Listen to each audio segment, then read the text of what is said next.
Chapter 18. The 12 years, continued Mrs. Dean, following that dismal period were the happiest of my life.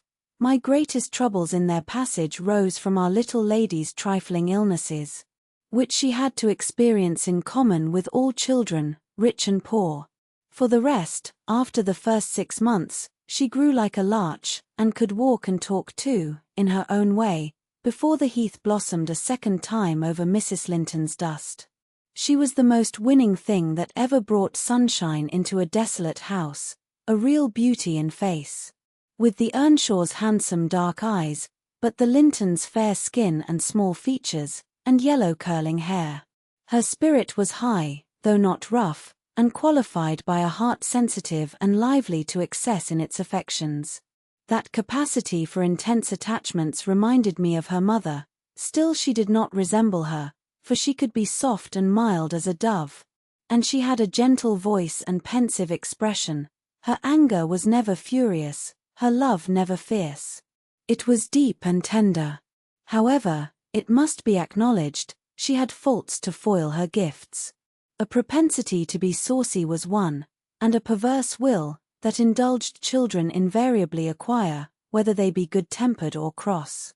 If a servant chanced to vex her, it was always I shall tell Papa. And if he reproved her, even by a look, you would have thought it a heartbreaking business. I don't believe he ever did speak a harsh word to her. He took her education entirely on himself, and made it an amusement. Fortunately, curiosity and a quick intellect made her an apt scholar. She learned rapidly and eagerly, and did honor to his teaching. Till she reached the age of 13, she had not once been beyond the range of the park by herself. Mr. Linton would take her with him a mile or so outside, on rare occasions, but he trusted her to no one else. Gimmerton was an unsubstantial name in her ears, the chapel, the only building she had approached or entered, except her own home. Wuthering Heights and Mr. Heathcliff did not exist for her. She was a perfect recluse, and, apparently, perfectly contented. Ellen, how long will it be before I can walk to the top of those hills? I wonder what lies on the other side. Is it the sea? No, Miss Cathy, I would answer, it is hills again, just like these. And what are those golden rocks like when you stand under them? She once asked. The abrupt descent of Penistone Crags particularly attracted her notice, especially when the setting sun shone on it and the topmost heights, and the whole extent of landscape besides lay in shadow. I explained that they were bare masses of stone, with hardly enough earth in their clefts to nourish a stunted tree. And why are they bright so long after it is evening here? She pursued. Because they are a great deal higher up than we are, replied I. You could not climb them, they are too high and steep. In winter the frost is always there before it comes to us, and deep into summer I have found snow under that black hollow on the northeast side. Oh, you have been on them, she cried gleefully. Then I can go, too, when I am a woman. Has Papa been, Ellen? Papa would tell you, miss, I answered, hastily, that they are not worth the trouble of visiting. The moors, where you ramble with him, are much nicer, and Thrushcross Park is the finest place in the world. But I know the park, and I don't know those, she murmured to herself. And I should delight to look round me from the brow of that tallest point. My little pony Minnie shall take me some time. One of the maids mentioning the fairy cave, quite turned her head with a desire to fulfill this project. She teased Mr. Linton about it, and he promised she should have the journey when she got older. But Miss Catherine measured her age by months, and, now, am I old enough to go to Penistone Crags? Was the constant question in her mouth. The road thither wound close by Wuthering Heights. Edgar had not the heart to pass it, so she received as constantly the answer, not yet, love, not yet. I said Mrs. Heathcliff lived above a dozen years after quitting her husband. Her family were of a delicate constitution. She and Edgar both lacked the ruddy health that you will generally meet in these parts.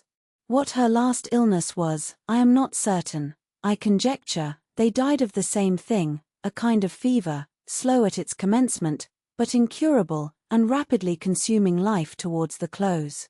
She wrote to inform her brother of the probable conclusion of a 4 months' indisposition under which she had suffered, and entreated him to come to her, if possible, for she had much to settle, and she wished to bid him adieu, and deliver Linton safely into his hands. Her hope was that Linton might be left with him, as he had been with her. His father, she would fain convince herself, had no desire to assume the burden of his maintenance or education. My master hesitated not a moment in complying with her request, reluctant as he was to leave home at ordinary calls. He flew to answer this, commending Catherine to my peculiar vigilance, in his absence, with reiterated orders that she must not wander out of the park. Even under my escort, he did not calculate on her going unaccompanied. He was away 3 weeks. The first day or two my charge sat in a corner of the library, too sad for either reading or playing. In that quiet state she caused me little trouble, but it was succeeded by an interval of impatient, fretful weariness. And being too busy, and too old then, to run up and down amusing her, I hit on a method by which she might entertain herself. I used to send her on her travels round the grounds, now on foot, and now on a pony, indulging her with a patient audience of all her real and imaginary adventures when she returned. The summer shone in full prime, and she took such a taste for this solitary rambling that she often contrived to remain out from breakfast till tea. And then the evenings were spent in recounting her fanciful tales. I did not fear her breaking bounds, because the gates were generally locked, and I thought she would scarcely venture forth alone, if they had stood wide open. Unluckily, my confidence proved misplaced. Catherine came to me, one morning, at 8 o'clock, and said she was that day an Arabian merchant, going to cross the desert with his caravan. And I must give her plenty of provision for herself and beasts, a horse, and 3 camels, personated by a large hound and a couple of pointers. I got together good store of dainties, and slung them in a basket on one side of the saddle, and she sprang up as gay as a fairy, sheltered by her wide-brimmed hat and gauze veil from the July sun, and trotted off with a merry laugh, mocking my cautious counsel to avoid galloping, and come back early. The naughty thing never made her appearance at tea. One traveller, the hound, being an old dog and fond of its ease, returned, but neither Cathy, nor the pony, nor the 2 pointers were visible in any direction. I despatched emissaries down this path, and that path, and at last went wandering in search of her myself. There was a labourer working at a fence round a plantation, on the borders of the grounds. I inquired of him if he had seen our young lady. I saw her at morn, he replied. She would have me to cut her a hazel switch, and then she leapt her galloway over the hedge yonder, where it is lowest, and galloped out of sight. You may guess how I felt at hearing this news. It struck me directly she must have started for Penistone Crags. What will become of her? I ejaculated, pushing through a gap which the man was repairing, and making straight to the high road. I walked as if for a wager, mile after mile, till a turn brought me in view of the heights, but no Catherine could I detect, far or near. The crags lie about 1.5 miles beyond Mr. Heathcliff's place, and that is 4 from the Grange, so I began to fear night would fall ere I could reach them. And what if she should have slipped in clambering among them, I reflected, and been killed, or broken some of her bones?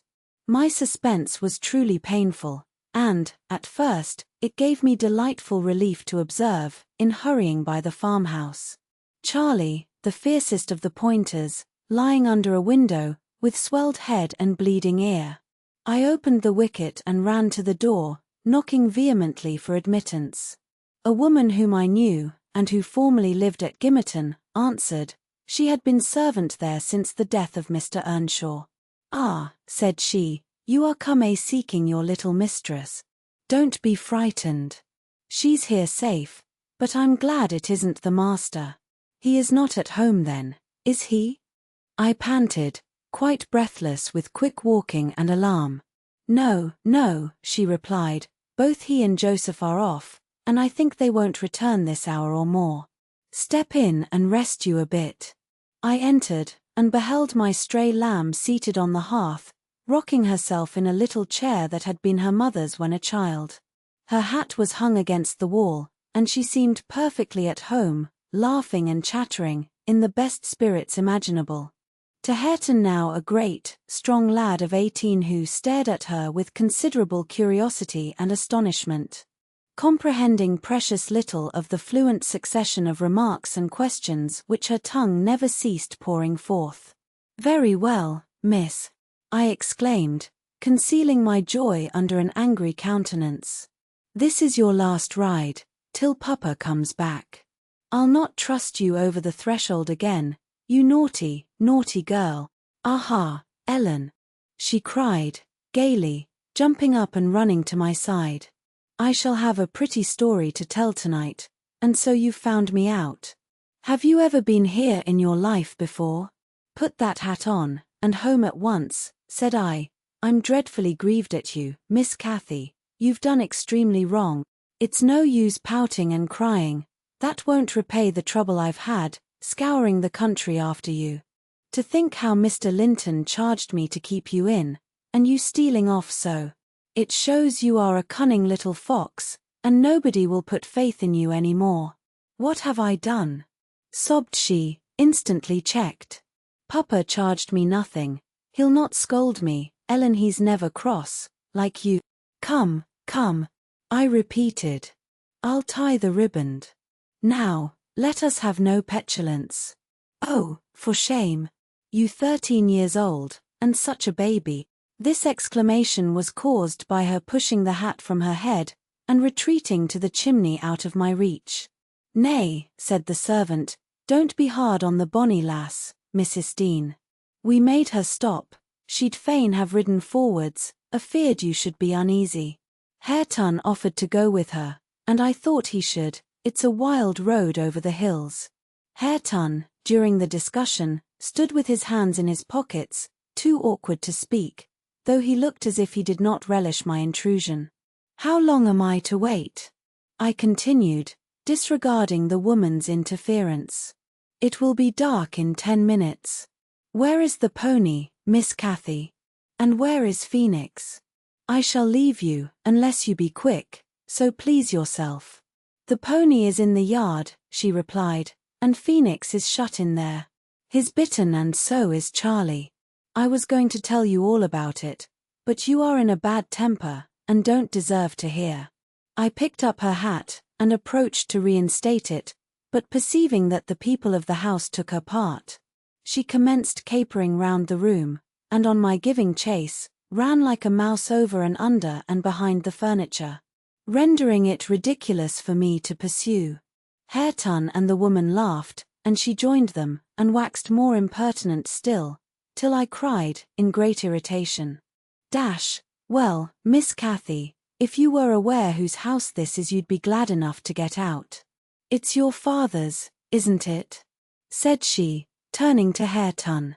"Nay," he replied, looking down, and blushing bashfully. He could not stand a steady gaze from her eyes, though they were just his own. "Who's then your master's?"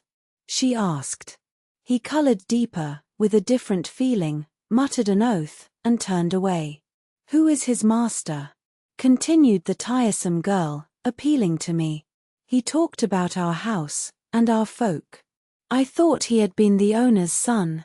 And he never said miss. He should have done, shouldn't he, if he's a servant?" Hareton grew black as a thundercloud at this childish speech. I silently shook my questioner, and at last succeeded in equipping her for departure. "Now, get my horse," she said, addressing her unknown kinsman as she would one of the stable boys at the Grange. "And you may come with me. I want to see where the goblin hunter rises in the marsh, and to hear about the fairishs, as you call them. But make haste." "What's the matter?" "Get my horse, I say." "I'll see thee damned before I be thy servant," growled the lad. "You'll see me what?" asked Catherine in surprise. "Damned, thou saucy witch," he replied. "There, Miss Cathy. You see you have got into pretty company," I interposed. "Nice words to be used to a young lady. Pray don't begin to dispute with him. Come, let us seek for Minnie ourselves, and begone. But, Ellen, cried she, staring fixed in astonishment, how dare he speak so to me? Mustn't he be made to do as I ask him? You wicked creature, I shall tell Papa what you said. Now, then. Hareton did not appear to feel this threat, so the tears sprang into her eyes with indignation. You bring the pony, she exclaimed, turning to the woman, and let my dog free this moment. Softly, miss, answered the addressed. You'll lose nothing by being civil. Though Mr. Hareton, there, be not the master's son, he's your cousin, and I was never hired to serve you. He my cousin? Cried Cathy, with a scornful laugh. Yes, indeed, responded her reprover. Oh, Ellen, don't let them say such things, she pursued in great trouble. Papa is gone to fetch my cousin from London. My cousin is a gentleman's son. That my dash, she stopped, and wept outright, upset at the bare notion of relationship with such a clown. Hush, hush, I whispered, people can have many cousins and of all sorts, Miss Cathy, without being any the worse for it, only they needn't keep their company, if they be disagreeable and bad. He's not my cousin, Ellen, she went on, gathering fresh grief from reflection, and flinging herself into my arms for refuge from the idea. I was much vexed at her and the servant for their mutual revelations, having no doubt of Linton's approaching arrival. Communicated by the former, being reported to Mr. Heathcliff, and feeling as confident that Catherine's first thought on her father's return would be to seek an explanation of the latter's assertion concerning her rude-bred kindred. Hareton, recovering from his disgust at being taken for a servant, seemed moved by her distress, and, having fetched the pony round to the door, he took, to propitiate her, a fine crooked-legged terrier whelp from the kennel, and putting it into her hand, bid her whis. For he meant naught. Pausing in her lamentations, she surveyed him with a glance of awe and horror, then burst forth anew. I could scarcely refrain from smiling at this antipathy to the poor fellow, who was a well-made, athletic youth, good-looking in features, and stout and healthy, but attired in garments befitting his daily occupations of working on the farm and lounging among the moors after rabbits and game. Still, I thought I could detect in his physiognomy a mind owning better qualities than his father ever possessed. Good things lost amid a wilderness of weeds, to be sure, whose rankness far overtopped their neglected growth. Yet, notwithstanding, evidence of a wealthy soil, that might yield luxuriant crops under other and favourable circumstances. Mr. Heathcliff, I believe, had not treated him physically ill, thanks to his fearless nature, which offered no temptation to that course of oppression. He had none of the timid susceptibility that would have given zest to ill-treatment, in Heathcliff's judgment. He appeared to have bent his malevolence on making him a brute.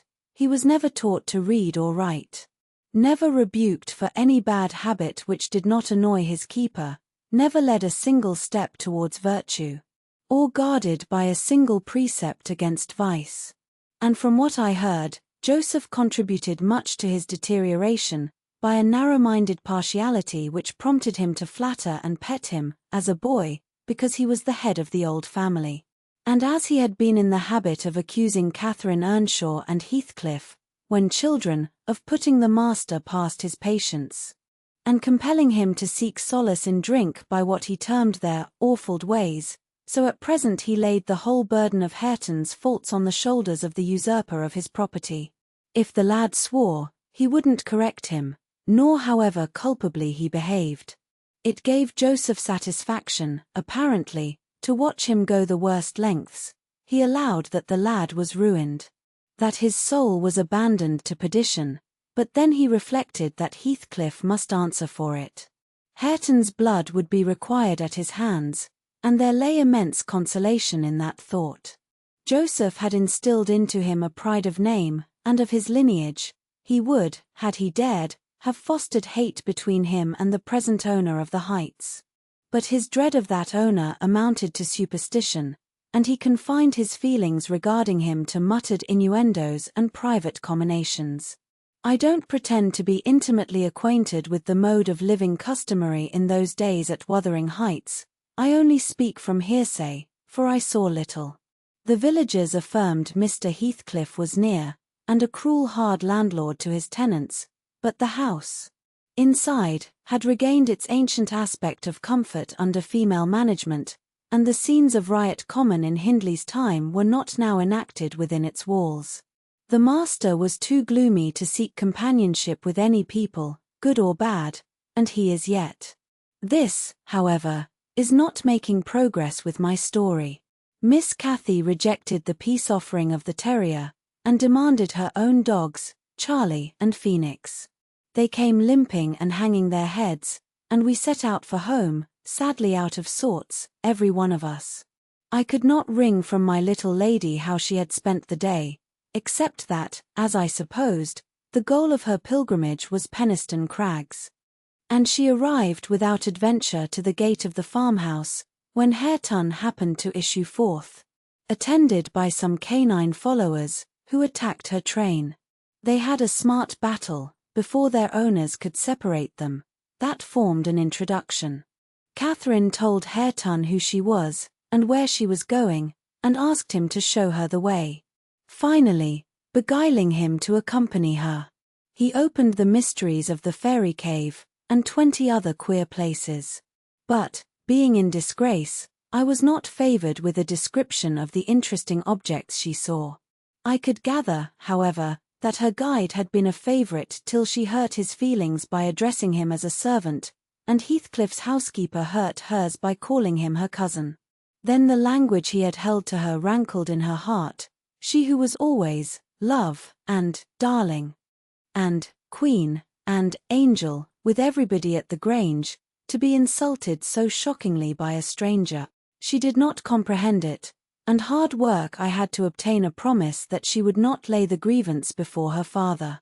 I explained how he objected to the whole household at the Heights, and how sorry he would be to find she had been there. But I insisted most on the fact that if she revealed my negligence of his orders, he would perhaps be so angry that I should have to leave. And Cathy couldn't bear that prospect. She pledged her word, and kept it for my sake. After all, she was a sweet little girl. Chapter 19. A letter, edged with black, announced the day of my master's return. Isabella was dead, and he wrote to bid me get mourning for his daughter, and arrange a room, and other accommodations, for his youthful nephew. Catherine ran wild with joy at the idea of welcoming her father back, and indulged most sanguine anticipations of the innumerable excellencies of her real cousin. The evening of their expected arrival came. Since early morning she had been busy ordering her own small affairs, and now attired in her new black frock. Poor thing. Her aunt's death impressed her with no definite sorrow. She obliged me, by constant worrying, to walk with her down through the grounds to meet them. Linton is just 6 months younger than I am, she chattered, as we strolled leisurely over the swells and hollows of mossy turf, under shadow of the trees. How delightful it will be to have him for a playfellow. Aunt Isabella sent Papa a beautiful lock of his hair. It was lighter than mine, more flaxen, and quite as fine. I have it carefully preserved in a little glass box, and I've often thought what a pleasure it would be to see its owner. Oh, I am happy, and Papa, dear, dear Papa. Come, Ellen, let us run. Come, run. She ran, and returned, and ran again, many times before my sober footsteps reached the gate, and then she seated herself on the grassy bank beside the path, and tried to wait patiently, but that was impossible. She couldn't be still a minute. How long they are, she exclaimed. Ah, I see some dust on the road. They are coming. No. When will they be here? May we not go a little way, half a mile, Ellen, only just half a mile? Do say yes, to that clump of birches at the turn. I refused staunchly. At length her suspense was ended. The travelling carriage rolled in sight. Miss Cathy shrieked and stretched out her arms as soon as she caught her father's face looking from the window. He descended, nearly as eager as herself, and a considerable interval elapsed ere they had a thought to spare for any but themselves. While they exchanged caresses, I took a peep in to see after Linton. He was asleep in a corner, wrapped in a warm, fur-lined cloak, as if it had been winter. A pale, delicate, effeminate boy, who might have been taken for my master's younger brother, so strong was the resemblance. But there was a sickly peevishness in his aspect that Edgar Linton never had. The latter saw me looking, and having shaken hands, advised me to close the door, and leave him undisturbed, for the journey had fatigued him. Cathy would fain have taken one glance, but her father told her to come, and they walked together up the park, while I hastened before to prepare the servants. "Now, darling," said Mr. Linton, addressing his daughter, as they halted at the bottom of the front steps. "Your cousin is not so strong or so merry as you are, and he has lost his mother, remember, a very short time since. Therefore, don't expect him to play and run about with you directly. And don't harass him much by talking. Let him be quiet this evening, at least, will you?" Yes, Papa," answered Catherine, "but I do want to see him, and he hasn't once looked out." The carriage stopped, and the sleeper being roused, was lifted to the ground by his uncle. "This is your cousin Cathy, Linton," he said, putting their little hands together. "She's fond of you already, and mind you don't grieve her by crying tonight. Try to be cheerful now, the travelling is at an end, and you have nothing to do but rest and amuse yourself as you please." "Let me go to bed, then," answered the boy, shrinking from Catherine's salute, and he put his fingers to his eyes to remove incipient tears. Come, there's a good child," I whispered, leading him in. "You'll make her weep to see how sorry she is for you." I do not know whether it was sorrow for him, but his cousin put on as sad a countenance as himself, and returned to her father. All three entered, and mounted to the library, where tea was laid ready. I proceeded to remove Linton's cap and mantle, and placed him on a chair by the table, but he was no sooner seated than he began to cry afresh. My master inquired what was the matter. "I can't sit on a chair," sobbed the boy. "Go to the sofa, then, and Ellen shall bring you some tea," answered his uncle patiently.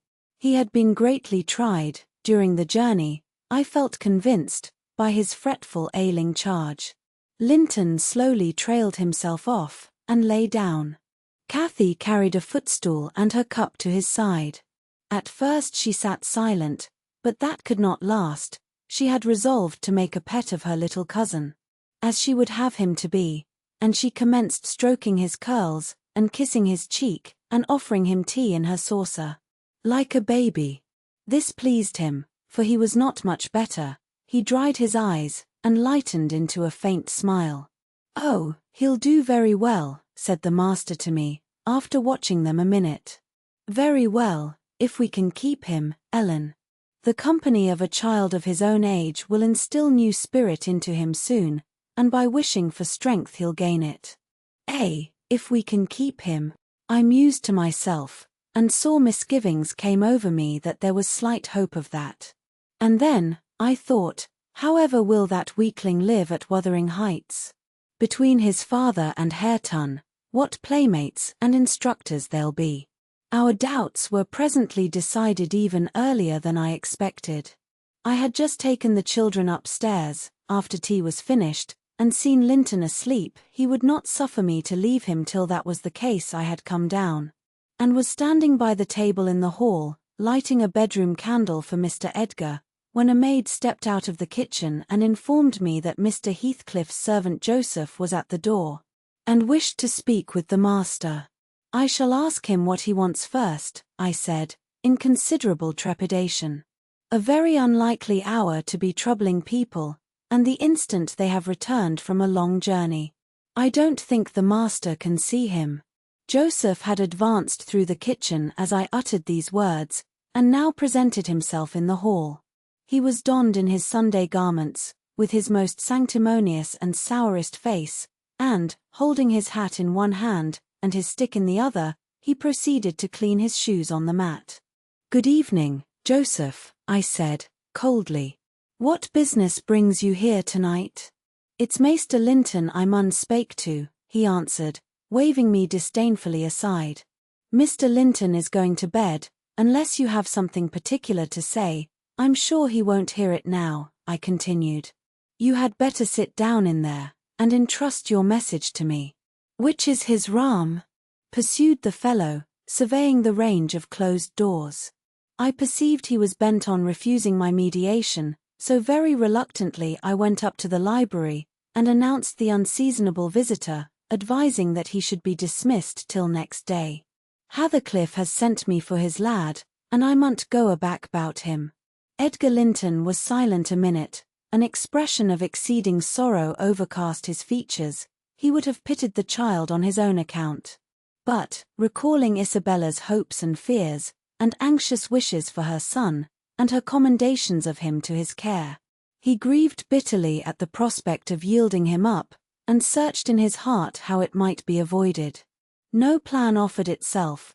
The very exhibition of any desire to keep him would have rendered the claimant more peremptory. There was nothing left but to resign him. However, he was not going to rouse him from his sleep. Tell Mr. Heathcliff, he answered calmly, that his son shall come to Wuthering Heights tomorrow. He is in bed, and too tired to go the distance now. You may also tell him that the mother of Linton desired him to remain under my guardianship, and, at present, his health is very precarious. Noah, said Joseph, giving a thud with his prop on the floor, and assuming an authoritative air. Noah, that means naught. Heathcliff max no account ot mother, nor ye norther, but he'll have his lad, und I mun tak him so now ye know. You shall not tonight, answered Linton decisively. Walk downstairs at once, and repeat to your master what I have said. Ellen, show him down. And, aiding the indignant elder with a lift by the arm, he rid the room of him and closed the door. Vara wheel, shouted Joseph, as he slowly drew off. To morn, his come hisseln, and thrust him out, if ye dar. Chapter 20. To obviate the danger of this threat being fulfilled, Mr. Linton commissioned me to take the boy home early, on Catherine's pony, and, said he, as we shall now have no influence over his destiny, good or bad. You must say nothing of where he is gone to my daughter. She cannot associate with him hereafter, and it is better for her to remain in ignorance of his proximity, lest she should be restless, and anxious to visit the heights. Merely tell her his father sent for him suddenly, and he has been obliged to leave us. Linton was very reluctant to be roused from his bed at 5 o'clock, and astonished to be informed that he must prepare for further travelling. But I softened off the matter by stating that he was going to spend some time with his father, Mr. Heathcliff, who wished to see him so much. He did not like to defer the pleasure till he should recover from his late journey. My father, he cried, in strange perplexity. Mamma never told me I had a father. Where does he live? I'd rather stay with uncle. He lives a little distance from the Grange, I replied, just beyond those hills, not so far, but you may walk over here when you get hearty. And you should be glad to go home, and to see him. You must try to love him, as you did your mother, and then he will love you. But why have I not heard of him before? Asked Linton. Why didn't Mamma and he live together, as other people do? He had business to keep him in the north, I answered, and your mother's health required her to reside in the south. And why didn't Mamma speak to me about him? Persevered the child.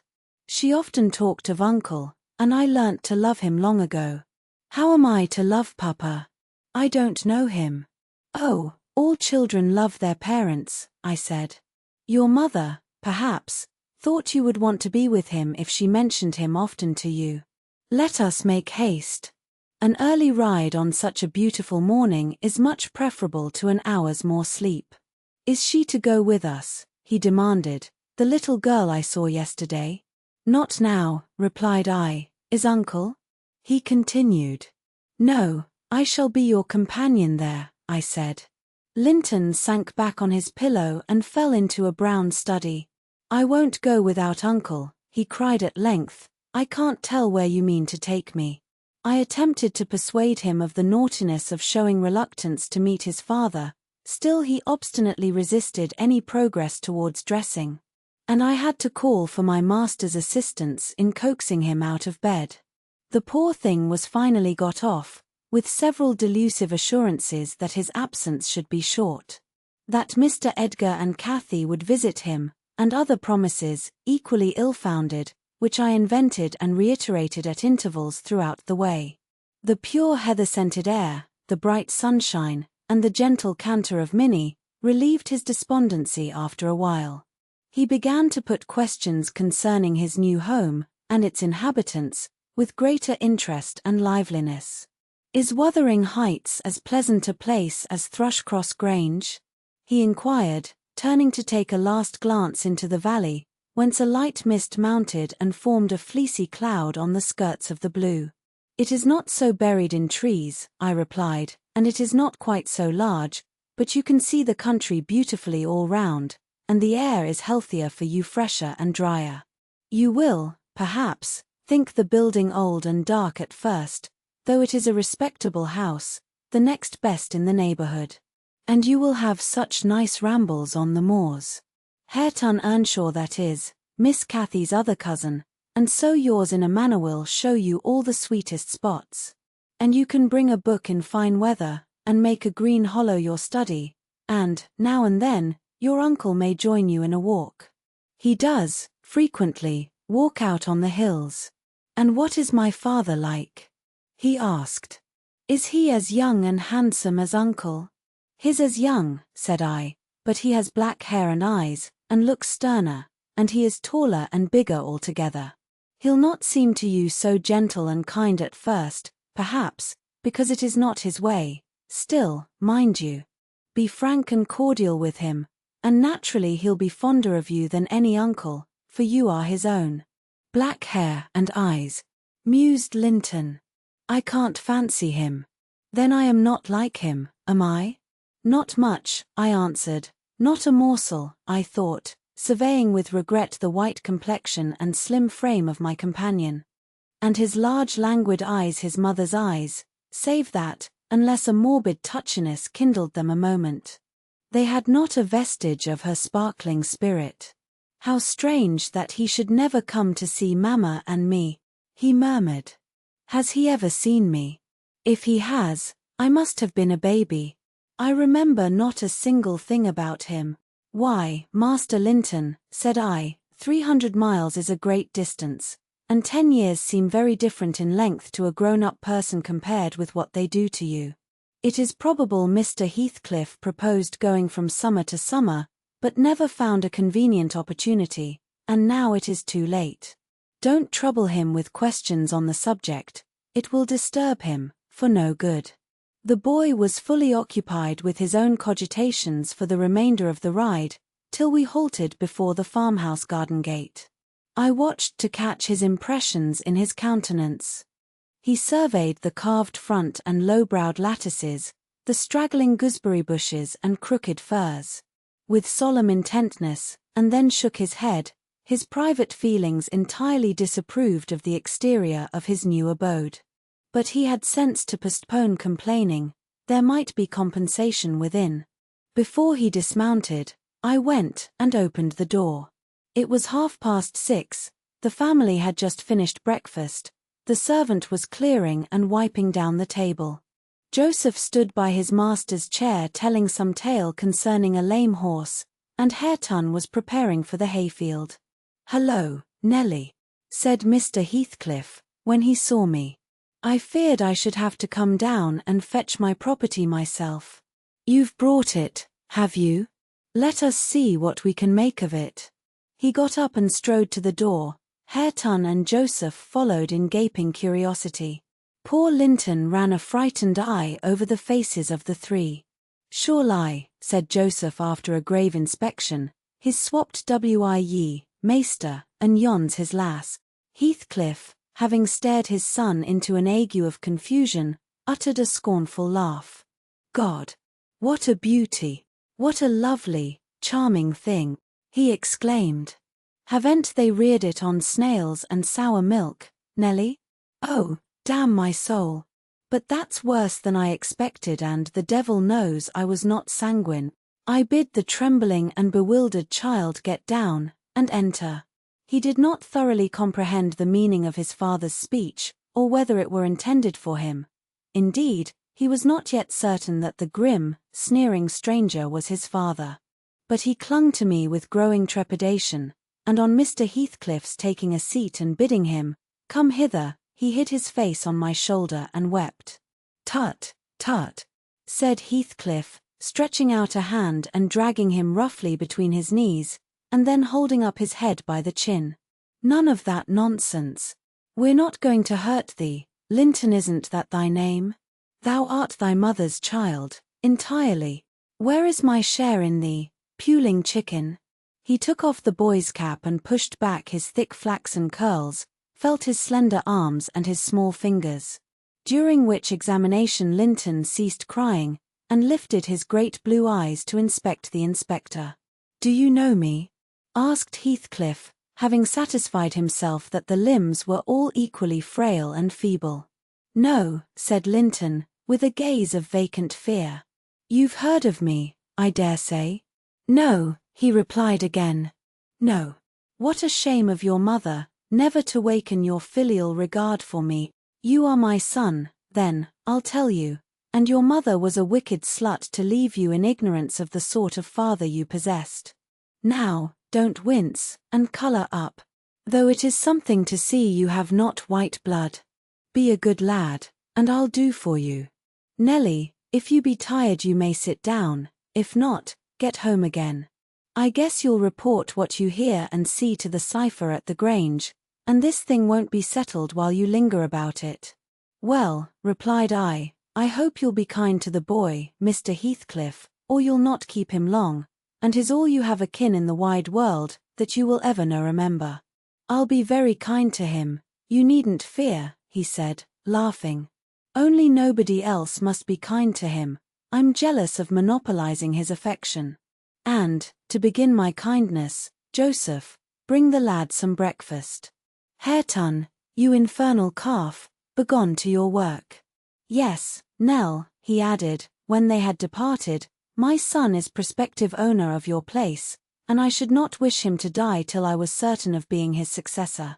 Besides, he's mine, and I want the triumph of seeing my descendant fairly lord of their estates, my child hiring their children to till their father's lands for wages. That is the sole consideration which can make me endure the whelp. I despise him for himself, and hate him for the memories he revive. But that consideration is sufficient. He's as safe with me, and shall be tended as carefully as your master tends his own. I have a room upstairs, furnished for him in handsome style. I've engaged a tutor, also, to come 3 times a week, from 20 miles distance, to teach him what he pleases to learn. I've ordered Hareton to obey him, and in fact I've arranged everything with a view to preserve the superior and the gentleman in him, above his associates. I do regret, however, that he so little deserves the trouble. If I wished any blessing in the world, it was to find him a worthy object of pride. And I'm bitterly disappointed with the way-faced, whining wretch."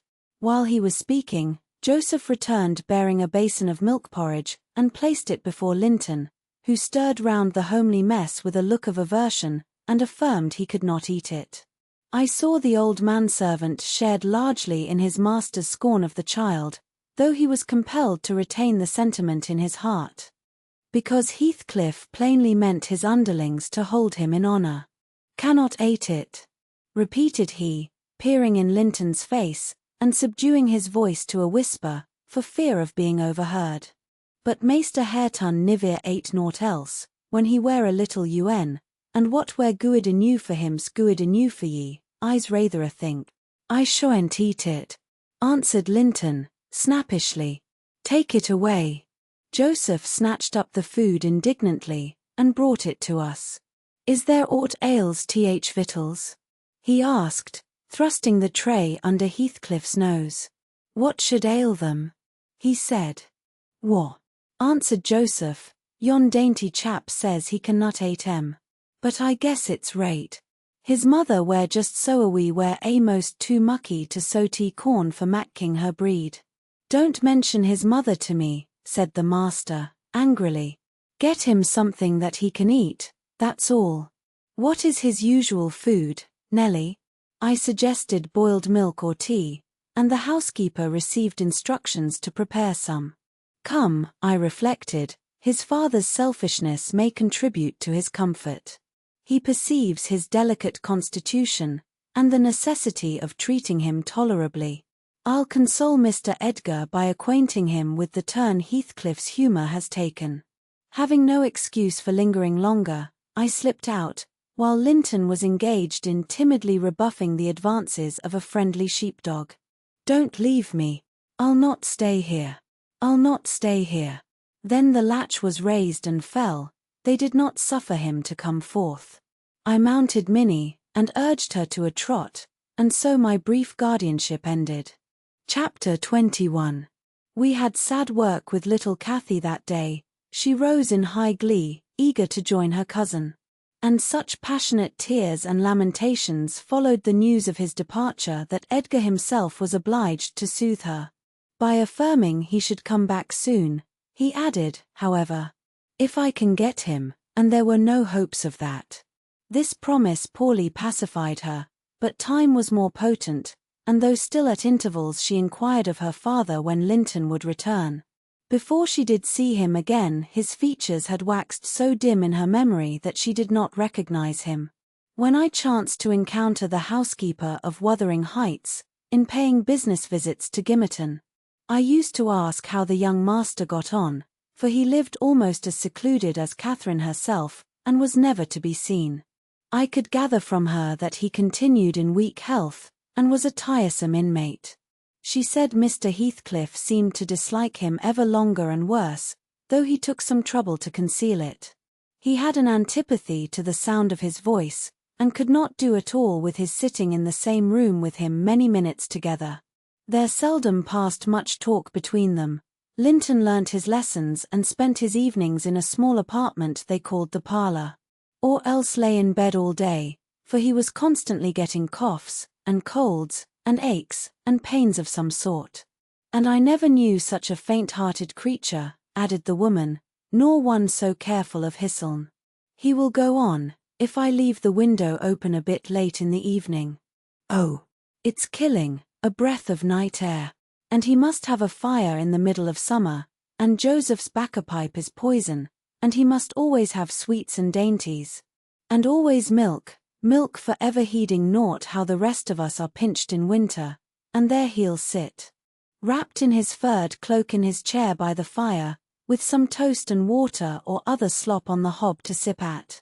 And if Hareton, for pity, comes to amuse him, Hareton is not bad-natured, though his rough they're sure to part. One swearing and the other crying. I believe the master would relish Earnshaw's thrashing him to a mummy, if he were not his son, and I'm certain he would be fit to turn him out of doors, if he knew half the nursing he gives Hisseln.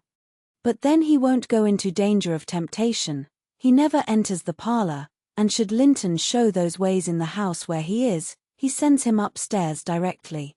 I divined, from this account, that utter lack of sympathy had rendered young Heathcliff selfish and disagreeable. If he were not so originally, and my interest in him, consequently, decayed, though still I was moved with a sense of grief at his lot, and a wish that he had been left with us. Mr. Edgar encouraged me to gain information. He thought a great deal about him, I fancy, and would have run some risk to see him. And he told me once to ask the housekeeper whether he ever came into the village. She said he had only been twice, on horseback, accompanying his father, and both times he pretended to be quite knocked up for 3 or 4 days afterwards. That housekeeper left, if I recollect rightly, 2 years after he came, and another, whom I did not know, was her successor. She lives there still. Time wore on at the Grange in its former pleasant way till Miss Cathy reached 16. On the anniversary of her birth we never manifested any signs of rejoicing, because it was also the anniversary of my late mistress's death. Her father invariably spent that day alone in the library, and walked, at dusk, as far as Gimmerton Kirkyard, where he would frequently prolong his stay beyond midnight. Therefore Catherine was thrown on her own resources for amusement. This 20th of March was a beautiful spring day, and when her father had retired, my young lady came down dressed for going out, and said she asked to have a ramble on the edge of the moor with me. Mr. Linton had given her leave, if we went only a short distance and were back within the hour. So make haste, Ellen, she cried. I know where I wish to go, where a colony of moorgame are settled. I want to see whether they have made their nests yet. That must be a good distance up, I answered. They don't breed on the edge of the moor. No, it's not, she said. I've gone very near with Papa. I put on my bonnet and sallied out, thinking nothing more of the matter.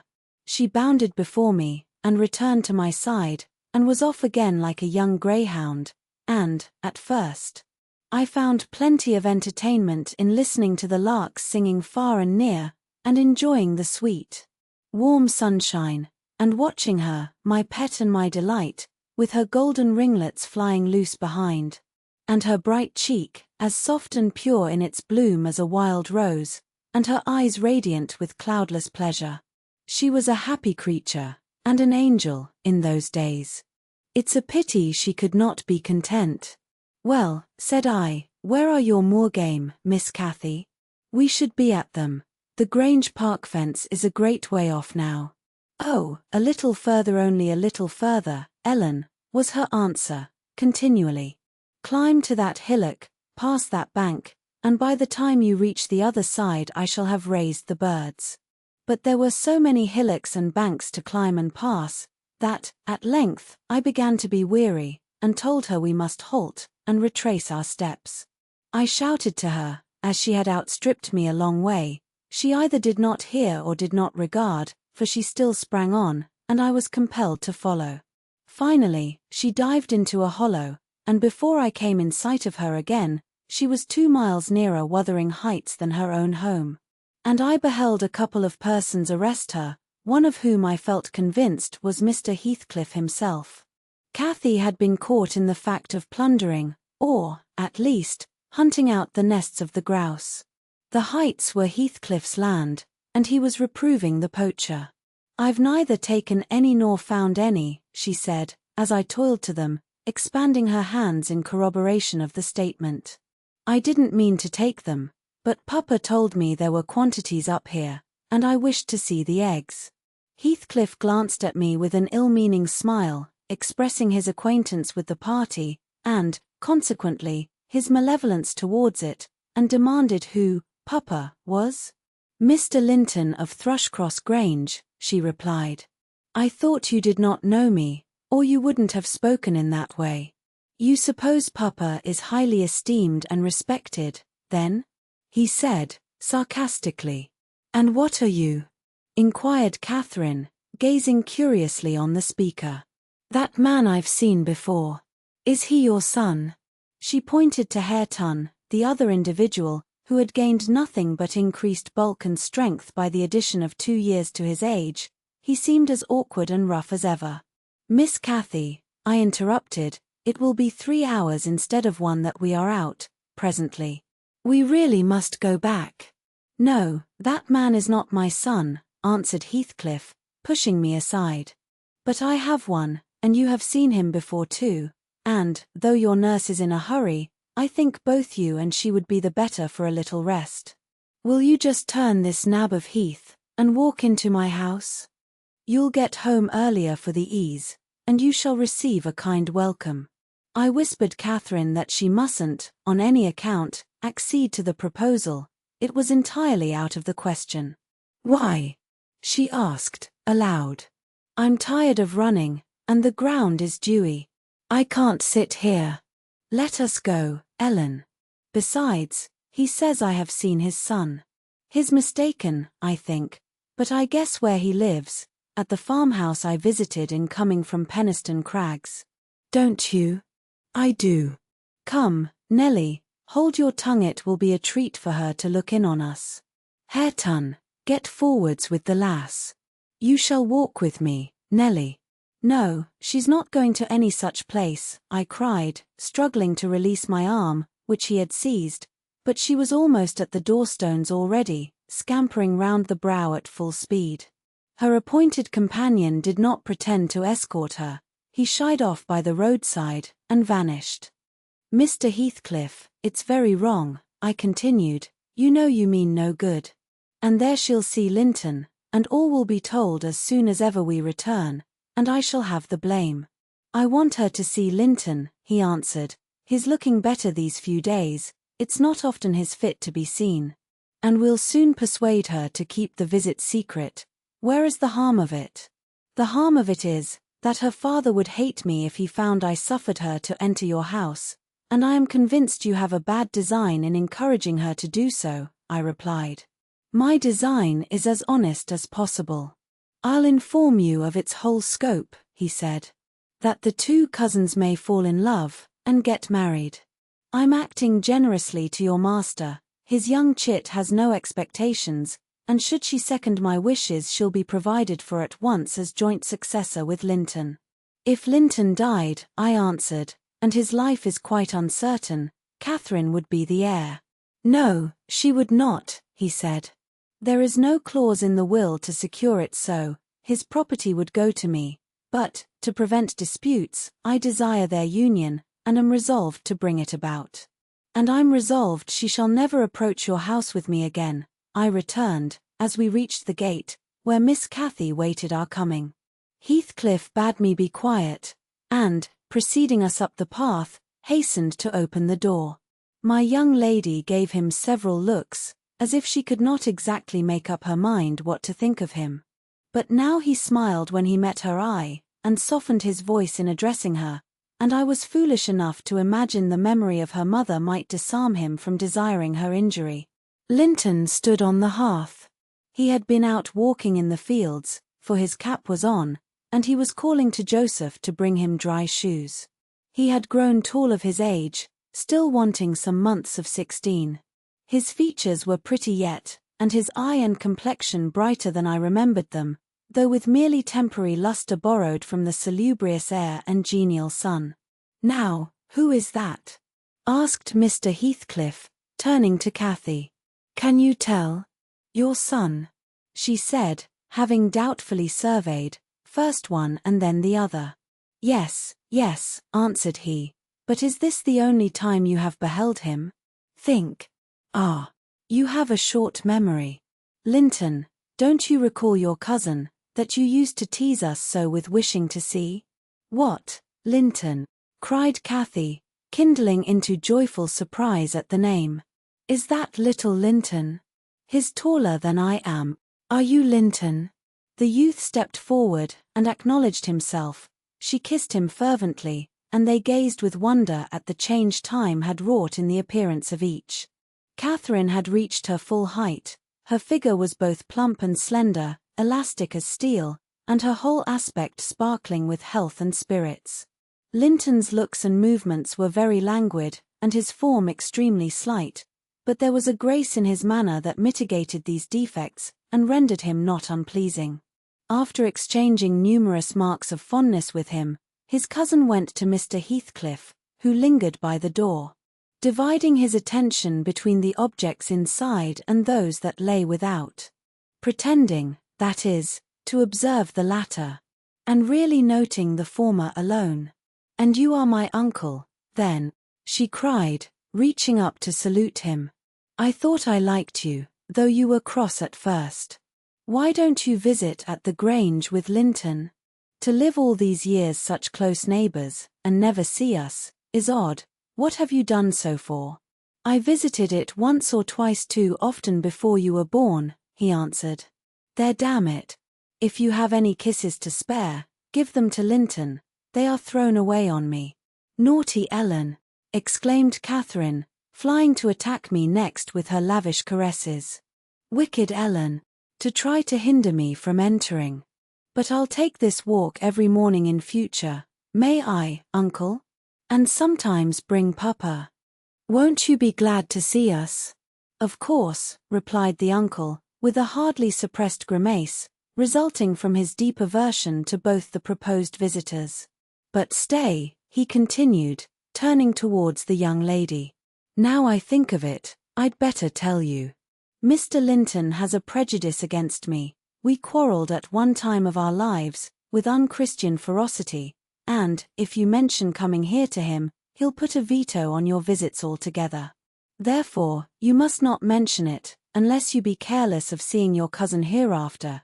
You may come, if you will, but you must not mention it. Why did you quarrel? Asked Catherine, considerably crestfallen. He thought me too poor to wed his sister, answered Heathcliff, and was grieved that I got her. His pride was hurt, and he'll never forgive it. That's wrong, said the young lady. Some time I'll tell him so. But Linton and I have no share in your quarrel. I'll not come here, then. He shall come to the Grange. It will be too far for me, murmured her cousin. To walk 4 miles would kill me. No, come here, Miss Catherine, now and then, not every morning, but once or twice a week. The father launched towards his son a glance of bitter contempt. I am afraid, Nelly, I shall lose my labour, he muttered to me.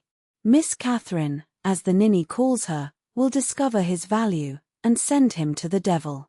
Now, if it had been Hareton, do you know that, 20 times a day, I covet Hareton, with all his degradation? I'd have loved the lad had he been someone else. But I think he's safe from her love. I'll pit him against that paltry creature, unless it bestir itself briskly.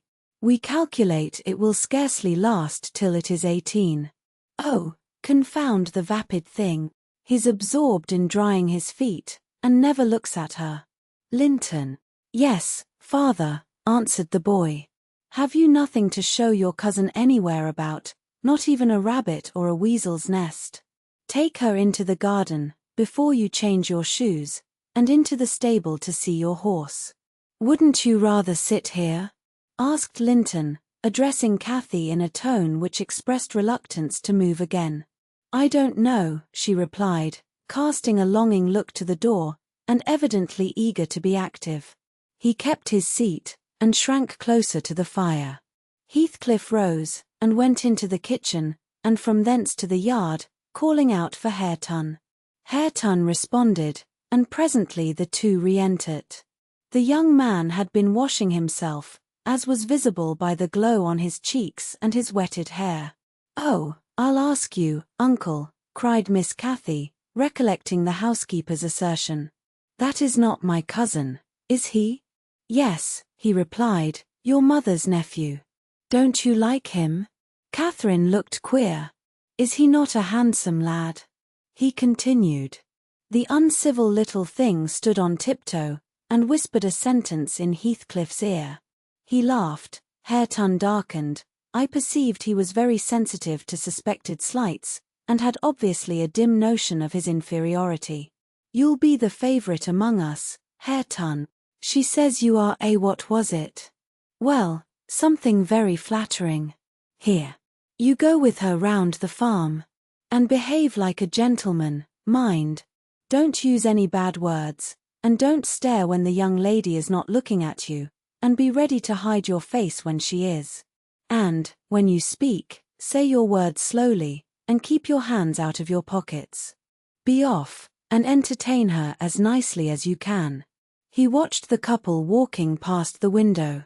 Earnshaw had his countenance completely averted from his companion.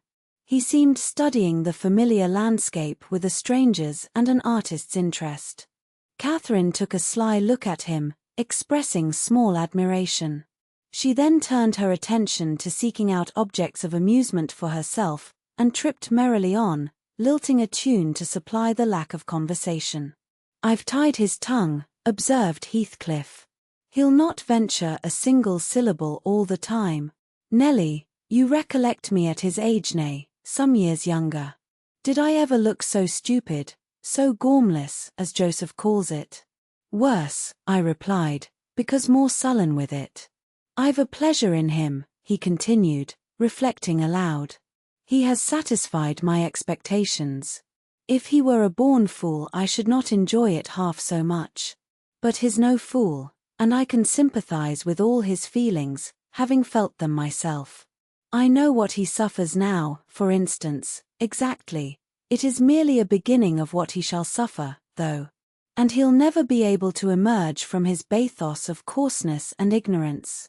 I've got him faster than his scoundrel of a father secured me, and lower, for he takes a pride in his brutishness. I've taught him to scorn everything extra-animal as silly and weak. Don't you think Hindley would be proud of his son, if he could see him? Almost as proud as I am of mine. But there's this difference. One is gold put to the use of paving stones, and the other is tin polished to ape a service of silver. Mine has nothing valuable about it, yet I shall have the merit of making it go as far as such poor stuff can go. His had first-rate qualities, and they are lost, rendered worse than unavailing. I have nothing to regret, he would have more than any, but I are aware of. And the best of it is, Hareton is damnably fond of me. You'll own that I've outmatched Hindley there. If the dead villain could rise from his grave to abuse me for his offspring's wrongs, I should have the fun of seeing the said offspring fight him back again. Indignant that he should dare to rail at the one friend he has in the world. Heathcliff chuckled a fiendish laugh at the idea. I made no reply, because I saw that he expected none. Meantime, our young companion, who sat too removed from us to hear what was said, began to evince symptoms of uneasiness. Probably repenting that he had denied himself the treat of Catherine's society for fear of a little fatigue. His father remarked the restless glances wandering to the window, and the hand irresolutely extended towards his cap. "Get up, you idle boy," he exclaimed, with assumed heartiness. "Away after them. They are just at the corner, by the stand of hives." Linton gathered his energies, and left the hearth. The lattice was open, and, as he stepped out, I heard Cathy inquiring of her unsociable attendant what was that inscription over the door. Hareton stared up, and scratched his head like a true clown. "It's some damnable writing," he answered. "I cannot read it." "Can't read it?" cried Catherine. "I can read it, it's English. But I want to know why it is there." Linton giggled, the first appearance of mirth he had exhibited. "He does not know his letters," he said to his cousin. "Could you believe in the existence of such a colossal dunce?" "Is he all as he should be?" asked Miss Cathy, seriously, "or is he simple, not right? I've questioned him twice now, and each time he looked so stupid I think he does not understand me. I can hardly understand him, I'm sure." Linton repeated his laugh, and glanced at Hareton tauntingly, who certainly did not seem quite clear of comprehension at that moment. "There's nothing the matter but laziness, is there, Earnshaw?" he said. "My cousin fancies you are an idiot. There you experience the consequence of scorning book-learning, as you would say. Have you noticed, Catherine, his frightful Yorkshire pronunciation? Why, where the devil is the use on't?" growled Hareton, more ready in answering his daily companion. He was about to enlarge further, but the two youngsters broke into a noisy fit of merriment, my giddy miss being delighted to discover that she might turn his strange talk to matter of amusement. "Where is the use of the devil in that sentence?" tittered Linton.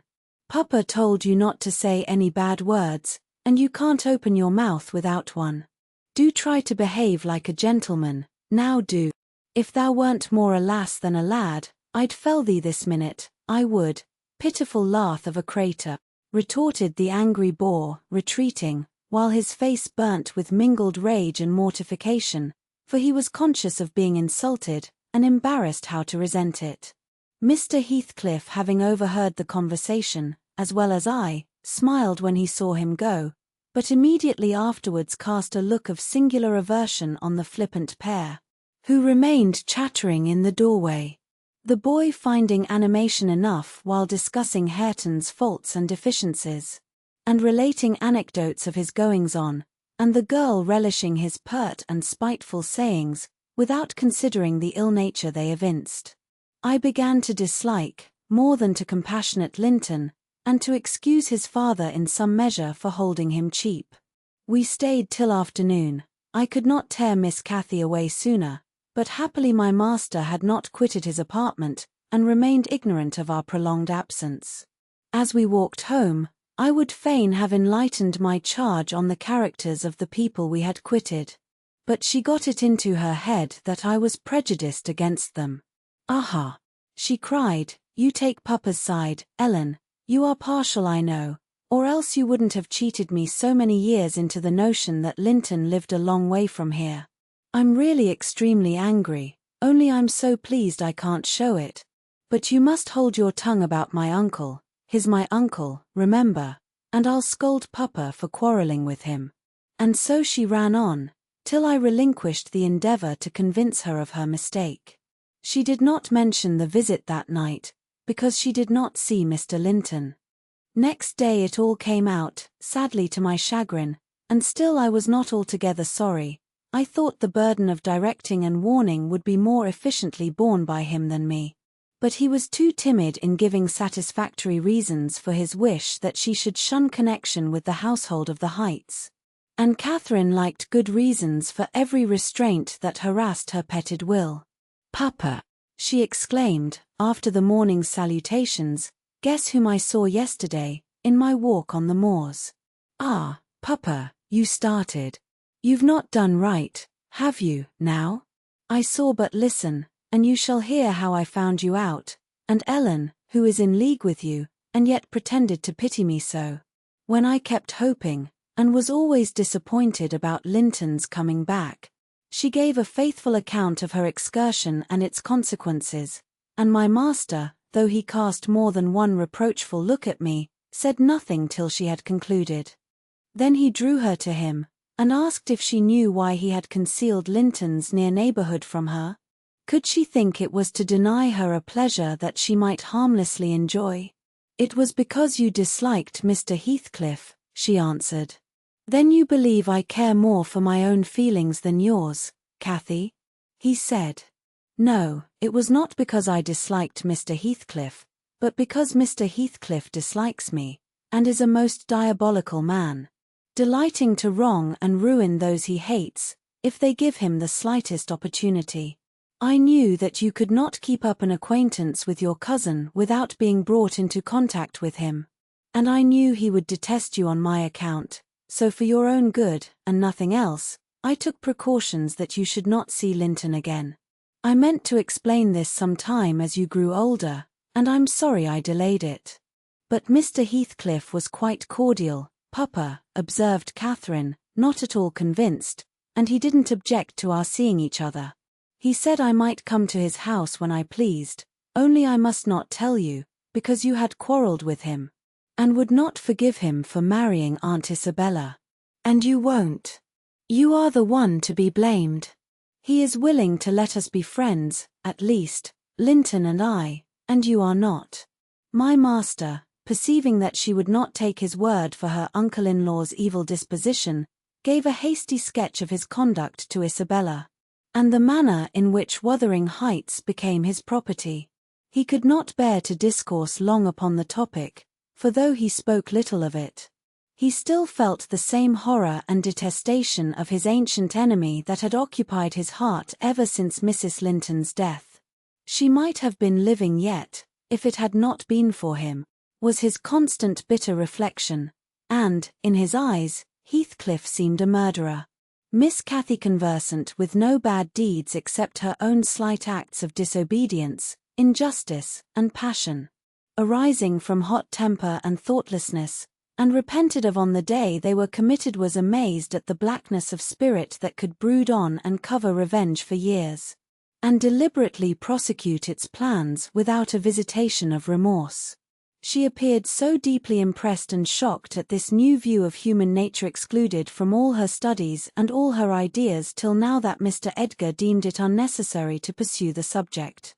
He merely added, "You will know hereafter, darling, why I wish you to avoid his house and family. Now return to your old employments and amusements, and think no more about them." Catherine kissed her father, and sat down quietly to her lessons for a couple of hours, according to custom. Then she accompanied him into the grounds, and the whole day passed as usual, but in the evening, when she had retired to her room, and I went to help her to undress, I found her crying, on her knees by the bedside. "Oh, fie, silly child," I exclaimed. "If you had any real griefs you'd be ashamed to waste a tear on this little contrariety. You never had one shadow of substantial sorrow, Miss Catherine. Suppose, for a minute, that master and I were dead, and you were by yourself in the world, how would you feel, then? Compare the present occasion with such an affliction as that, and be thankful for the friends you have, instead of coveting more." "I'm not crying for myself, Ellen," she answered, "it's for him. He expected to see me again tomorrow, and there he'll be so disappointed, and he'll wait for me, and I shan't come." "Nonsense," said I. "Do you imagine he has thought as much of you as you have of him? Hasn't he Hareton for a companion? Not 1 in 100 would weep at losing a relation they had just seen twice, for 2 afternoons. Linton will conjecture how it is, and trouble himself no further about you. But may I not write a note to tell him why I cannot come?" she asked, rising to her feet. "And just send those books I promised to lend him?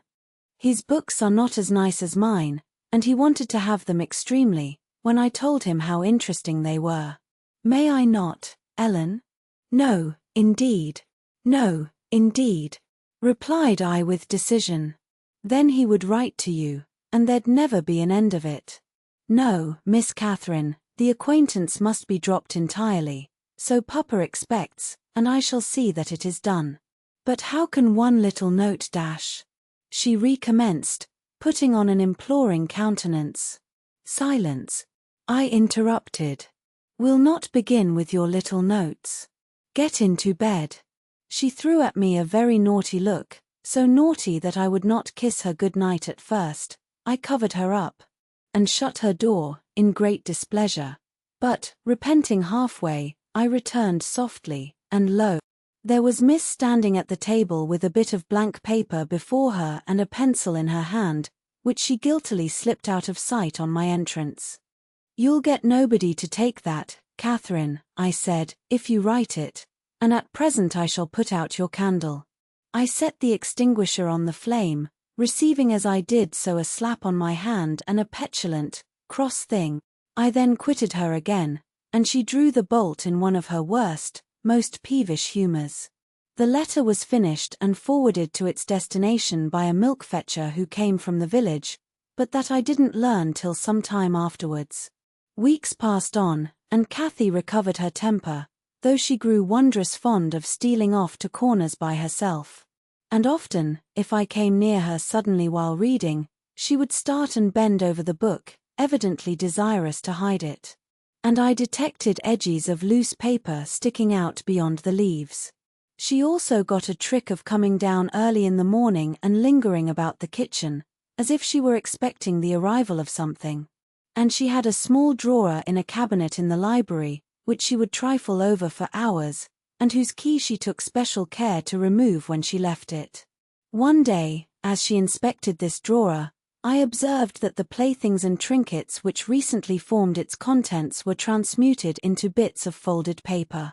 My curiosity and suspicions were roused. I determined to take a peep at her mysterious treasures, so, at night, as soon as she and my master were safe upstairs, I searched, and readily found among my house keys one that would fit the lock. Having opened, I emptied the whole contents into my apron, and took them with me to examine at leisure in my own chamber.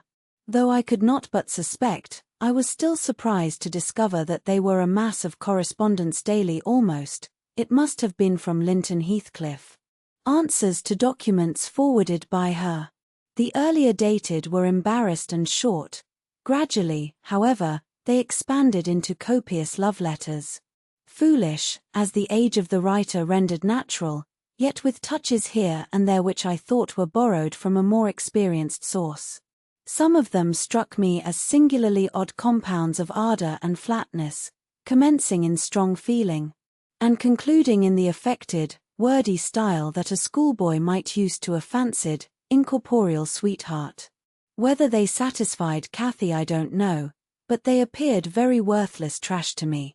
After turning over as many as I thought proper, I tied them in a handkerchief and set them aside, relocking the vacant drawer. Following her habit, my young lady descended early, and visited the kitchen. I watched her go to the door. On the arrival of a certain little boy, and, while the dairymaid filled his can, she tucked something into his jacket pocket. And plucked something out. I went round by the garden, and laid wait for the messenger, who fought valorously to defend his trust. And we spilt the milk between us, but I succeeded in abstracting the epistle, and, threatening serious consequences if he did not look sharp home, I remained under the wall and perused Miss Cathy's affectionate composition. It was more simple and more eloquent than her cousin's, very pretty and very silly. I shook my head, and went meditating into the house. The day being wet, she could not divert herself with rambling about the park, so, at the conclusion of her morning studies, she resorted to the solace of the drawer.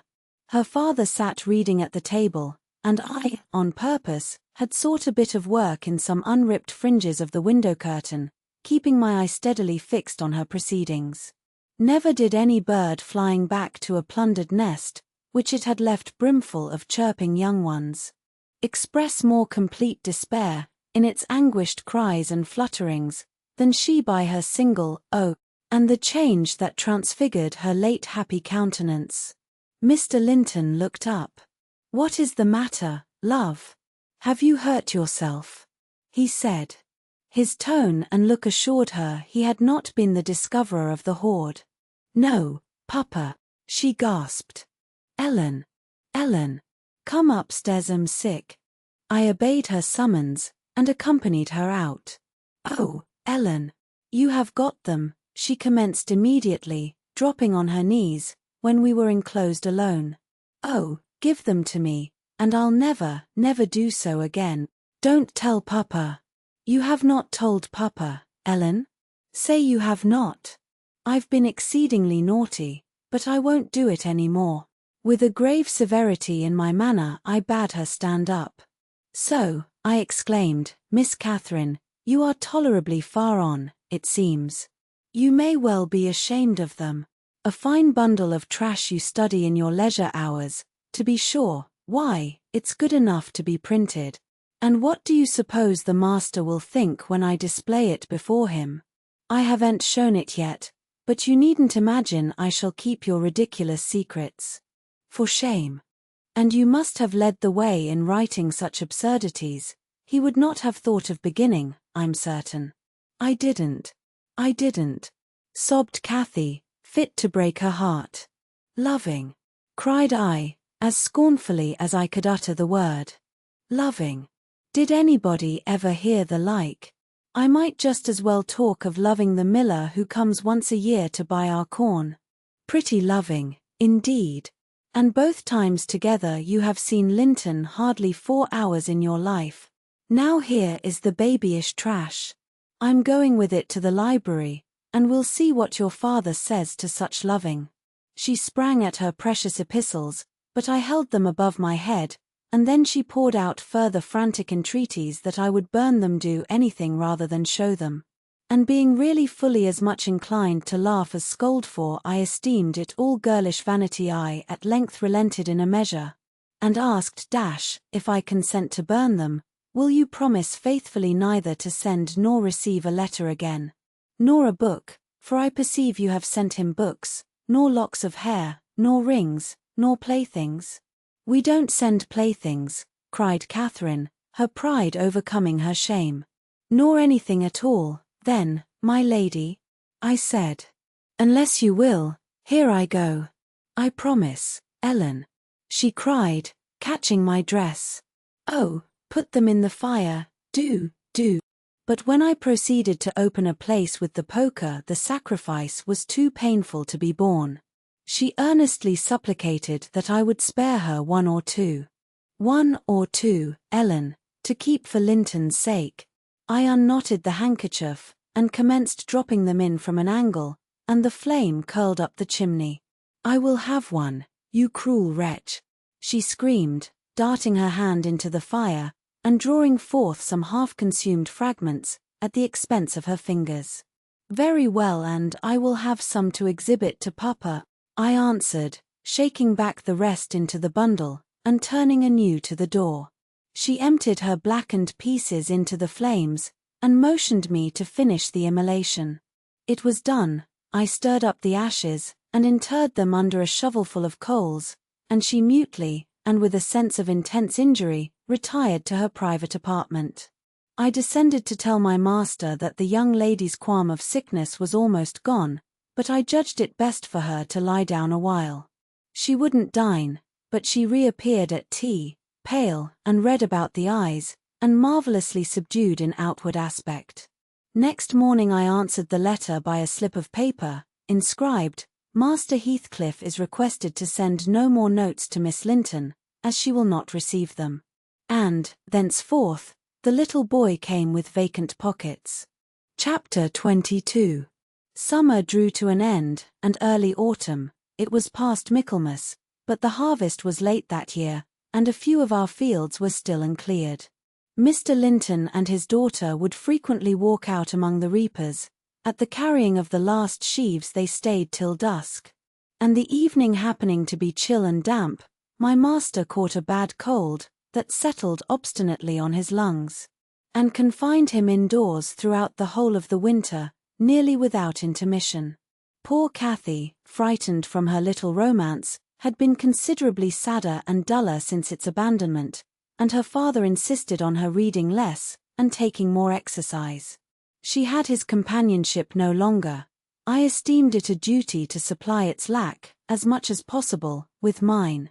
An inefficient substitute, for I could only spare 2 or 3 hours, from my numerous diurnal occupations, to follow her footsteps, and then my society was obviously less desirable than his. On an afternoon in October, or the beginning of November, a fresh watery afternoon, when the turf and paths were rustling with moist, withered leaves, and the cold blue sky was half hidden by clouds' dark grey streamers, rapidly mounting from the west, and boding abundant rain, I requested my young lady to forego her ramble, because I was certain of showers. She refused, and I unwillingly donned a cloak, and took my umbrella to accompany her on a stroll to the bottom of the park. A formal walk which she generally affected if low-spirited, and that she invariably was when Mr. Edgar had been worse than ordinary. A thing never known from his confession, but guessed both by her and me from his increased silence and the melancholy of his countenance. She went sadly on. There was no running or bounding now, though the chill wind might well have tempted her to race. And often, from the side of my eye, I could detect her raising a hand, and brushing something off her cheek. I gazed round for a means of diverting her thoughts. On one side of the road rose a high, rough bank, where hazels and stunted oaks, with their roots half exposed, held uncertain tenure. The soil was too loose for the latter, and strong winds had blown some nearly horizontal. In summer Miss Catherine delighted to climb along these trunks, and sit in the branches, swinging 20 feet above the ground.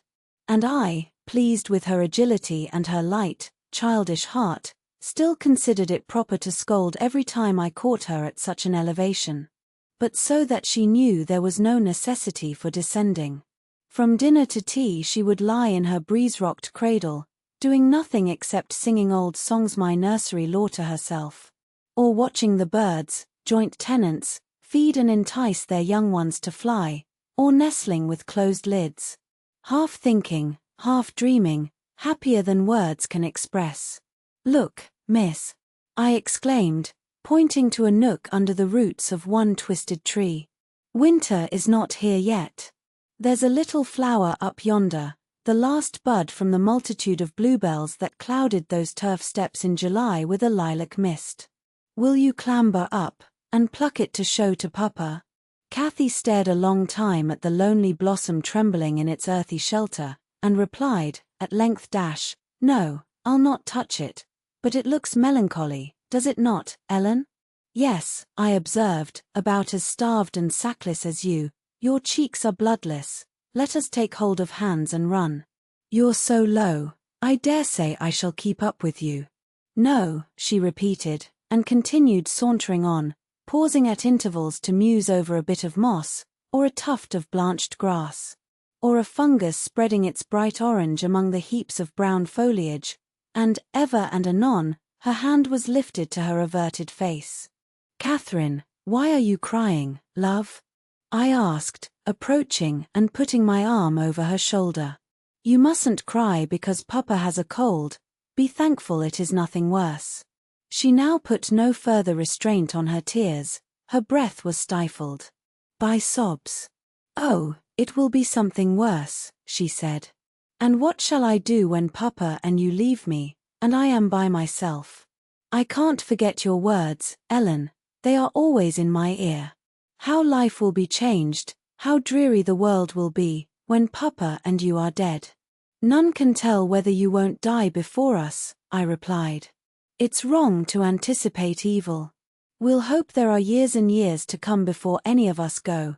Master is young, and I am strong, and hardly 45. My mother lived till 80, a canty dame to the last. And suppose Mr.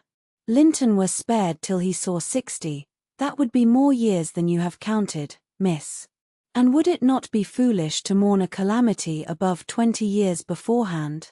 "But Aunt Isabella was younger than Papa," she remarked, gazing up with timid hope to seek further consolation.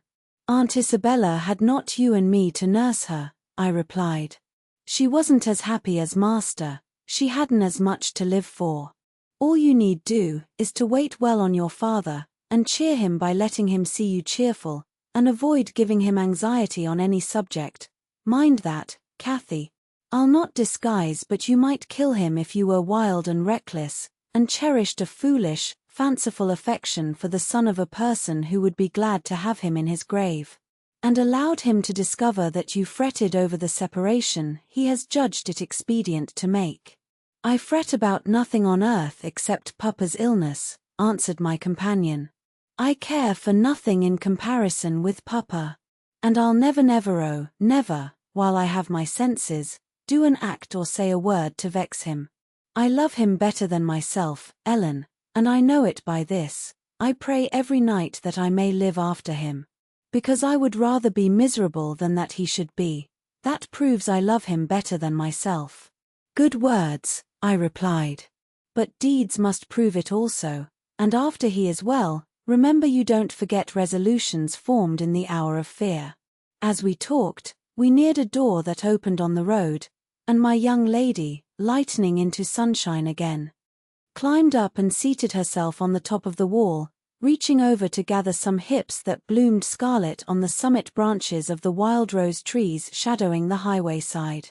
The lower fruit had disappeared, but only birds could touch the upper, except from Cathy's present station. In stretching to pull them, her hat fell off, and as the door was locked, she proposed scrambling down to recover it. I bid her be cautious lest she got a fall, and she nimbly disappeared. But the return was no such easy matter. The stones were smooth and neatly cemented, and the rosebushes and blackberry stragglers could yield no assistance in reascending. I, like a fool, didn't recollect that, till I heard her laughing and exclaiming, "Ellen, you'll have to fetch the key, or else I must run round to the porter's lodge. I can't scale the ramparts on this side." "Stay where you are," I answered. "I have my bundle of keys in my pocket.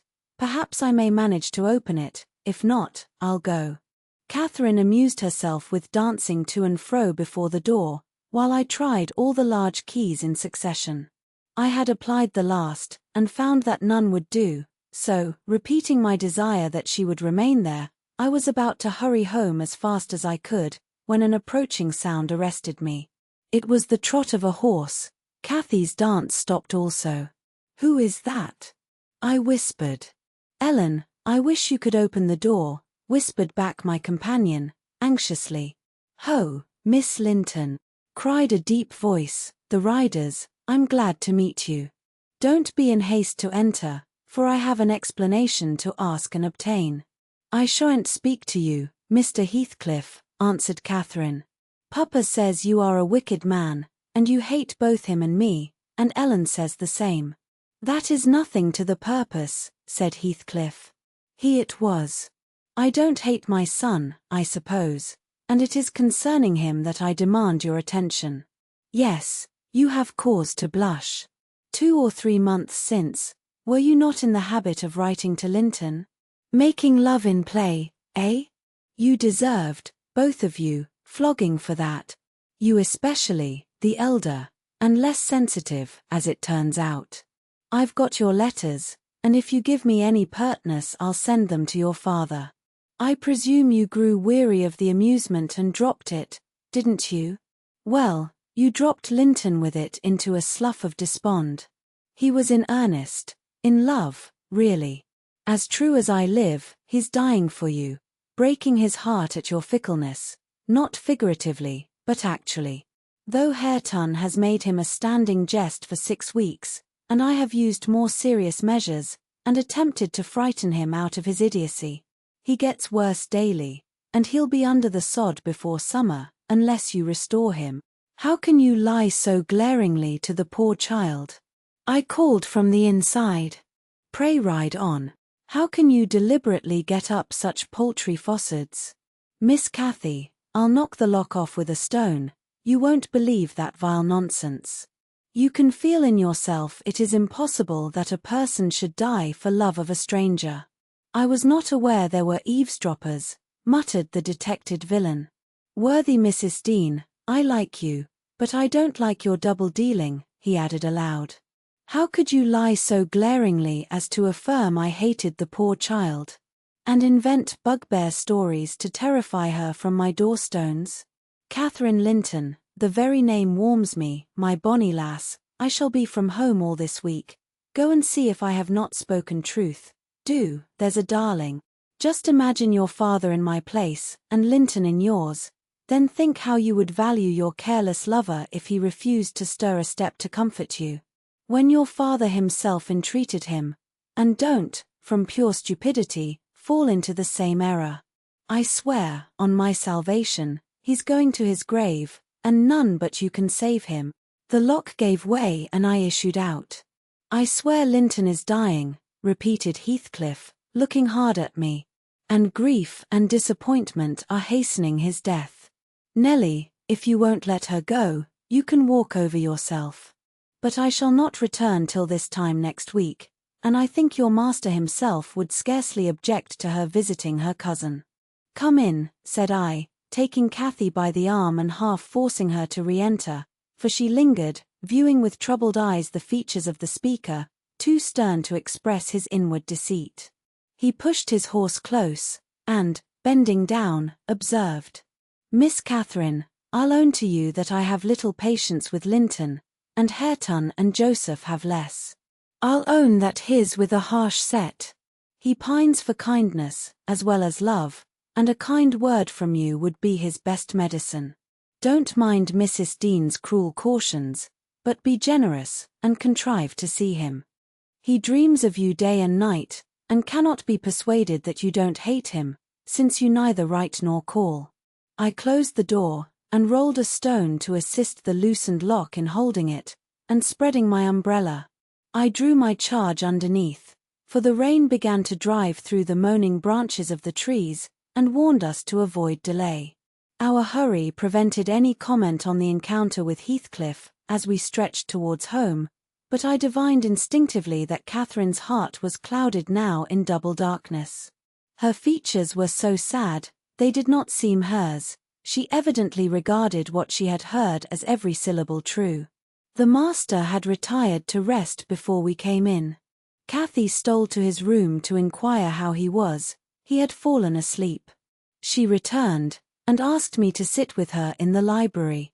We took our tea together, and afterwards she lay down on the rug, and told me not to talk, for she was weary. I got a book, and pretended to read. As soon as she supposed me absorbed in my occupation, she recommenced her silent weeping. It appeared, at present, her favourite diversion. I suffered her to enjoy it a while, then I expostulated, deriding and ridiculing all Mr. Heathcliff's assertions about his son, as if I were certain she would coincide. Alas! I hadn't skill to counteract the effect his account had produced. It was just what he intended. "You may be right, Ellen," she answered, "but I shall never feel at ease till I know. And I must tell Linton it is not my fault that I don't write, and convince him that I shall not change." What use were anger and protestations against her silly credulity? We parted that night hostile, but next day beheld me on the road to Wuthering Heights, by the side of my wilful young mistress's pony. I couldn't bear to witness her sorrow, to see her pale, dejected countenance, and heavy eyes, and I yielded. In the faint hope that Linton himself might prove, by his reception of us, how little of the tale was founded on fact. Chapter 23. The rainy night had ushered in a misty morning, half frost, half drizzle, and temporary brooks crossed our path gurgling from the uplands. My feet were thoroughly wetted, I was cross and low, exactly the humour suited for making the most of these disagreeable things. We entered the farmhouse by the kitchen way, to ascertain whether Mr. Heathcliff were really absent, because I put slight faith in his own affirmation. Joseph seemed sitting in a sort of Elysium alone, beside a roaring fire, a quart of ale on the table near him, bristling with large pieces of toasted oatcake, and his black, short pipe in his mouth. Catherine ran to the hearth to warm herself. I asked if the master was in. My question remained so long unanswered, that I thought the old man had grown deaf, and repeated it louder. "N.A." he snarled, or rather screamed through his nose. "N.A. Yama goa back where ya come froa." "Joseph," cried a peevish voice, simultaneously with me, from the inner room. "How often am I to call you? There are only a few red ashes now. Joseph, come this moment." Vigorous puffs, and a resolute stare into the grate, declared he had no ear for this appeal. The housekeeper and Hareton were invisible, one gone on an errand, and the other at his work, probably. We knew Linton's tones, and entered. "Oh, I hope you'll die in a garret, starved to death," said the boy, mistaking our approach for that of his negligent attendant. He stopped on observing his error. His cousin flew to him. "Is that you, Miss Linton?" he said, raising his head from the arm of the great chair, in which he reclined. "No, don't kiss me, it takes my breath." "Dear me. Papa said you would call," continued he, after recovering a little from Catherine's embrace, while she stood by looking very contrite. "Will you shut the door, if you please? You left it open, and those detestable creatures won't bring coals to the fire. It's so cold." I stirred up the cinders, and fetched a scuttleful myself. The invalid complained of being covered with ashes, but he had a tiresome cough, and looked feverish and ill, so I did not rebuke his temper. "Well, Linton," murmured Catherine, when his corrugated brow relaxed, "are you glad to see me? Can I do you any good?"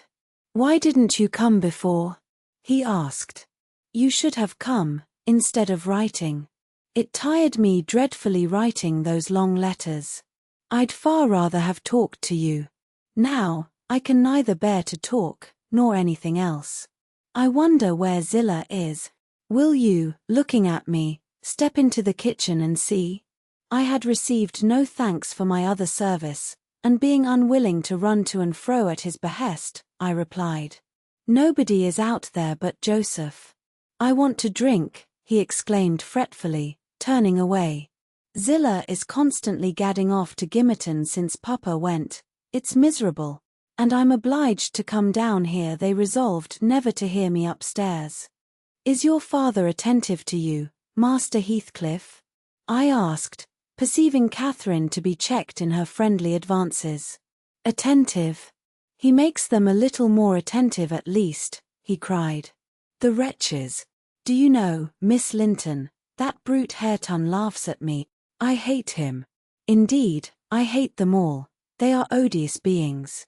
Cathy began searching for some water. She lighted on a pitcher in the dresser, filled a tumbler, and brought it.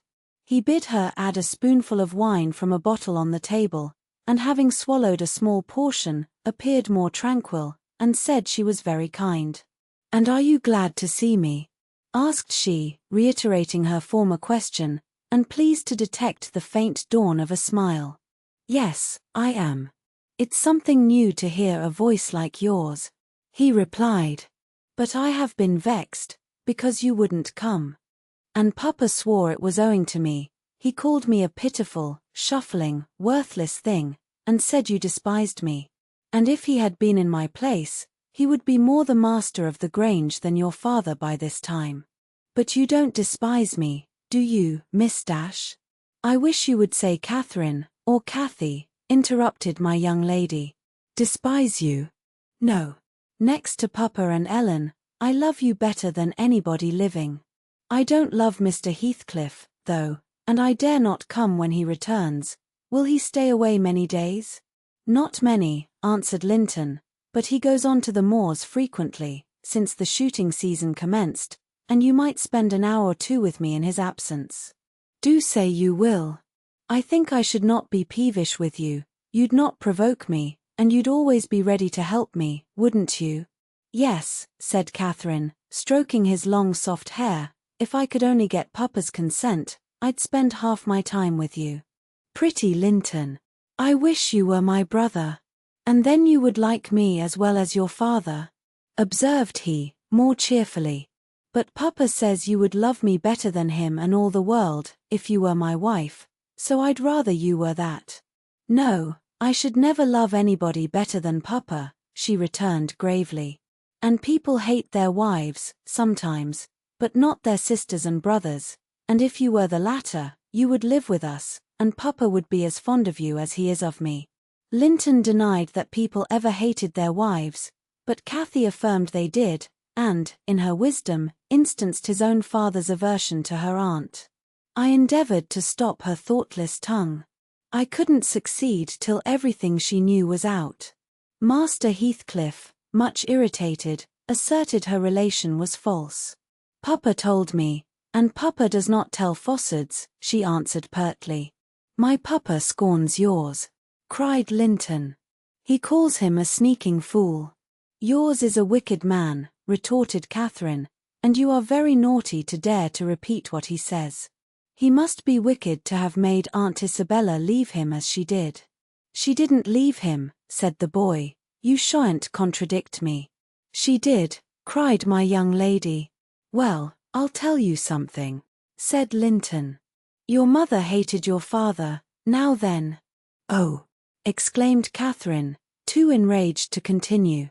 "And she loved mine," added he. "You little liar, I hate you now," she panted, and her face grew red with passion. She did, sang Linton, sinking into the recess of his chair, and leaning back his head to enjoy the agitation of the other disputant, who stood behind. "Hush, Master Heathcliff," I said, "that's your father's tale, too, I suppose." "It isn't, you hold your tongue," he answered. She did, Catherine. She did. Cathy, beside herself, gave the chair a violent push, and caused him to fall against one arm. He was immediately seized by a suffocating cough that soon ended his triumph. It lasted so long that it frightened even me. As to his cousin, she wept with all her might, aghast at the mischief she had done, though she said nothing. I held him till the fit exhausted itself. Then he thrust me away, and leant his head down silently. Catherine quelled her lamentations also, took a seat opposite, and looked solemnly into the fire. "How do you feel now, Master Heathcliff?" I inquired, after waiting 10 minutes. "I wish she felt as I do," he replied, "spiteful, cruel thing. Hareton never touches me, he never struck me in his life. And I was better today, and there his voice died in a whimper. "I didn't strike you," muttered Cathy, chewing her lip to prevent another burst of emotion. He sighed and moaned like one under great suffering, and kept it up for a quarter of an hour, on purpose to distress his cousin apparently. For whenever he caught a stifled sob from her, he put renewed pain and pathos into the inflections of his voice. "I'm sorry I hurt you, Linton," she said at length, racked beyond endurance. "But I couldn't have been hurt by that little push, and I had no idea that you could, either. You're not much, are you, Linton? Don't let me go home thinking I've done you harm. Answer. Speak to me." "I can't speak to you," he murmured. "You've hurt me so that I shall lie awake all night choking with this cough. If you had it you'd know what it was, but you'll be comfortably asleep while I'm in agony, and nobody near me. I wonder how you would like to pass those fearful nights." And he began to wail aloud, for very pity of himself. "Since you are in the habit of passing dreadful nights," I said, "it won't be Miss who spoils your ease. You'd be the same had she never come. However, she shall not disturb you again, and perhaps you'll get quieter when we leave you." "Must I go?" asked Catherine dolefully, bending over him. "Do you want me to go, Linton?" "You can't alter what you've done," he replied pettishly, shrinking from her, "unless you alter it for the worse by teasing me into a fever." "Well, then, I must go," she repeated. "Let me alone, at least," said he. "I can't bear your talking." She lingered, and resisted my persuasions to departure a tiresome while, but as he neither looked up nor spoke, she finally made a movement to the door, and I followed. We were recalled by a scream. Linton had slid from his seat onto the hearthstone, and lay writhing in the mere perverseness of an indulged plague of a child, determined to be as grievous and harassing as it can. I thoroughly gauged his disposition from his behavior, and saw at once it would be folly to attempt humoring him. Not so my companion. She ran back in terror, knelt down, and cried, and soothed, and entreated, till he grew quiet from lack of breath, by no means from compunction at distressing her. "I shall lift him onto the settle," I said, "and he may roll about as he pleases. We can't stop to watch him. I hope you are satisfied, Miss Cathy, that you are not the person to benefit him, and that his condition of health is not occasioned by attachment to you. Now, then, there he is. Come away. As soon as he knows there is nobody by to care for his nonsense, he'll be glad to lie still." She placed a cushion under his head, and offered him some water. He rejected the latter, and tossed uneasily on the former, as if it were a stone or a block of wood. She tried to put it more comfortably. "I can't do with that," he said. "It's not high enough." Catherine brought another to lay above it. "That's too high," murmured the provoking thing. "How must I arrange it, then?" she asked despairingly. He twined himself up to her, as she half knelt by the settle, and converted her shoulder into a support. "No, that won't do," I said. "You'll be content with the cushion, Master Heathcliff. Miss has wasted too much time on you already. We cannot remain 5 minutes longer." Yes, we can," replied Cathy. "He's good and patient now. He's beginning to think I shall have far greater misery than he will tonight, if I believe he is the worse for my visit, and then I dare not come again. Tell the truth about it, Linton, for I mustn't come if I have hurt you." "You must come, to cure me," he answered. "You ought to come, because you have hurt me. You know you have extremely. I was not as ill when you entered as I am at present, was I?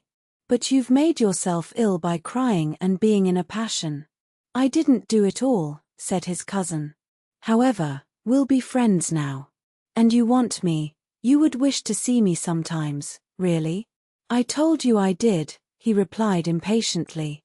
"Sit on the settle and let me lean on your knee. That's as Mamma used to do, whole afternoons together. Sit quite still and don't talk, but you may sing a song, if you can sing, or you may say a nice long interesting ballad, one of those you promised to teach me, or a story. I'd rather have a ballad, though. Begin." Catherine repeated the longest she could remember. The employment pleased both mightily. Linton would have another, and after that another, notwithstanding my strenuous objections, and so they went on until the clock struck 12. And we heard Hareton in the court, returning for his dinner. "And tomorrow," Catherine, will you be here tomorrow? Asked young Heathcliff, holding her frock as she rose reluctantly. No, I answered, nor next day neither. She, however, gave a different response evidently, for his forehead cleared as she stooped and whispered in his ear. You won't go tomorrow, recollect, miss. I commenced, when we were out of the house. You are not dreaming of it, are you? She smiled. Oh, I'll take good care, I continued. I'll have that lock mended, and you can escape by no way else.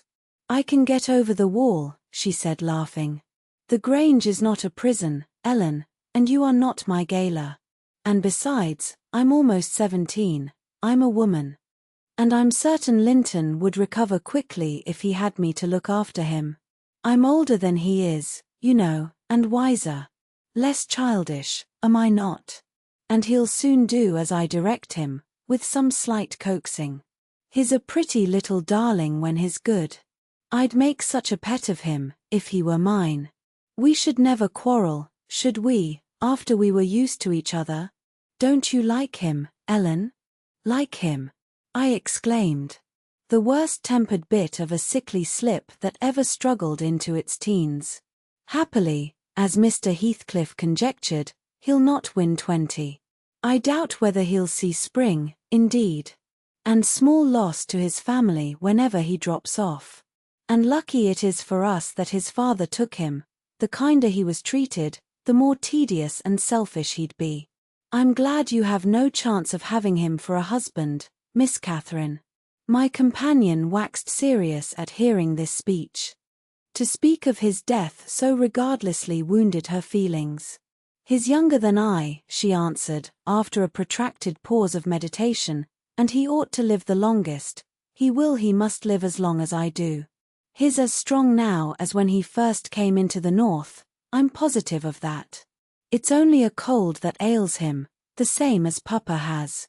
You say Papa will get better, and why shouldn't he? Well, I cried, after all, we needn't trouble ourselves. For listen, miss, and mind, I'll keep my word. If you attempt going to Wuthering Heights again, with or without me, I shall inform Mr. Linton, and, unless he allow it, the intimacy with your cousin must not be revived. It has been revived, muttered Cathy, sulkily. Must not be continued, then, I said. We'll see, was her reply, and she set off at a gallop, leaving me to toil in the rear. We both reached home before our dinner time. My master supposed we had been wandering through the park, and therefore he demanded no explanation of our absence. As soon as I entered I hastened to change my soaked shoes and stockings, but sitting such a while at the Heights had done the mischief. On the succeeding morning I was laid up, and during 3 weeks I remained incapacitated for attending to my duties. A calamity never experienced prior to that period, and never, I am thankful to say, since. My little mistress behaved like an angel in coming to wait on me, and cheer my solitude. The confinement brought me exceedingly low. It is wearisome, to a stirring active body, but few have slighter reasons for complaint than I had. The moment Catherine left Mr. Linton's room she appeared at my bedside. Her day was divided between us, no amusement usurped a minute. She neglected her meals, her studies, and her play, and she was the fondest nurse that ever watched. She must have had a warm heart, when she loved her father so, to give so much to me. I said her days were divided between us, but the master retired early, and I generally needed nothing after 6 o'clock, thus the evening was her own. Poor thing! I never considered what she did with herself after tea. And though frequently, when she looked in to bid me good night, I remarked a fresh colour in her cheeks and a pinkness over her slender fingers. Instead of fancying the hue borrowed from a cold ride across the moors, I laid it to the charge of a hot fire in the library. Chapter 24. At the close of 3 weeks I was able to quit my chamber and move about the house. And on the first occasion of my sitting up in the evening I asked Catherine to read to me, because my eyes were weak. We were in the library, the master having gone to bed. She consented, rather unwillingly, I fancied, and imagining my sort of books did not suit her. I bid her please herself in the choice of what she perused. She selected one of her own favourites, and got forward steadily about an hour. Then came frequent questions. "Ellen, are not you tired? Hadn't you better lie down now? You'll be sick, keeping up so long, Ellen." "No, no, dear, I'm not tired," I returned, continually. Perceiving me immovable, she essayed another method of showing her disrelish for her occupation. "Ellen, I'm tired." "Give over then and talk," I answered. That was worse. She fretted and sighed, and looked at her watch till 8, and finally went to her room. Completely overdone with sleep, judging by her peevish, heavy look, and the constant rubbing she inflicted on her eyes. The following night she seemed more impatient still, and on the 3rd from recovering my company she complained of a headache, and left me. I thought her conduct odd, and having remained alone a long while, I resolved on going and inquiring whether she were better, and asking her to come and lie on the sofa, instead of upstairs in the dark. No Catherine could I discover upstairs, and none below. The servants affirmed they had not seen her. I listened at Mr. Edgar's door, all was silence. I returned to her apartment, extinguished my candle, and seated myself in the window. The moon shone bright, a sprinkling of snow covered the ground, and I reflected that she might, possibly, have taken it into her head to walk about the garden, for refreshment. I did detect a figure creeping along the inner fence of the park, but it was not my young mistress. On its emerging into the light, I recognized one of the groomists. He stood a considerable period, viewing the carriage road through the grounds, then started off at a brisk pace, as if he had detected something, and reappeared presently, leading Mrs. Pony. And there she was, just dismounted, and walking by its side. The man took his charge stealthily across the grass towards the stable. Cathy entered by the casement window of the drawing-room, and glided noiselessly up to where I awaited her. She put the door gently to, slipped off her snowy shoes, untied her hat, and was proceeding, unconscious of my espionage, to lay aside her mantle, when I suddenly rose and revealed myself. The surprise petrified her an instant. She uttered an inarticulate exclamation, and stood fixed. "My dear Miss Catherine," I began, too vividly impressed by her recent kindness to break into a scold, "where have you been riding out at this hour? And why should you try to deceive me by telling a tale? Where have you been? Speak." "To the bottom of the park," she stammered. "I didn't tell a tale." "And nowhere else?" I demanded. "No," was the muttered reply. "Oh, Catherine," I cried, sorrowfully, "you know you have been doing wrong, or you wouldn't be driven to uttering an untruth to me. That does grieve me. I'd rather be 3 months ill, than hear you frame a deliberate lie." She sprang forward, and bursting into tears, threw her arms round my neck. "Well, Ellen, I'm so afraid of you being angry," she said. "Promise not to be angry, and you shall know the very truth. I hate to hide it." We sat down in the window seat. I assured her I would not scold, whatever her secret might be, and I guessed it, of course, so she commenced. "I've been to Wuthering Heights, Ellen, and I've never missed going a day since you fell ill, except thrice before, and twice after you left your room. I gave Michael books and pictures to prepare Minnie every evening, and to put her back in the stable. You mustn't scold him either, mind. I was at the Heights by 6:30, and generally stayed till 8:30, and then galloped home. It was not to amuse myself that I went. I was often wretched all the time. Now and then I was happy, once in a week perhaps. At first, I expected there would be sad work persuading you to let me keep my word to Linton, for I had engaged to call again next day, when we quitted him. But, as you stayed upstairs on the morrow, I escaped that trouble. While Michael was refastening the lock of the park door in the afternoon, I got possession of the key, and told him how my cousin wished me to visit him, because he was sick, and couldn't come to the Grange. and how Papa would object to my going, and then I negotiated with him about the pony. He is fond of reading, and he thinks of leaving soon to get married, so he offered, if I would lend him books out of the library, to do what I wished, but I preferred giving him my own, and that satisfied him better. On my second visit Linton seemed in lively spirits, and Zillah, that is their housekeeper, made us a clean room and a good fire, and told us that, as Joseph was out at a prayer meeting and Hareton Earnshaw was off with his dogs robbing our woods of pheasants, as I heard afterwards, we might do what we liked.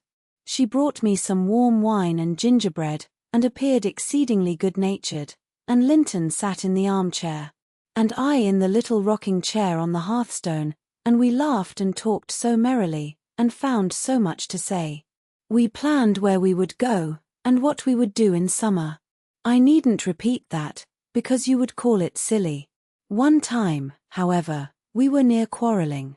He said the pleasantest manner of spending a hot July day was lying from morning till evening on a bank of heath in the middle of the moors, with the bees humming dreamily about among the bloom, and the larks singing high up overhead, and the blue sky and bright sun shining steadily and cloudlessly.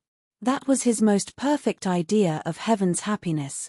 Mine was rocking in a rustling green tree, with a west wind blowing, and bright white clouds flitting rapidly above, and not only larks, but throstles, and blackbirds, and linnets, and cuckoos pouring out music on every side, and the moors seen at a distance, broken into cool dusky dells, but close by great swells of long grass undulating in waves to the breeze, and woods and sounding water, and the whole world awake and wild with joy. He wanted all to lie in an ecstasy of peace.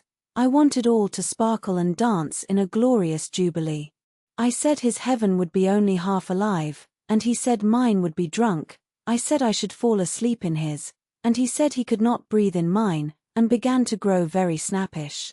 At last, we agreed to try both, as soon as the right weather came, and then we kissed each other and were friends. After sitting still an hour, I looked at the great room with its smooth uncarpeted floor, and thought how nice it would be to play in, if we removed the table, and I asked Linton to call Zillah in to help us, and would have a game at blindman's buff. She should try to catch us. You used to, you know, Ellen. He wouldn't. There was no pleasure in it, he said, but he consented to play at ball with me. We found two in a cupboard, among a heap of old toys, tops, and hoops, and battledores and shuttlecocks. One was marked C, and the other H. I wished to have the C, because that stood for Catherine, and the H might be for Heathcliff, his name, but the bran came out of H, and Linton didn't like it. I beat him constantly, and he got cross again, and coughed, and returned to his chair. That night, though he easily recovered his good humour, he was charmed with 2 or 3 pretty your songs, Ellen, and when I was obliged to go, he begged and entreated me to come the following evening, and I promised. Minnie and I went flying home as light as air, and I dreamt of Wuthering Heights and my sweet, darling cousin, till morning. On the morrow I was sad, partly because you were poorly, and partly that I wished my father knew and approved of my excursions. But it was beautiful moonlight after tea, and, as I rode on, the gloom cleared. I shall have another happy evening, I thought to myself, and what delights me more, my pretty Linton will. I trotted up their garden, and was turning round to the back, when that fellow Earnshaw met me, took my bridle, and bid me go in by the front entrance. He patted Minnie's neck, and said she was a bonny beast, and appeared as if he wanted me to speak to him. I only told him to leave my horse alone, or else it would kick him. He answered in his vulgar accent, it wouldn't do much hurt if it did, and surveyed its legs with a smile. I was half inclined to make it try. However, he moved off to open the door, and, as he raised the latch, he looked up to the inscription above, and said, with a stupid mixture of awkwardness and elation, Miss Catherine, I can read yon, now. Wonderful, I exclaimed. Pray let us hear you are grown clever. He spelt, and drawled over by syllables, the name Hareton Earnshaw. And the figures? I cried, encouragingly, perceiving that he came to a dead halt. I cannot tell them yet, he answered. Oh, you dunce, I said, laughing heartily at his failure. The fool stared, with a grin hovering about his lips, and a scowl gathering over his eyes, as if uncertain whether he might not join in my mirth. Whether it were not pleasant familiarity, or what it really was, contempt. I settled his doubts, by suddenly retrieving my gravity and desiring him to walk away, for I came to see Linton, not him. He reddened. I saw that by the moonlight, dropped his hand from the latch, and skulked off, a picture of mortified vanity. He imagined himself to be as accomplished as Linton, I suppose, because he could spell his own name, and was marvellously discomfited that I didn't think the same. Stop, Miss Catherine, dear, I interrupted. I shall not scold, but I don't like your conduct there. If you had remembered that Hareton was your cousin as much as Master Heathcliff, you would have felt how improper it was to behave in that way. At least, it was praiseworthy ambition for him to desire to be as accomplished as Linton, and probably he did not learn merely to show off. You had made him ashamed of his ignorance before, I have no doubt, and he wished to remedy it and please you. To sneer at his imperfect attempt was very bad breeding. Had you been brought up in his circumstances, would you be less rude? He was as quick and as intelligent a child as ever you were, and I'm hurt that he should be despised now, because that base Heathcliff has treated him so unjustly. Well, Ellen, you won't cry about it, will you? She exclaimed, surprised at my earnestness. But wait, and you shall hear if he conned his to please me, and if it were worth while being civil to the brute. I entered. Linton was lying on the settle, and half got up to welcome me. I'm ill tonight, Catherine, love, he said, and you must have all the talk, and let me listen. Come, and sit by me. I was sure you wouldn't break your word, and I'll make you promise again, before you go. I knew now that I mustn't tease him, as he was ill, and I spoke softly and put no questions, and avoided irritating him in any way. I had brought some of my nicest books for him. He asked me to read a little of one, and I was about to comply, when Earnshaw burst the door open. Having gathered venom with reflection, he advanced direct to us, seized Linton by the arm, and swung him off the seat. Get to thy own room, he said, in a voice almost inarticulate with passion, and his face looked swelled and furious. Take her there if she comes to see thee. Thou shan't keep me out of this. Begone ye both. He swore at us, and left Linton no time to answer, nearly throwing him into the kitchen, and he clenched his fist as I followed, seemingly longing to knock me down. I was afraid for a moment, and I let one volume fall. He kicked it after me, and shut us out. I heard a malignant, crackly laugh by the fire, and turning, beheld that odious Joseph standing rubbing his bony hands, and quivering. I were sure he'd sarve ye out. He's a grand lad. He's get 10 rate spirit in him. He gnaws, as weel as I do, who should be measter yonder ek. He made ye skift properly.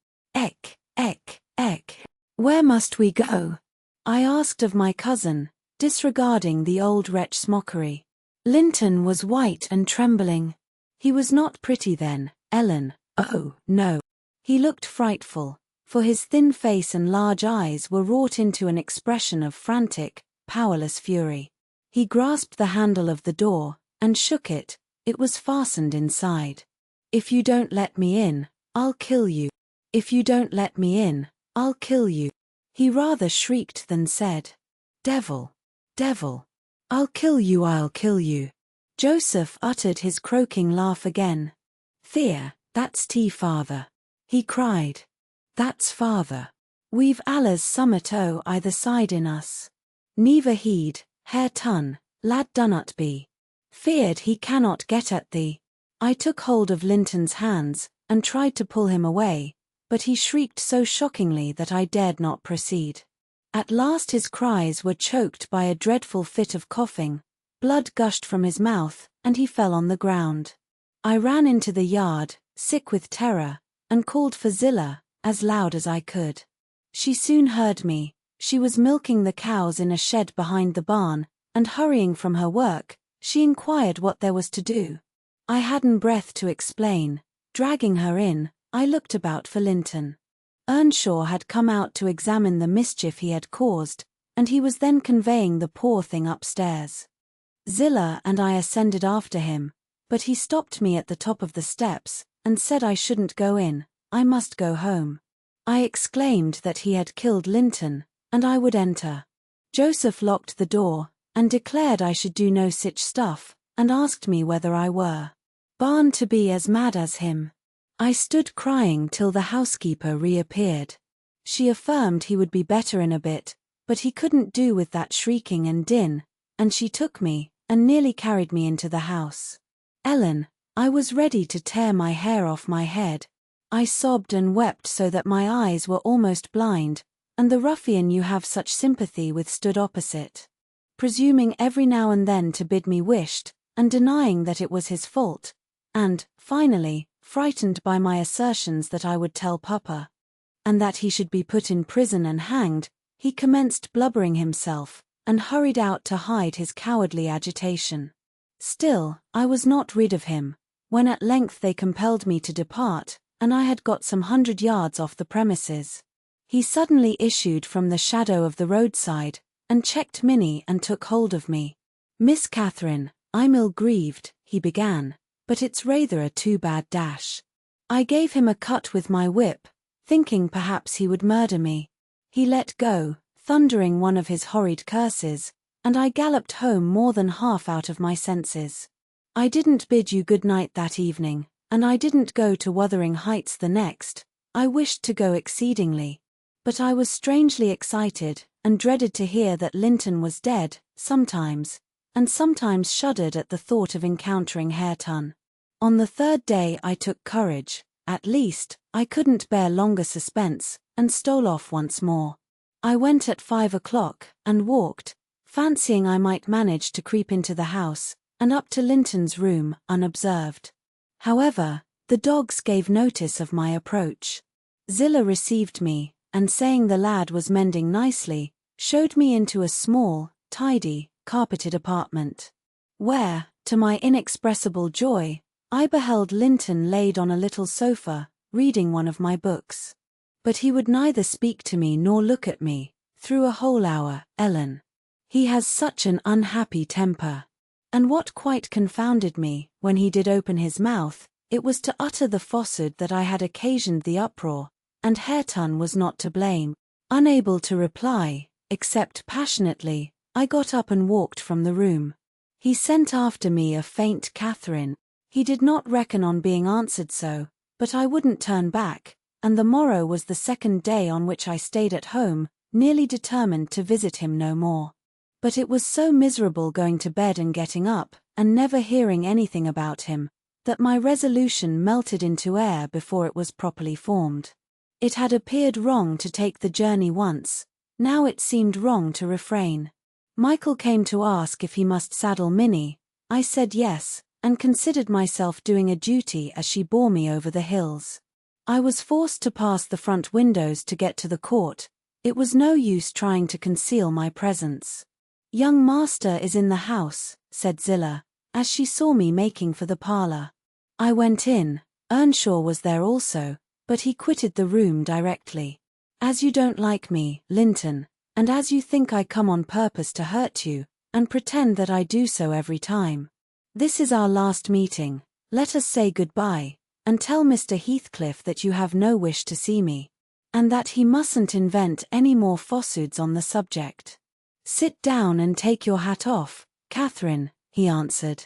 "You are so much happier than I am, you ought to be better. Papa talks enough of my defects, and shows enough scorn of me, to make it natural I should doubt myself. I doubt whether I am not altogether as worthless as he calls me, frequently, and then I feel so cross and bitter. I hate everybody. I am worthless, and bad in temper, and bad in spirit, almost always, and, if you choose, you may say good-bye, you'll get rid of an annoyance. Only, Catherine, do me this justice. Believe that if I might be as sweet, and as kind, and as good as you are, I would be, as willingly, and more so, than as happy and as healthy.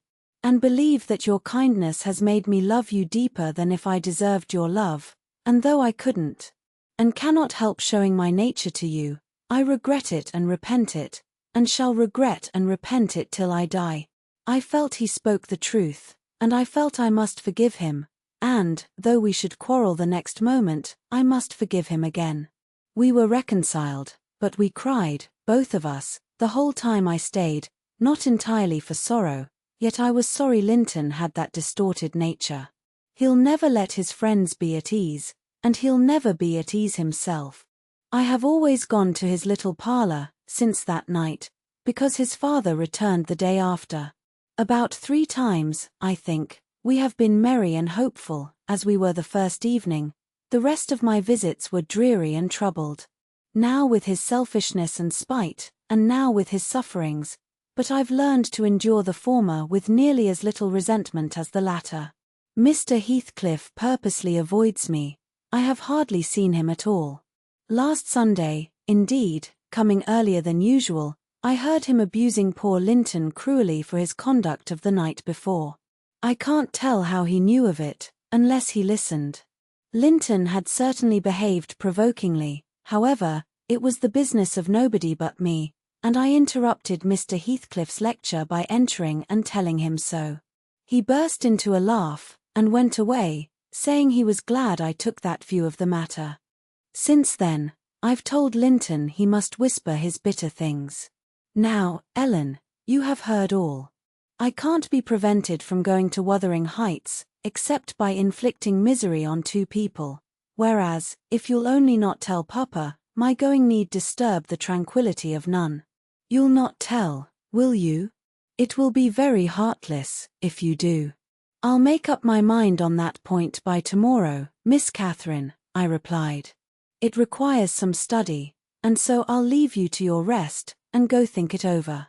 I thought it over aloud, in my master's presence, walking straight from her room to his, and relating the whole story, with the exception of her conversations with her cousin, and any mention of Hareton.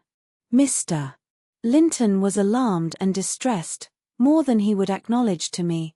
In the morning, Catherine learnt my betrayal of her confidence, and she learnt also that her secret visits were to end. In vain she wept and writhed against the interdict, and implored her father to have pity on Linton. All she got to comfort her was a promise that he would write and give him leave to come to the Grange when he pleased, but explaining that he must no longer expect to see Catherine at Wuthering Heights. Perhaps, had he been aware of his nephew's disposition and state of health, he would have seen fit to withhold even that slight consolation. Chapter 25. These things happened last winter, sir, said Mrs. Dean, hardly more than a year ago. Last winter, I did not think, at another 12 months' end, I should be amusing a stranger to the family with relating them. Yet, who knows how long you'll be a stranger? You're too young to rest always contented, living by yourself, and I some way fancy no one could see Catherine Linton and not love her. You smile. But why do you look so lively and interested when I talk about her? And why have you asked me to hang her picture over your fireplace? And why dash? Stop, my good friend, I cried. It may be very possible that I should love her, but would she love me? I doubt it too much to venture my tranquillity by running into temptation, and then my home is not here. I'm of the busy world, and to its arms I must return. Go on. Was Catherine obedient to her father's commands? She was, continued the housekeeper. Her affection for him was still the chief sentiment in her heart, and he spoke without anger. He spoke in the deep tenderness of one about to leave his treasure amid perils and foes, where his remembered words would be the only aid that he could bequeath to guide her. He said to me, a few days afterwards, I wish my nephew would write, Ellen, or call. Tell me, sincerely, what you think of him. Is he changed for the better, or is there a prospect of improvement, as he grows a man? He's very delicate, sir, I replied, and scarcely likely to reach manhood, but this I can say, he does not resemble his father. And if Miss Catherine had the misfortune to marry him, he would not be beyond her control, unless she were extremely and foolishly indulgent. However, master, you'll have plenty of time to get acquainted with him and see whether he would suit her. It wants 4 years and more to his being of age." Edgar sighed, and, walking to the window, looked out towards Gimmerton Kirk. It was a misty afternoon, but the February sun shone dimly, and we could just distinguish the 2 fir trees in the yard, and the sparely scattered gravestones. "I've prayed often," he half soliloquized, "for the approach of what is coming, and now I begin to shrink and fear it. I thought the memory of the hour I came down that Glen a bridegroom would be less sweet than the anticipation that I was soon, in a few months, or, possibly, weeks, to be carried up, and laid in its lonely hollow. Ellen, I've been very happy with my little Cathy. Through winter nights and summer days she was a living hope at my side. But I've been as happy musing by myself among those stones, under that old church, lying, through the long June evenings, on the green mound of her mother's grave, and wishing yearning for the time when I might lie beneath it. What can I do for Cathy? How must I quit her? I'd not care one moment for Linton being Heathcliff's son, nor for his taking her from me, if he could console her for my loss. I'd not care that Heathcliff gained his ends, and triumphed in robbing me of my last blessing. But should Linton be unworthy only a feeble tool to his father, I cannot abandon her to him, and, hard though it be to crush her buoyant spirit, I must persevere in making her sad while I live, and leaving her solitary when I die. Darling, I'd rather resign her to God, and lay her in the earth before me. Resign her to God as it is, sir, I answered, and if we should lose you, which may he forbid under his providence, I'll stand her friend and counsellor to the last. Miss Catherine is a good girl. I don't fear that she will go wilfully wrong, and people who do their duty are always finally rewarded. Spring advanced, yet my master gathered no real strength, though he resumed his walks in the grounds with his daughter. To her inexperienced notions, this itself was a sign of convalescence, and then his cheek was often flushed, and his eyes were bright. She felt sure of his recovering. "You'll surely not go out tonight, sir?" He answered, "No, I'll defer it this year a little longer." He wrote again to Linton, expressing his great desire to see him, and, had the invalid been presentable, I've no doubt his father would have permitted him to come. As it was, being instructed, he returned an answer, intimating that Mr. Heathcliff objected to his calling at the Grange. But his uncle's kind remembrance delighted him, and he hoped to meet him sometimes in his rambles, and personally to petition that his cousin and he might not remain long so utterly divided. That part of his letter was simple, and probably his own. Heathcliff knew he could plead eloquently for Catherine's company, then. "I do not ask," he said, "that she may visit here, but am I never to see her, because my father forbids me to go to her home, and you forbid her to come to mine? Do, now and then, ride with her towards the heights, and let us exchange a few words, in your presence. We have done nothing to deserve this separation, and you are not angry with me. You have no reason to dislike me, you allow, yourself. Dear uncle, send me a kind note tomorrow, and leave to join you anywhere you please, except at Thrushcross Grange. I believe an interview would convince you that my father's character is not mine. He affirms I am more your nephew than his son. And though I have faults which render me unworthy of Catherine, she has excused them, and for her sake. You should also. You inquire after my health. It is better, but while I remain cut off from all hope, and doomed to solitude, or the society of those who never did and never will like me, how can I be cheerful and well?" Edgar, though he felt for the boy, could not consent to grant his request, because he could not accompany Catherine. He said, in summer, perhaps, they might meet. Meantime, he wished him to continue writing at intervals, and engaged to give him what advice and comfort he was able by letter, being well aware of his hard position in his family. Linton complied, and had he been unrestrained, would probably have spoiled all by filling his epistles with complaints and lamentations. But his father kept a sharp watch over him, and, of course, insisted on every line that my master sent being shown. So, instead of penning his peculiar personal sufferings and distresses, the themes constantly uppermost in his thoughts. He harped on the cruel obligation of being held asunder from his friend and love, and gently intimated that Mr. Linton must allow an interview soon, or he should fear he was purposely deceiving him with empty promises. Cathy was a powerful ally at home, and between them they at length persuaded my master to acquiesce in their having a ride or a walk together about once a week, under my guardianship, and on the moors nearest the Grange, for June found him still declining. Though he had set aside yearly a portion of his income for my young lady's fortune, he had a natural desire that she might retain or at least return in a short time to the house of her ancestors.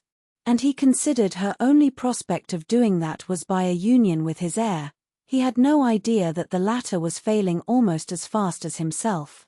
Nor had anyone, I believe. No doctor visited the Heights, and no one saw Master Heathcliff to make report of his condition among us. I, for my part, began to fancy my forebodings were false, and that he must be actually rallying, when he mentioned riding and walking on the moors, and seemed so earnest in pursuing his object. I could not picture a father treating a dying child as tyrannically and wickedly as I afterwards learned Heathcliff had treated him. To compel this apparent eagerness, his efforts redoubling the more imminently his avaricious and unfeeling plans were threatened with defeat by death. Chapter 26. Summer was already past its prime, when Edgar reluctantly yielded his assent to their entreaties, and Catherine and I set out on our first ride to join her cousin. It was a close, sultry day, devoid of sunshine, but with a sky too dappled and hazy to threaten rain, and our place of meeting had been fixed at the Guidestone, by the crossroads. On arriving there, however, a little herd-boy, despatched as a messenger, told us that Maester Linton were just this side Tach Heights, and he'd be much obliged to us to gang on a bit further. Then Master Linton has forgot the first injunction of his uncle, I observed. He bid us keep on the Grange land, and here we are off at once. Well, we'll turn our horses' heads round when we reach him, answered my companion. Our excursion shall lie towards home. But when we reached him, and that was scarcely a quarter of a mile from his own door, we found he had no horse, and we were forced to dismount, and leave ours to graze. He lay on the heath, awaiting our approach, and did not rise till we came within a few yards. Then he walked so feebly, and looked so pale, that I immediately exclaimed, "Why, Master Heathcliff, you are not fit for enjoying a ramble this morning. How ill you do look." Catherine surveyed him with grief and astonishment. She changed the ejaculation of joy on her lips to one of alarm, and the congratulation on their long-postponed meeting to an anxious inquiry, whether he were worse than usual. "No better," he panted, trembling, and retaining her hand as if he needed its support, while his large blue eyes wandered timidly over her, the hollowness round them transforming to haggard wildness the languid expression they once possessed. "But you have been worse," persisted his cousin, "worse than when I saw you last. You are thinner, and I'm tired," he interrupted, hurriedly. "It is too hot for walking, let us rest here. And, in the morning, I often feel sick. Papa says I grow so fast." Badly satisfied, Cathy sat down, and he reclined beside her. "This is something like your paradise," said she, making an effort at cheerfulness. "You recollect the 2 days we agreed to spend in the place and weigh each thought pleasantest? This is nearly yours, only there are clouds, but then they are so soft and mellow, it is nicer than sunshine. Next week, if you can, we'll ride down to the Grange Park, and try mine." Linton did not appear to remember what she talked of, and he had evidently great difficulty in sustaining any kind of conversation. His lack of interest in the subjects she started, and his equal incapacity to contribute to her entertainment, were so obvious that she could not conceal her disappointment. An indefinite alteration had come over his whole person and manner. The pettishness that might be caressed into fondness had yielded to a listless apathy.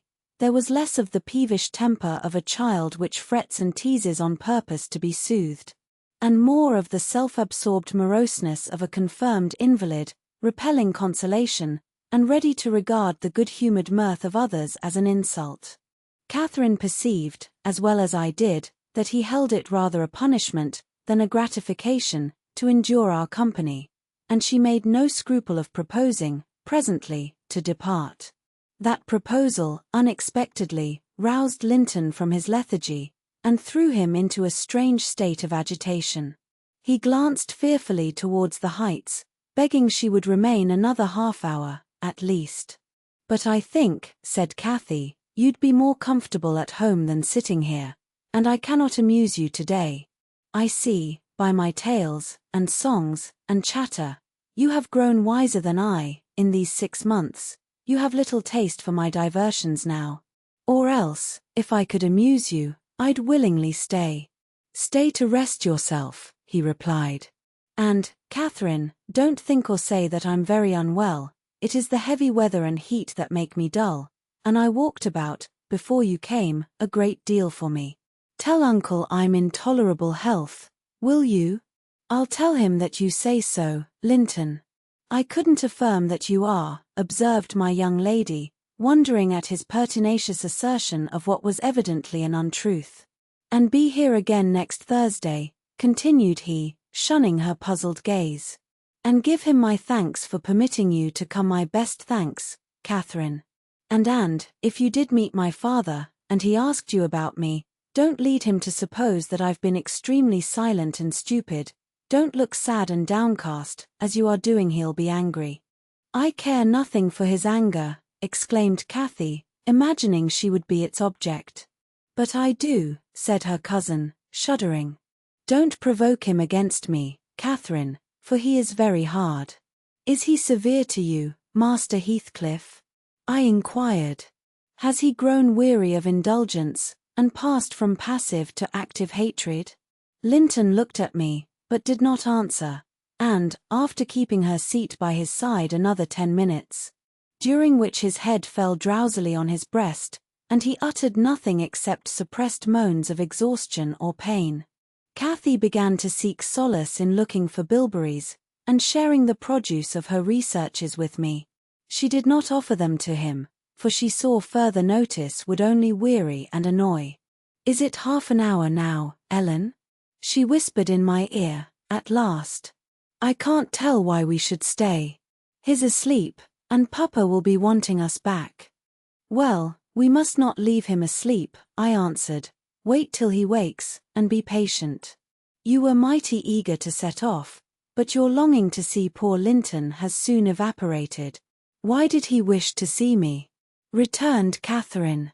"In his crossest humours, formerly, I liked him better than I do in his present curious mood. It's just as if it were a task he was compelled to perform this interview for fear his father should scold him. But I'm hardly going to come to give Mr. Heathcliff pleasure, whatever reason he may have for ordering Linton to undergo this penance. And, though I'm glad he's better in health, I'm sorry he's so much less pleasant, and so much less affectionate to me." "You think he is better in health, then?" I said. "Yes," she answered, "because he always made such a great deal of his sufferings, you know. He is not tolerably well, as he told me to tell Papa, but is better, very likely." "There you differ with me, Miss Cathy," I remarked. "I should conjecture him to be far worse." Linton here started from his slumber in bewildered terror, and asked if anyone had called his name. "No," said Catherine, "unless in drear miss I cannot conceive how you manage to doze out of doors, in the morning." "I thought I heard my father," he gasped, glancing up to the frowning nab above us. "You are sure nobody spoke?" "Quite sure," replied his cousin. "Only Ellen and I were disputing concerning your health. Are you truly stronger, Linton, than when we separated in winter? If you be, I'm certain one thing is not stronger, your regard for me. Speak, are you?" The tears gushed from Linton's eyes as he answered, "Yes, yes, I am." And, still under the spell of the imaginary voice, his gaze wandered up and down to detect its owner. Cathy rose. "For today we must part," she said. "And I won't conceal that I have been sadly disappointed with our meeting, though I'll mention it to nobody but you, not that I stand in awe of Mr. Heathcliff." "Hush," murmured Linton. "For God's sake, hush. His coming." And he clung to Catherine's arm, striving to detain her, but at that announcement she hastily disengaged herself, and whistled to Minnie, who obeyed her like a dog. "I'll be here next Thursday," she cried, springing to the saddle. "Goodbye. Quick, Ellen." And so we left him, scarcely conscious of our departure, so absorbed was he in anticipating his father's approach. Before we reached home, Catherine's displeasure softened into a perplexed sensation of pity and regret, largely blended with vague, uneasy doubts about Linton's actual circumstances, physical and social, in which I partook. Though I counselled her not to say much, for a second journey would make us better judges. My master requested an account of our ongoings. His nephew's offering of thanks was duly delivered, Miss Cathy gently touching on the rest. I also threw little light on his inquiries, for I hardly knew what to hide and what to reveal. Chapter 27. 7 days glided away, every one marking its course by the henceforth rapid alteration of Edgar Linton's state. The havoc that months had previously wrought was now emulated by the inroads of hours. Catherine we would fain have deluded yet, but her own quick spirit refused to delude her. It divined in secret, and brooded on the dreadful probability, gradually ripening into certainty. She had not the heart to mention her ride. When Thursday came round, I mentioned it for her, and obtained permission to order her out of doors. For the library, where her father stopped a short time daily, the brief period he could bear to sit up, and his chamber, had become her whole world. She grudged each moment that did not find her bending over his pillow, or seated by his side. Her countenance grew wan with watching and sorrow, and my master gladly dismissed her to what he flattered himself would be a happy change of scene and society, drawing comfort from the hope that she would not now be left entirely alone after his death. He had a fixed idea, I guessed by several observations he let fall, that, as his nephew resembled him in person, he would resemble him in mind, for Linton's letters bore few or no indications of his defective character, and I, through pardonable weakness, refrained from correcting the error, asking myself what good there would be in disturbing his last moments with information that he had neither power nor opportunity to turn to account. We deferred our excursion till the afternoon, a golden afternoon of August, every breath from the hills so full of life, that it seemed whoever respired it, though dying, might revive. Catherine's face was just like the landscape shadows and sunshine flitting over it in rapid succession. But the shadows rested longer, and the sunshine was more transient, and her poor little heart reproached itself for even that passing forgetfulness of its cares. We discerned Linton watching at the same spot he had selected before. My young mistress alighted, and told me that, as she was resolved to stay a very little while, I had better hold the pony and remain on horseback. But I dissented. I wouldn't risk losing sight of the charge committed to me a minute, so we climbed the slope of heath together. Master Heathcliff received us with greater animation on this occasion. Not the animation of high spirits though, nor yet of joy, it looked more like fear. "It is late," he said, speaking short and with difficulty. "Is not your father very ill? I thought you wouldn't come. Why won't you be candid?" cried Catherine, swallowing her greeting. "Why cannot you say at once you don't want me? It is strange, Linton, that for the second time you have brought me here on purpose, apparently to distress us both, and for no reason beside." Linton shivered, and glanced at her, half supplicating, half ashamed, but his cousin's patience was not sufficient to endure this enigmatical behavior.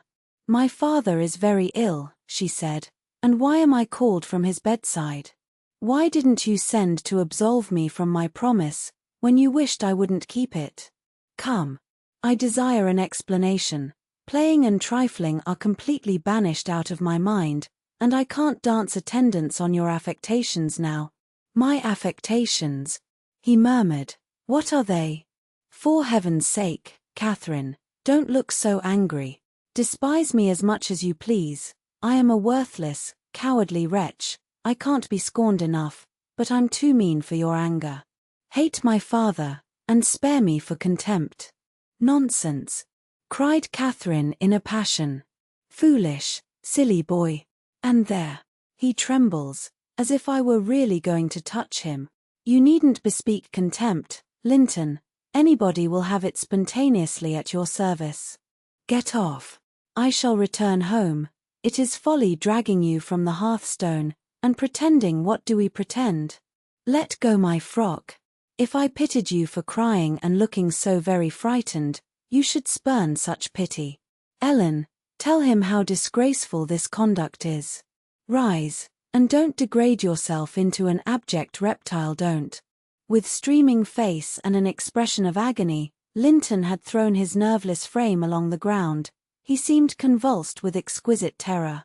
Oh, he sobbed, I cannot bear it. Catherine, Catherine, I'm a traitor, too, and I dare not tell you. But leave me, and I shall be killed. Dear Catherine, my life is in your hands, and you have said you loved me, and if you did, it wouldn't harm you. You'll not go, then? Kind, sweet, good Catherine, and perhaps you will consent and he'll let me die with you. My young lady, on witnessing his intense anguish, stooped to raise him. The old feeling of indulgent tenderness overcame her vexation, and she grew thoroughly moved and alarmed. Consent to what? She asked. To stay. Tell me the meaning of this strange talk, and I will. You contradict your own words, and distract me. Be calm and frank, and confess at once all that weighs on your heart. You wouldn't injure me, Linton, would you? You wouldn't let any enemy hurt me, if you could prevent it. I'll believe you are a coward, for yourself, but not a cowardly betrayer of your best friend. But my father threatened me, gasped the boy, clasping his attenuated fingers, and I dread him, I dread him. I dare not tell. Oh, well, said Catherine, with scornful compassion, keep your secret, I'm no coward. Save yourself, I'm not afraid. Her magnanimity provoked his tears. He wept wildly, kissing her supporting hands, and yet could not summon courage to speak out. I was cogitating what the mystery might be, and determined Catherine should never suffer to benefit him or anyone else. By my good will, when, hearing a rustle among the ling, I looked up and saw Mr. Heathcliff almost close upon us. Descending the heights. It is something to see you so near to my house, Nelly. How are you at the Grange? Let us hear. The rumour goes, he added, in a lower tone, that Edgar Linton is on his deathbed. Perhaps they exaggerate his illness? No, my master is dying, I replied. It is true enough. A sad thing it will be for us all, but a blessing for him. How long will he last, do you think? He asked. I don't know, I said. Because, he continued, looking at the two young people, who were fixed under his eye, Linton appeared as if he could not venture to stir or raise his head. And Catherine could not move, on his account, because that lad yonder seems determined to beat me, and I'd thank his uncle to be quick. And go before him. Hello. Has the whelp been playing that game long? I did give him some lessons about snivelling. Is he pretty lively with Miss Linton generally? Lively? No, he has shown the greatest distress, I answered. To see him, I should say, that instead of rambling with his sweetheart on the hills, he ought to be in bed, under the hands of a doctor. He shall be, in a day or two, muttered Heathcliff. But first get up, Linton. Get up, he shouted. Don't grovel on the ground there, up, this moment. Linton had sunk prostrate again in another paroxysm of helpless fear, caused by his father's glance towards him, I suppose. There was nothing else to produce such humiliation. He made several efforts to obey, but his little strength was annihilated for the time, and he fell back again with a moan. Mr. Heathcliff advanced, and lifted him to lean against a ridge of turf. "Now," said he, with curbed ferocity, "I'm getting angry, and if you don't command that paltry spirit of yours, damn you. Get up directly." "I will, father," he panted. "Only, let me alone, or I shall faint. I've done as you wished, I'm sure. Catherine will tell you that I have been cheerful. Ah! Keep by me, Catherine. Give me your hand." "Take mine," said his father. "Stand on your feet. There now, she'll lend you her arm. That's right, look at her. You would imagine I was the devil himself, Miss Linton, to excite such horror. Be so kind as to walk home with him, will you? He shudders if I touch him." "Linton dear," whispered Catherine, "I can't go to Wuthering Heights. Papa has forbidden me. He'll not harm you. Why are you so afraid?" "I can never re-enter that house," he answered. "I'm not to re-enter it without you." "Stop!" cried his father. "We'll respect Catherine's filial scruples. Nellie, take him in, and I'll follow your advice concerning the doctor, without delay." "You'll do well," replied I, "but I must remain with my mistress. To mind your son is not my business." "You are very stiff," said Heathcliff, "I know that, but you'll force me to pinch the baby and make it scream before it moves your charity. Come, then, my hero.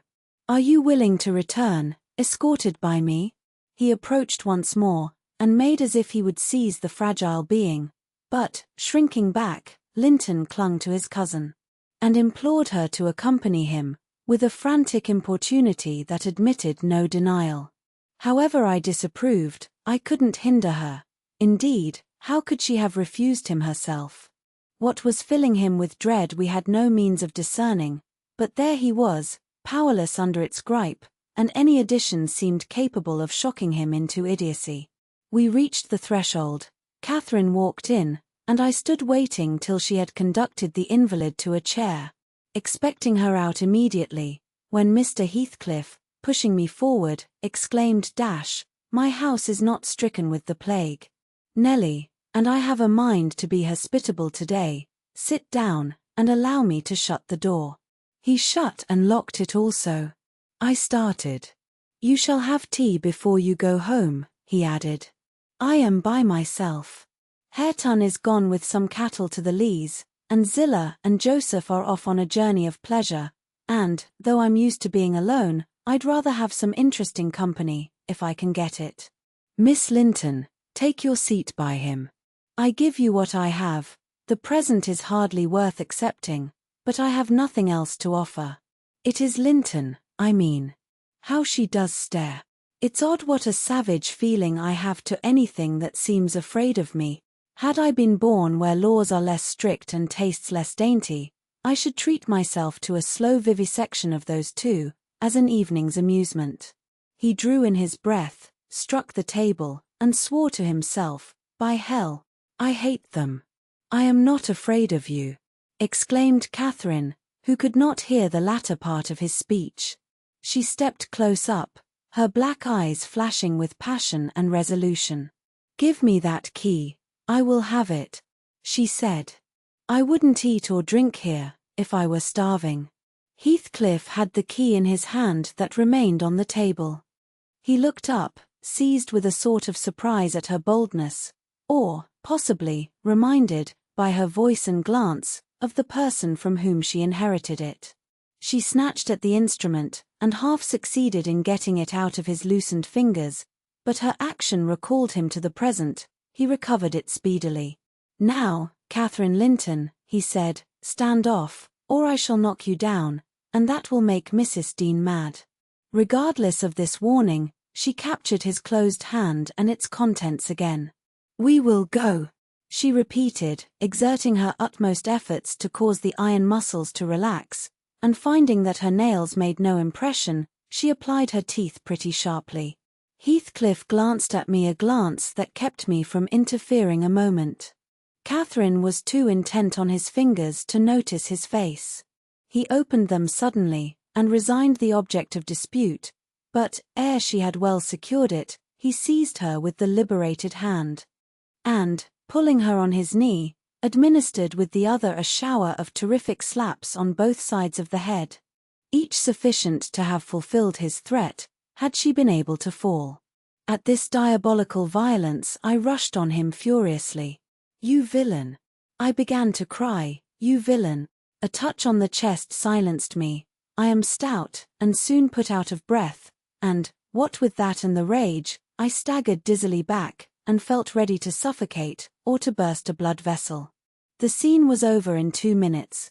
Catherine, released, put her 2 hands to her temples, and looked just as if she were not sure whether her ears were off or on. She trembled like a reed, poor thing, and leant against the table perfectly bewildered. "I know how to chastise children, you see," said the scoundrel, grimly, as he stooped to repossess himself of the key, which had dropped to the floor. "Go to Linton now, as I told you, and cry at your ease.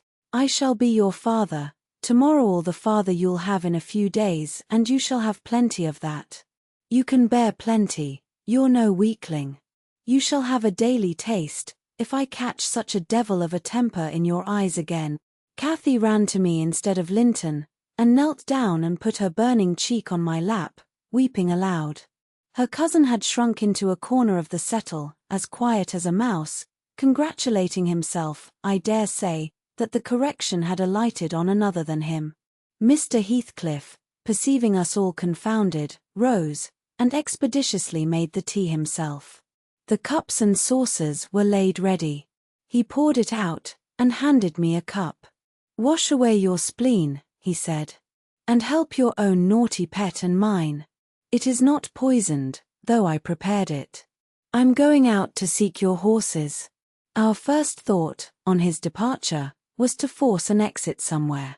We tried the kitchen door, but that was fastened outside. We looked at the windows, they were too narrow for even Cathy's little figure. "Master Linton," I cried, seeing we were regularly imprisoned, "you know what your diabolical father is after, and you shall tell us, or I'll box your ears, as he has done your cousins." "Yes, Linton, you must tell," said Catherine. "It was for your sake I came, and it will be wickedly ungrateful if you refuse." "Give me some tea, I'm thirsty, and then I'll tell you," he answered. "Mrs. Dean, go away. I don't like you standing over me. Now, Catherine, you are letting your tears fall into my cup. I won't drink that. Give me another." Catherine pushed another to him, and wiped her face. I felt disgusted at the little wretch's composure, since he was no longer in terror for himself. The anguish he had exhibited on the moor subsided as soon as ever he entered Wuthering Heights, so I guessed he had been menaced with an awful visitation of wrath if he failed in decoying us there. And, that accomplished, he had no further immediate fears. "Papa wants us to be married," he continued, after sipping some of the liquid. "And he knows your papa wouldn't let us marry now, and is afraid of my dying if we wait, so we are to be married in the morning. And you are to stay here all night, and, if you do as he wishes, you shall return home next day, and take me with you." "Take you with her, pitiful changeling," I exclaimed. "You marry? Why, the man is mad. Or he thinks us fools, every one. And do you imagine that beautiful young lady, that healthy, hearty girl, will tie herself to a little perishing monkey like you? Are you cherishing the notion that anybody, let alone Miss Catherine Linton, would have you for a husband? You want whipping for bringing us in here at all, with your dastardly puling tricks, and don't look so silly, now. I've a very good mind to shake you severely, for your contemptible treachery, and your imbecile conceit." I did give him a slight shaking, but it brought on the cough, and he took to his ordinary resource of moaning and weeping, and Catherine rebuked me. "Stay all night." "No," she said, looking slowly round. "Ellen, I'll burn that door down, but I'll get out." And she would have commenced the execution of her threat directly, But Linton was up in alarm for his dear self again. He clasped her in his two feeble arms, sobbing, "Won't you have me, and save me? Not let me come to the Grange? Oh, darling Catherine, you mustn't go and leave, after all. You must obey my father, you must." "I must obey my own," she replied, "and relieve him from this cruel suspense. The whole night. What would he think? He'll be distressed already. I'll either break or burn away out of the house. Be quiet. You're in no danger, but if you hinder Linton, I love Papa better than you." The mortal terror he felt of Mr. Heathcliff's anger restored to the boy his coward's eloquence. Catherine was near distraught. Still, she persisted that she must go home, and tried entreaty in her turn, persuading him to subdue his selfish agony.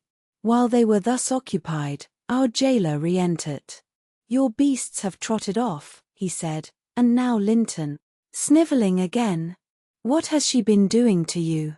Come, have done, and get to bed. In a month or two, my lad, you'll be able to pay her back her present tyrannies with a vigorous hand. You're pining for pure love, are you not? Nothing else in the world, and she shall have you. There, to bed. Zillah won't be here tonight. You must undress yourself. Hush. Hold your noise. Once in your own room, I'll not come near you, you needn't fear. By chance, you've managed tolerably. I'll look to the rest." He spoke these words, holding the door open for his son to pass. And the latter achieved his exit exactly as a spaniel might which suspected the person who attended on it of designing a spiteful squeeze. The lock was resecured. Heathcliff approached the fire, where my mistress and I stood silent.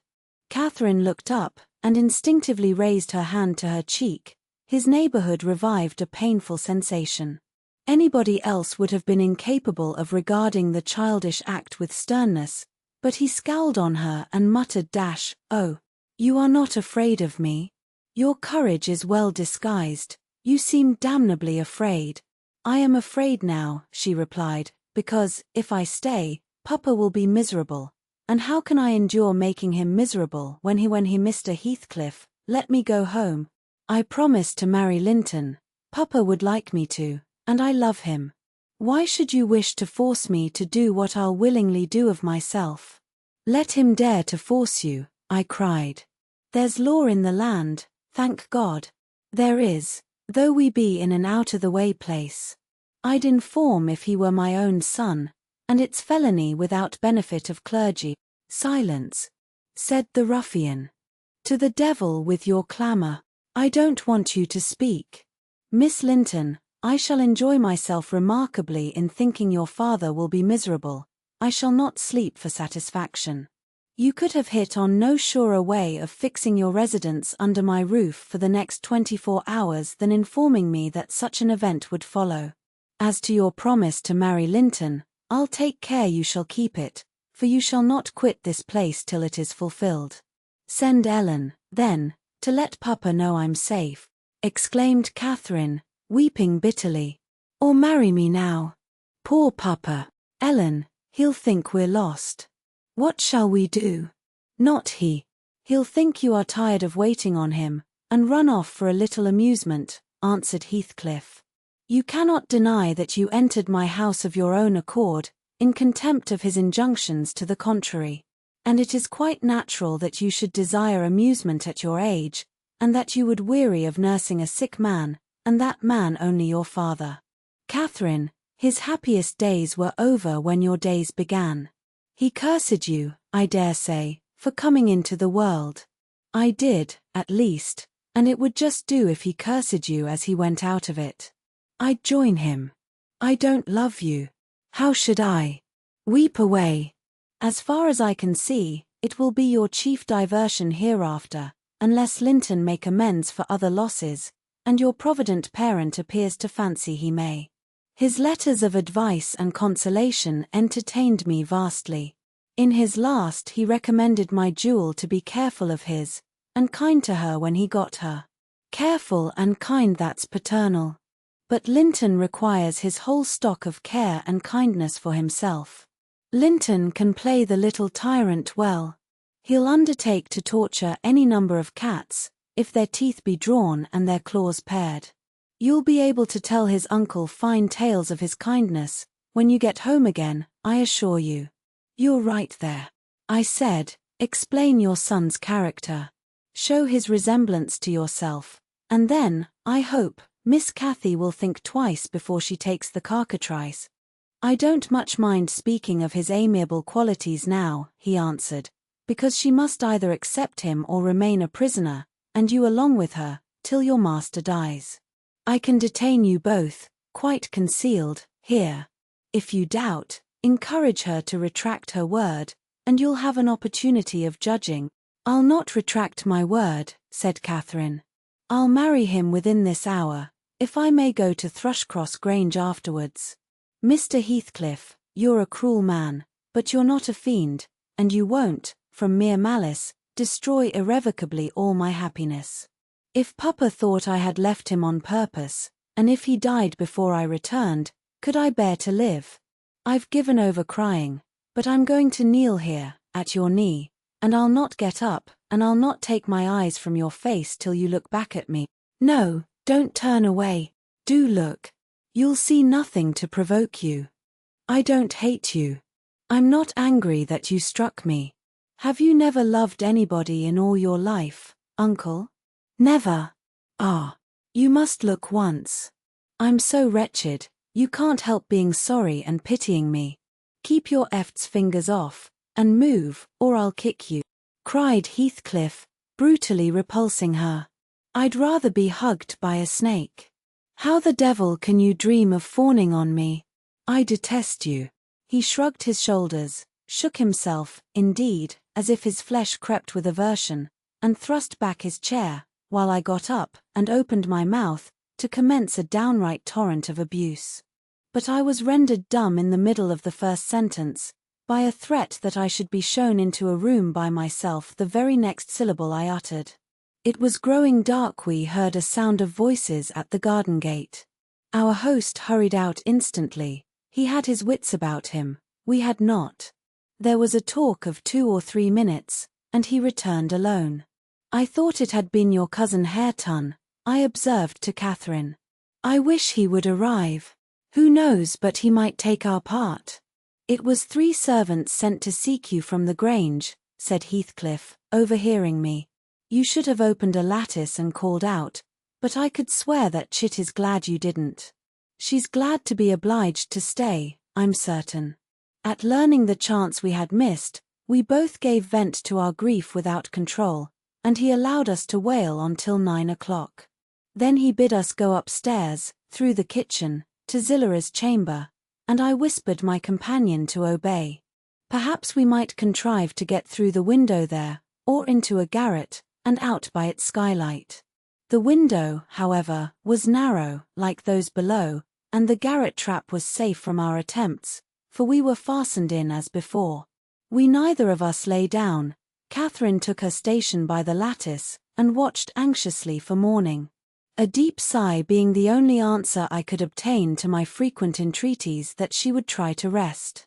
I seated myself in a chair, and rocked to and fro, passing harsh judgment on my many derelictions of duty, from which, it struck me then, all the misfortunes of my employers sprang.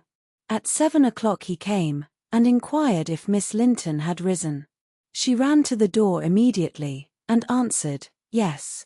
Here, then, he said, opening it, and pulling her out. I rose to follow, but he turned the lock again. I demanded my release. Be patient, he replied, I'll send up your breakfast in a while. I thumped on the panels, and rattled the latch angrily, and Catherine asked why I was still shut up. He answered, I must try to endure it another hour, and they went away.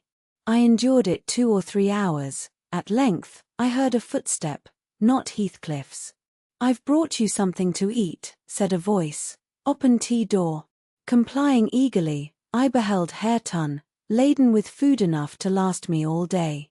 Tack it, he added, thrusting the tray into my hand. Stay 1 minute, I began. Nay, cried he, and retired, regardless of any prayers I could pour forth to detain him. And there I remained enclosed the whole day, and the whole of the next night, and another, and another. 5 nights and 4 days I remained, altogether, seeing nobody but Hareton once every morning, and he was a model of a jailer. Surly, and dumb, and deaf to every attempt at moving his sense of justice or compassion. Chapter 28. On the 5th morning, or rather afternoon, a different step approached, lighter and shorter, and, this time, the person entered the room. It was Zillah, donned in her scarlet shawl, with a black silk bonnet on her head, and a willow basket swung to her arm. Dear Mrs. Dean," she exclaimed. "Well, there is a talk about you at Gimmerton. I never thought but you were sunk in the Blackhorse Marsh, and missy with you, till master told me you'd been found, and he'd lodged you here. What? And you must have got on an island, sure? And how long were you in the hole? Did master save you, Mrs. Dean? But you're not so thin, you've not been so poorly, have you? Your master is a true scoundrel," I replied. "But he shall answer for it. He needn't have raised that tale, it shall all be laid bare." "What do you mean?" asked Zillah. "It's not his tale. They tell that in the village about your being lost in the marsh, and I calls to Earnshaw, when I come in they's queer things, Mr. Hareton, happened since I went off. It's a sad pity of that likely young lass, and can't Nelly Dean." He stared. I thought he had not heard aught, so I told him the rumour. The master listened, and he just smiled to himself, and said, "If they have been in the marsh, they are out now, Zillah. Nelly Dean is lodged, at this minute, in your room. You can tell her to flit, when you go up, here is the key." The bog water got into her head, and she would have run home quite flighty, but I fixed her till she came round to her senses. "You can bid her go to the Grange at once, if she be able, and carry a message from me, that her young lady will follow in time to attend the squire's funeral." "Mr. Edgar is not dead?" I gasped. "Oh, Zillah, no, sit you down, my good mistress," she replied, "you're right sickly yet. He's not dead, Dr. Kenneth thinks he may last another day." I met him on the road and asked. Instead of sitting down, I snatched my outdoor things, and hastened below, for the way was free. On entering the house, I looked about for someone to give information of Catherine. The place was filled with sunshine, and the door stood wide open, but nobody seemed at hand. As I hesitated whether to go off at once, or return and seek my mistress, a slight cough drew my attention to the hearth. Linton lay on the settle, sole tenant, sucking a stick of sugar candy, and pursuing my movements with apathetic eyes. "Where is Miss Catherine?" I demanded sternly, supposing I could frighten him into giving intelligence, by catching him thus, alone. He sucked on like an innocent. "Is she gone?" I said. "No," he replied, "she's upstairs, she's not to go, we won't let her." "You won't let her, little idiot," I exclaimed. "Direct me to her room immediately, or I'll make you sing out sharply."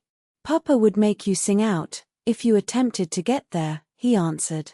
"He says I'm not to be soft with Catherine, she's my wife, and it's shameful that she should wish to leave me. He says she hates me and wants me to die, that she may have my money, but she shan't have it, and she shan't go home. She never shall. She may cry, and be sick as much as she pleases." He resumed his former occupation, closing his lids, as if he meant to drop asleep. "Master Heathcliff," I resumed, "have you forgotten all Catherine's kindness to you last winter, when you affirmed you loved her? And when she brought you books and sung you songs, and came many a time through wind and snow to see you? She wept to miss one evening, because you would be disappointed, and you felt then that she was 100 times too good to you.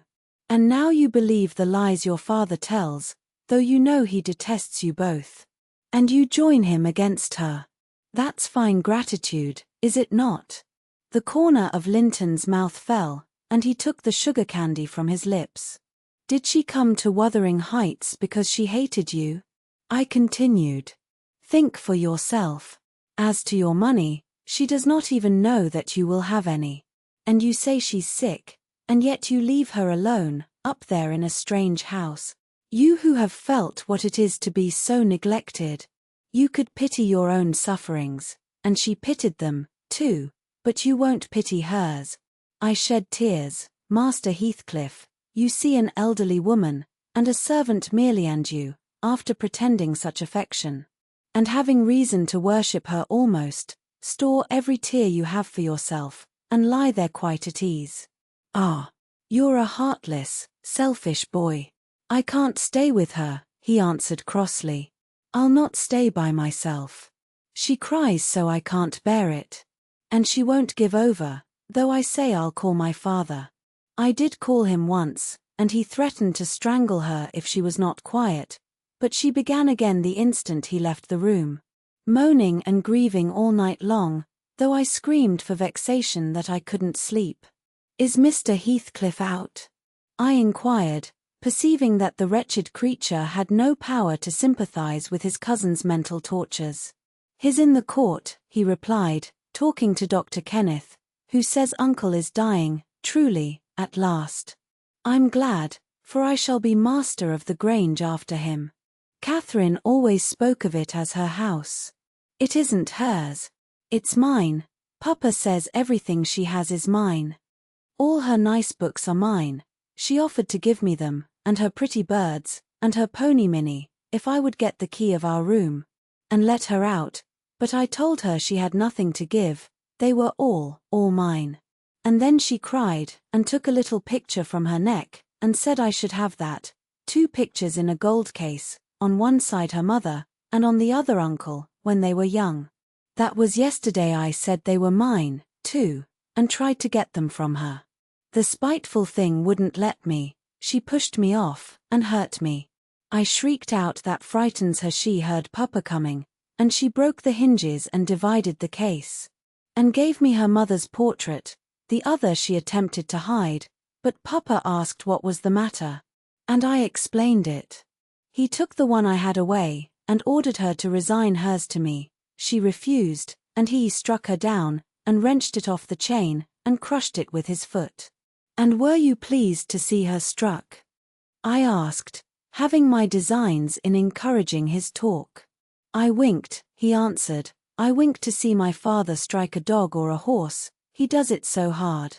Yet I was glad at first. She deserved punishing for pushing me, but when Papa was gone, she made me come to the window and showed me her cheek cut on the inside, against her teeth, and her mouth filling with blood, and then she gathered up the bits of the picture, and went and sat down with her face to the wall, and she has never spoken to me since, and I sometimes think she can't speak for pain. I don't like to think so, but she's a naughty thing for crying continually, and she looks so pale and wild, I'm afraid of her. And you can get the key if you choose. I said.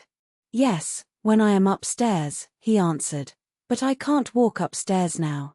In what apartment is it? I asked.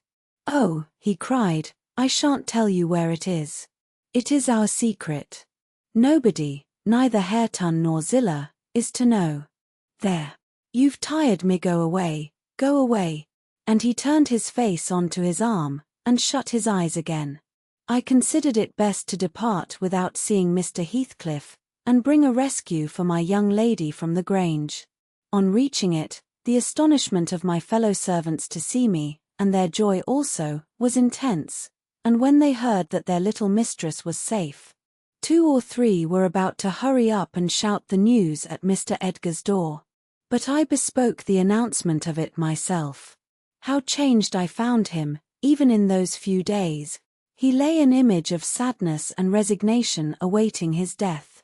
Very young he looked, though his actual age was 39, one would have called him 10 years younger, at least. He thought of Catherine, for he murmured her name.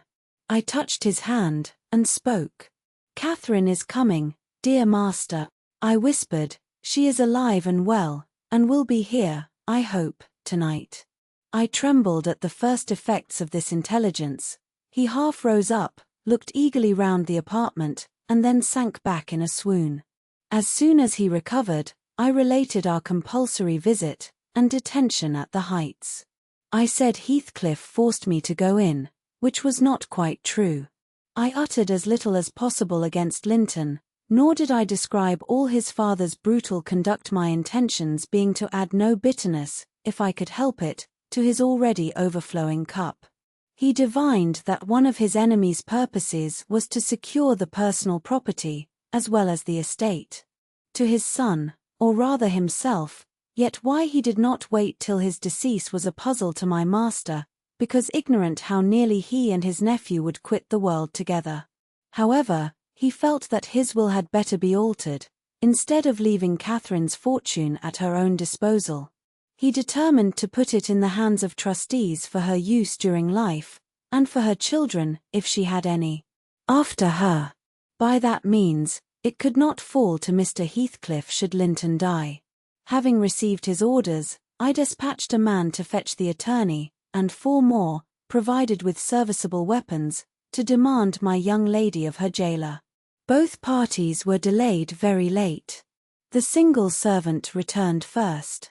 He said Mr. Green, the lawyer, was out when he arrived at his house, and he had to wait 2 hours for his re-entrance. And then Mr. Green told him he had a little business in the village that must be done, but he would be at Thrushcross Grange before morning. The 4 men came back unaccompanied also. They brought word that Catherine was ill, too ill to quit her room, and Heathcliff would not suffer them to see her. I scolded the stupid fellows well for listening to that tale, which I would not carry to my master, resolving to take a whole bevy up to the Heights at daylight, and storm it literally, unless the prisoner were quietly surrendered to us. Her father shall see her, I vowed, and vowed again, if that devil be killed on his own doorstones in trying to prevent it. Happily, I was spared the journey and the trouble. I had gone downstairs at 3 o'clock to fetch a jug of water, and was passing through the hall with it in my hand, when a sharp knock at the front door made me jump. "Oh, it is Green," I said, recollecting myself. Only Green, and I went on, intending to send somebody else to open it, but the knock was repeated, not loud, and still importunately. I put the jug on the banister and hastened to admit him myself. The harvest moon shone clear outside. It was not the attorney. My own sweet little mistress sprang on my neck sobbing, "Ellen, Ellen, is Papa alive?" "Yes," I cried, "yes, my angel, he is, God be thanked, you are safe with us again." She wanted to run, breathless as she was, upstairs to Mr. Linton's room, but I compelled her to sit down on a chair, and made her drink, and washed her pale face, chafing it into a faint color with my apron. Then I said I must go first, and tell of her arrival, imploring her to say she should be happy with young Heathcliff.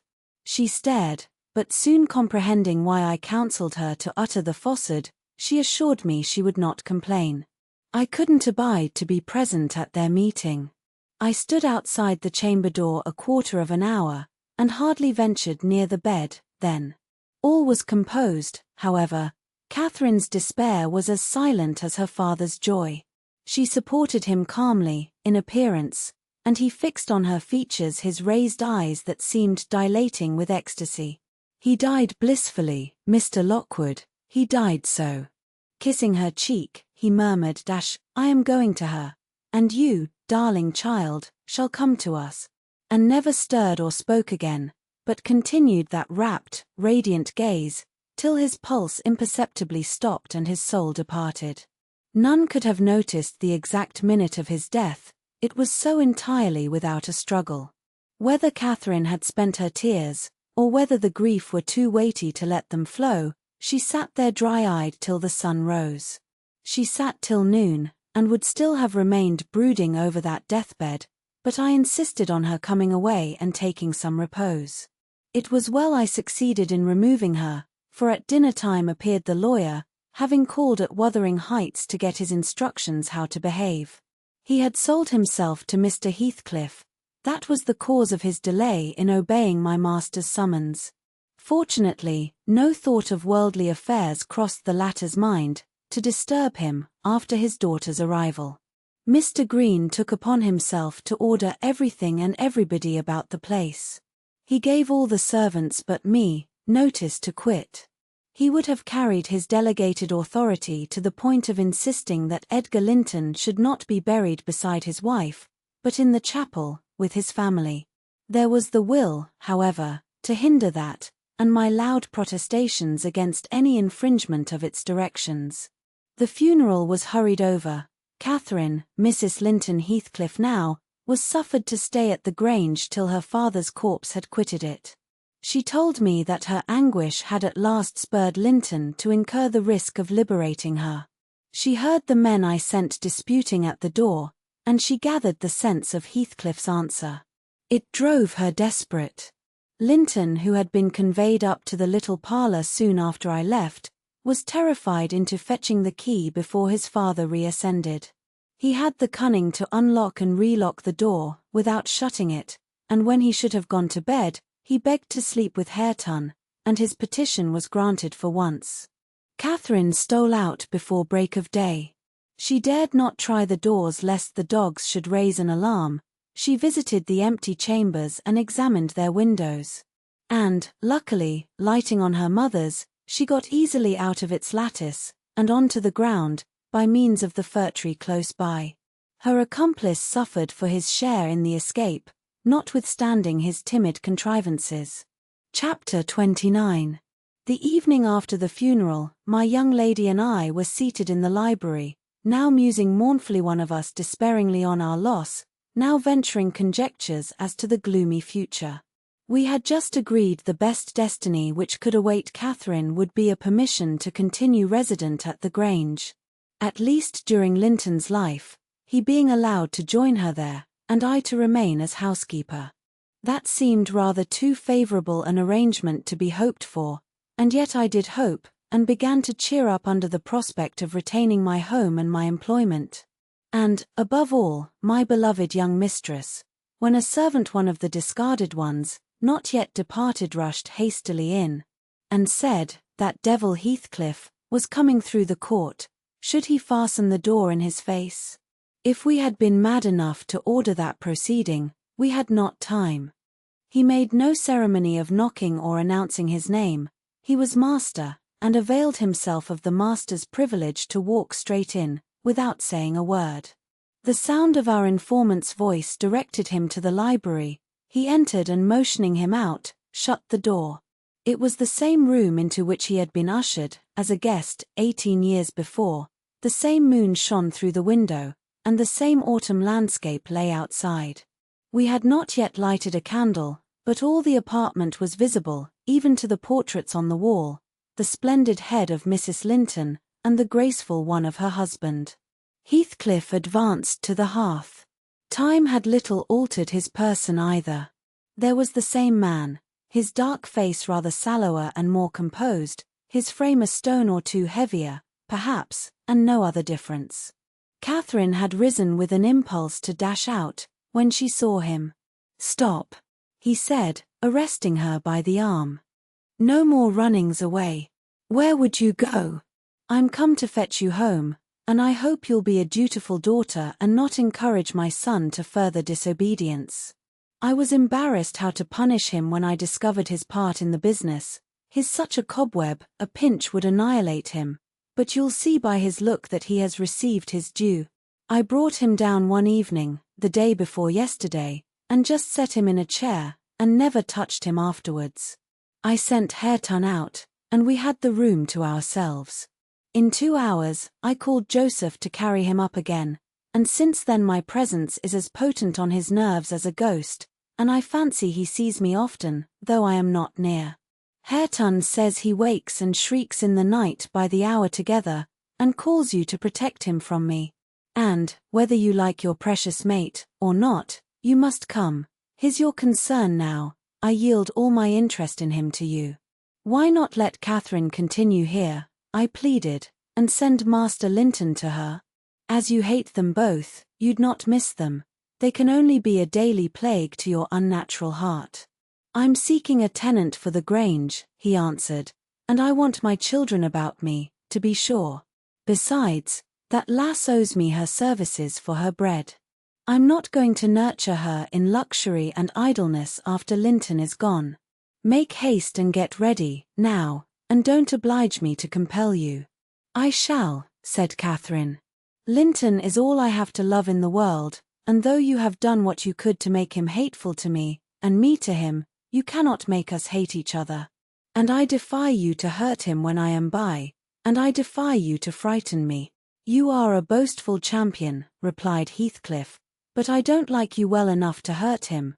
You shall get the full benefit of the torment, as long as it lasts.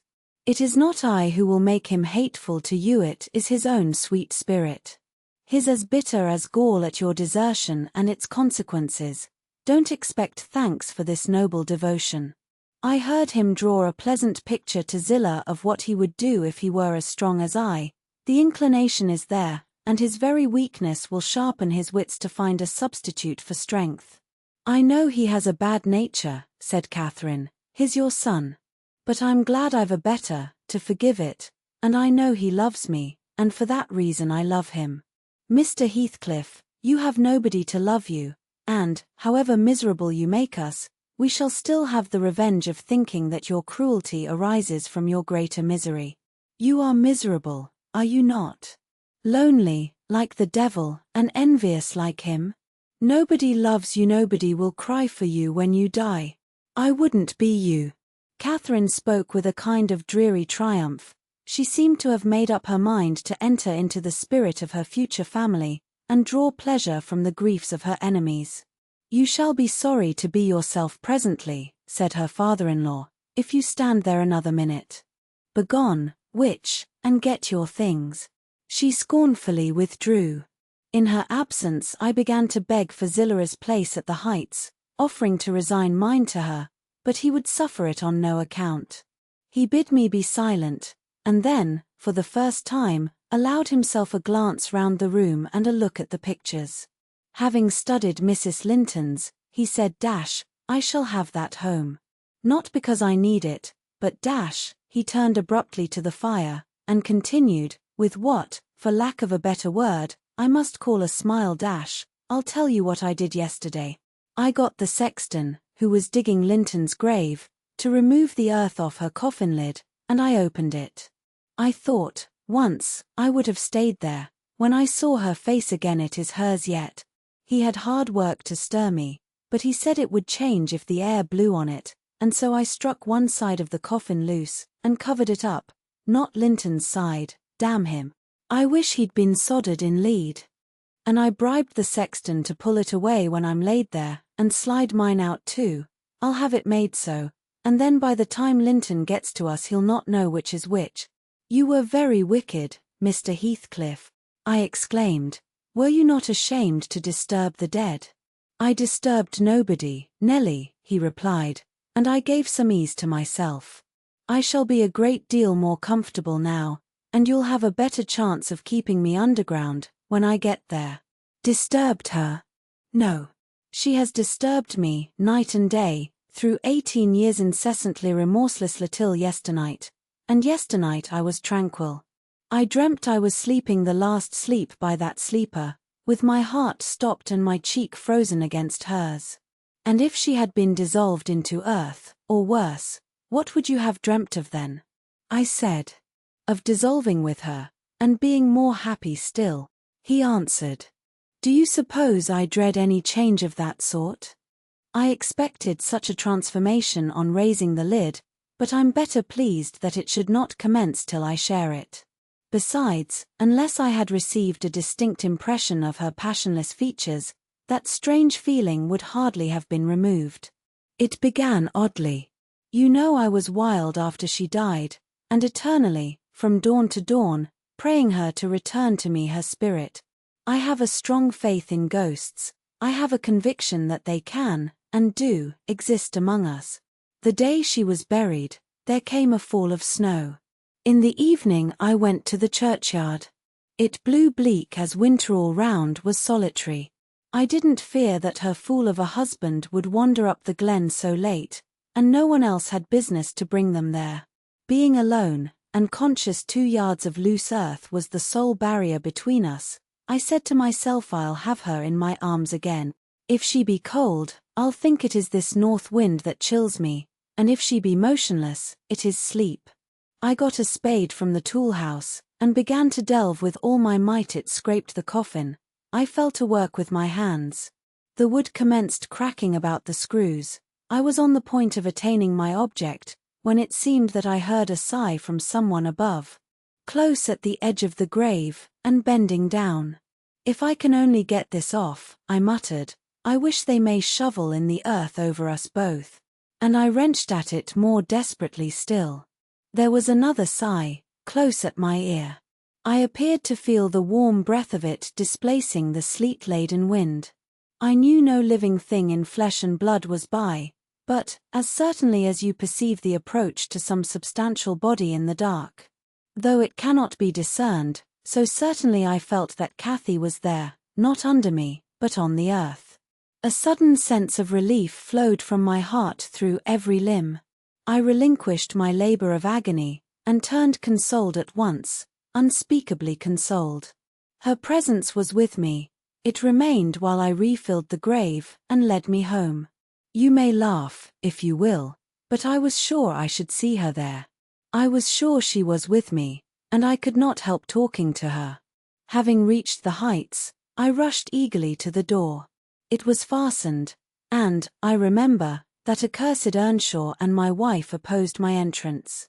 I remember stopping to kick the breath out of him, and then hurrying upstairs, to my room and hers. I looked round impatiently. I felt her by me. I could almost see her, and yet I could not.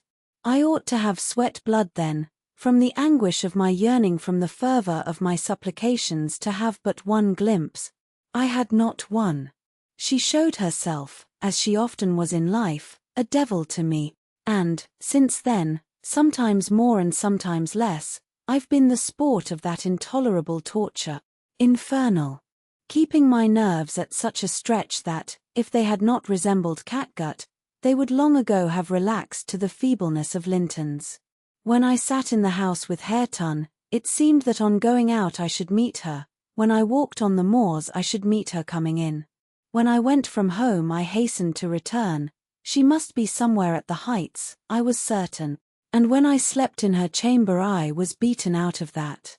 I couldn't lie there, for the moment I closed my eyes, she was either outside the window, or sliding back the panels, or entering the room, or even resting her darling head on the same pillow as she did when a child, and I must open my lids to see. And so I opened and closed them 100 times a night to be always disappointed. It racked me. I've often groaned aloud, till that old rascal Joseph no doubt believed that my conscience was playing the fiend inside of me. Now, since I've seen her, I'm pacified a little. It was a strange way of killing, not by inches, but by fractions of hairbreadths, to beguile me with the spectre of a hope through 18 years. Mr. Heathcliff paused and wiped his forehead. His hair clung to it, wet with perspiration. His eyes were fixed on the red embers of the fire. The brows not contracted, but raised next the temples, diminishing the grim aspect of his countenance, but imparting a peculiar look of trouble, and a painful appearance of mental tension towards one absorbing subject. He only half addressed me, and I maintained silence. I didn't like to hear him talk. After a short period he resumed his meditation on the picture, took it down and leant it against the sofa to contemplate it at better advantage. And while so occupied Catherine entered, announcing that she was ready, when her pony should be saddled. "Send that over tomorrow," said Heathcliff to me. Then turning to her, he added, "You may do without your pony. It is a fine evening, and you'll need no ponies at Wuthering Heights, for what journeys you take, your own feet will serve you. Come along." "Goodbye, Ellen," whispered my dear little mistress. As she kissed me, her lips felt like ice. "Come and see me, Ellen, don't forget." "Take care you do no such thing, Mrs. Dean," said her new father. "When I wish to speak to you I'll come here. I want none of your prying at my house." He signed her to precede him, and casting back a look that cut my heart, she obeyed. I watched them, from the window, walk down the garden. Heathcliff fixed Catherine's arm under his, though she disputed the act at first evidently, and with rapid strides he hurried her into the alley, whose trees concealed them. Chapter 30. I have paid a visit to the Heights, but I have not seen her since she left. Joseph held the door in his hand when I called to ask after her, and wouldn't let me pass. He said Mrs. Linton was thrang, and the master was not in. Zillah has told me something of the way they go on, otherwise I should hardly know who was dead and who living. She thinks Catherine haughty, and does not like her, I can guess by her talk. My young lady asked some aid of her when she first came, but Mr. Heathcliff told her to follow her own business, and let his daughter-in-law look after herself, and Zillah willingly acquiesced, being a narrow-minded, selfish woman. Catherine evinced a child's annoyance at this neglect, repaid it with contempt, and thus enlisted my informant among her enemies, as securely as if she had done her some great wrong. I had a long talk with Zillah about 6 weeks ago, a little before you came, one day when we foregathered on the moor, and this is what she told me. The first thing Mrs. Linton did, she said, on her arrival at the Heights, was to run upstairs.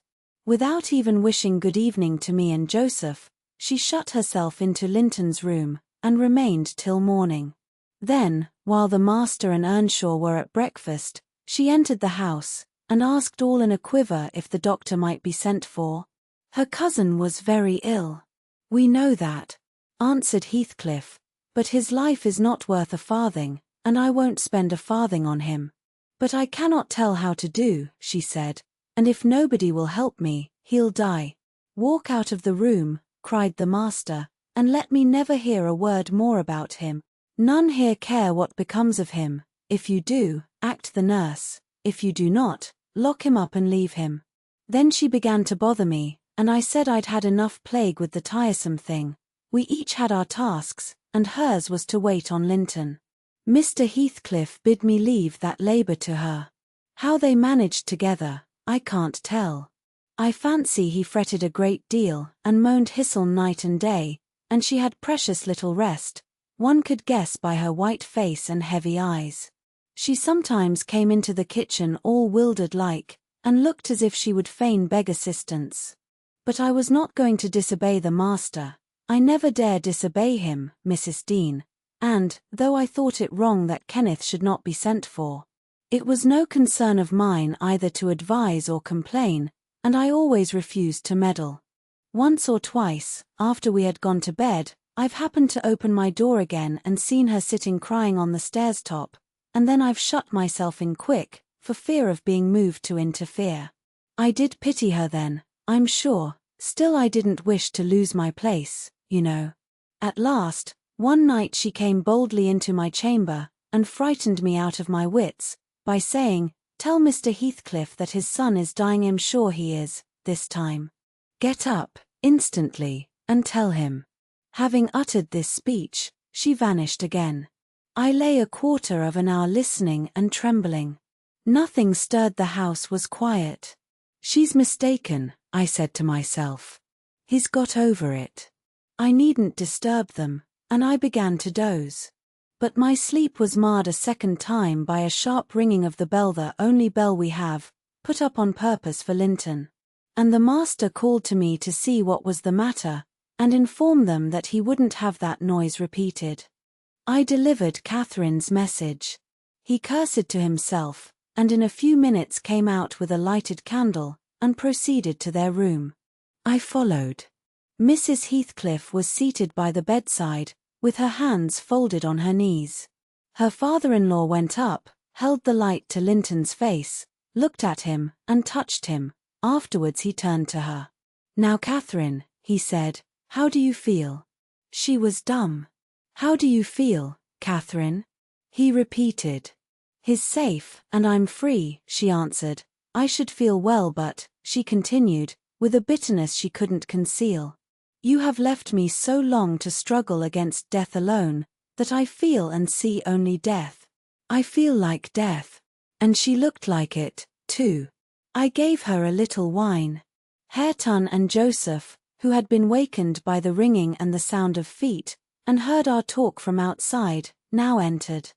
Joseph was fain, I believe, of the lad's removal. Hareton seemed a thought bothered, though he was more taken up with staring at Catherine than thinking of Linton. But the master bid him get off to bed again. We didn't want his help. He afterwards made Joseph remove the body to his chamber, and told me to return to mine, and Mrs. Heathcliff remained by herself. In the morning, he sent me to tell her she must come down to breakfast. She had undressed, and appeared going to sleep, and said she was ill, at which I hardly wondered. I informed Mr. Heathcliff, and he replied, "Well, let her be till after the funeral, and go up now and then to get her what is needful, and, as soon as she seems better, tell me." Cathy stayed upstairs a fortnight, according to Zillah, who visited her twice a day, and would have been rather more friendly. But her attempts at increasing kindness were proudly and promptly repelled. Heathcliff went up once, to show her Linton's will. He had bequeathed the whole of his, and what had been her, movable property, to his father. The poor creature was threatened, or coaxed, into that act during her week's absence, when his uncle died. The lands, being a minor, he could not meddle with. However, Mr. Heathcliff has claimed and kept them in his wife's right and his also, I suppose legally. At any rate, Catherine, destitute of cash and friends, cannot disturb his possession. Nobody, said Zillah, ever approached her door, except that once, but and nobody asked anything about her. The first occasion of her coming down into the house was on a Sunday afternoon. She had cried out, when I carried up her dinner, that she couldn't bear any longer being in the cold. And I told her the master was going to Thrushcross Grange, and Earnshaw, and I needn't hinder her from descending.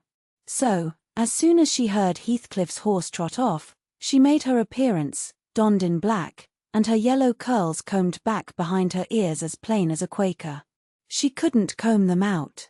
Joseph and I generally go to chapel on Sundays. The kirk, you know, has no minister now, explained Mrs. Dean. And they call the Methodists' or Baptists' place, I can't say which it is, at Gimmerton, a chapel. Joseph had gone, she continued, but I thought proper to bide at home. Young folks are always the better for an elder's overlooking, and Hareton, with all his bashfulness, isn't a model of nice behavior. I let him know that his cousin would very likely sit with us, and she had been always used to see the Sabbath respected. So he had as good leave his guns and bits of indoor work alone, while she stayed. He coloured up at the news, and cast his eyes over his hands and clothes. The train oil and gunpowder were shoved out of sight in a minute. I saw he meant to give her his company, and I guessed, by his way, he wanted to be presentable, so, laughing. As I durst not laugh when the master is by, I offered to help him, if he would, and joked at his confusion. He grew sullen, and began to swear. Now, Mrs. Dean, Zillah went on, seeing me not pleased by her manner, you happen think your young lady too fine for Mr. Hareton. And happen you're right, but I own I should love well to bring her pride a peg lower. And what will all her learning and her daintiness do for her, now? She's as poor as you or I, poorer, I'll be bound. You're saving, and I'm doing my little all that road. Hareton allowed Zillah to give him her aid, and she flattered him into a good humour, so, when Catherine came, half forgetting her former insults, he tried to make himself agreeable, by the housekeeper's account. Mrs. walked in, she said, as chill as an icicle, and as high as a princess. I got up and offered her my seat in the armchair. No, she turned up her nose at my civility. Earnshaw rose, too, and bid her come to the settle, and sit close by the fire. He was sure she was starved. I've been starved a month and more, she answered, resting on the word as scornful as she could. And she got a chair for herself, and placed it at a distance from both of us. Having sat till she was warm, she began to look round, and discovered a number of books on the dresser. She was instantly upon her feet again, stretching to reach them, but they were too high up. Her cousin, after watching her endeavours a while, at last summoned courage to help her. She held her frock, and he filled it with the first that came to hand. That was a great advance for the lad. She didn't thank him.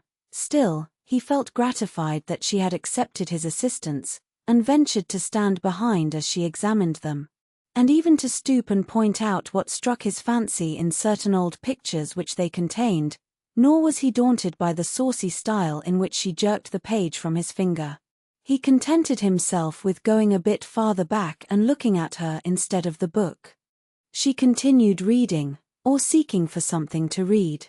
His attention became, by degrees, quite centered in the study of her thick silky curls. Her face he couldn't see, and she couldn't see him. And, perhaps, not quite awake to what he did, but attracted like a child to a candle, at last he proceeded from staring to touching. He put out his hand and stroked one curl, as gently as if it were a bird. He might have stuck a knife into her neck. She started round in such a taking. "Get away this moment. How dare you touch me? Why are you stopping there?" she cried, in a tone of disgust. "I can't endure you. I'll go upstairs again, if you come near me." Mr. Hareton recoiled, looking as foolish as he could do. He sat down in the settle very quiet, and she continued turning over her volumes another half-hour. Finally, Earnshaw crossed over, and whispered to me, "Will you ask her to read to us, Zillah? I'm stalled of doing naught, and I do like to hear her. Done not say I wanted it, but ask of yourseln." "Mr. Hareton wishes you would read to us," I said, immediately. "He'd take it very kind, he'd be much obliged." She frowned, and looking up answered, "Mr. Hareton, and the whole set of you, will be good enough to understand that I reject any pretense at kindness you have the hypocrisy to offer. I despise you, and will have nothing to say to any of you. When I would have given my life for one kind word, even to see one of your faces, you all kept off. But I won't complain to you. I'm driven down here by the cold, not either to amuse you or enjoy your society." "What could I ha' done?" began Earnshaw. "How was I to blame?" "Oh, you are an exception," answered Mrs. Heathcliff. "I never missed such a concern as you. But I offered more than once, and asked," he said, kindling up at her pertness, "I asked Mr. Heathcliff to let me wake for you. Be silent. I'll go out of doors, or anywhere, rather than have your disagreeable voice in my ear," said my lady. Hareton muttered she might go to hell, for him, and unslinging his gun, restrained himself from his Sunday occupations no longer. He talked now, freely enough, and she presently saw fit to retreat to her solitude, but the frost had set in, and, in spite of her pride, she was forced to condescend to our company more and more. However, I took care there should be no further scorning at my good nature. Ever since, I've been as stiff as herself. And she has no lover or liker among us. And she does not deserve one, for, let them say the least word to her, and she'll curl back without respect of anyone. She'll snap at the master himself, and as good as dares him to thrash her, and the more hurt she gets, the more venomous she grows. At first, on hearing this account from Zillah, I determined to leave my situation, take a cottage, and get Catherine to come and live with me. But Mr. Heathcliff would as soon permit that as he would set up Hareton in an independent house, and I can see no remedy, at present, unless she could marry again, and that scheme it does not come within my province to arrange. Thus ended Mrs. Dean's story. Notwithstanding the doctor's prophecy, I am rapidly recovering strength, and though it be only the second week in January, I propose getting out on horseback in a day or two, and riding over to Wuthering Heights, to inform my landlord that I shall spend the next 6 months in London. And, if he likes, he may look out for another tenant to take the place after October. I would not pass another winter here for much.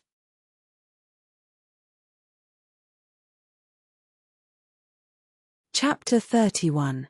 Yesterday was bright, calm, and frosty.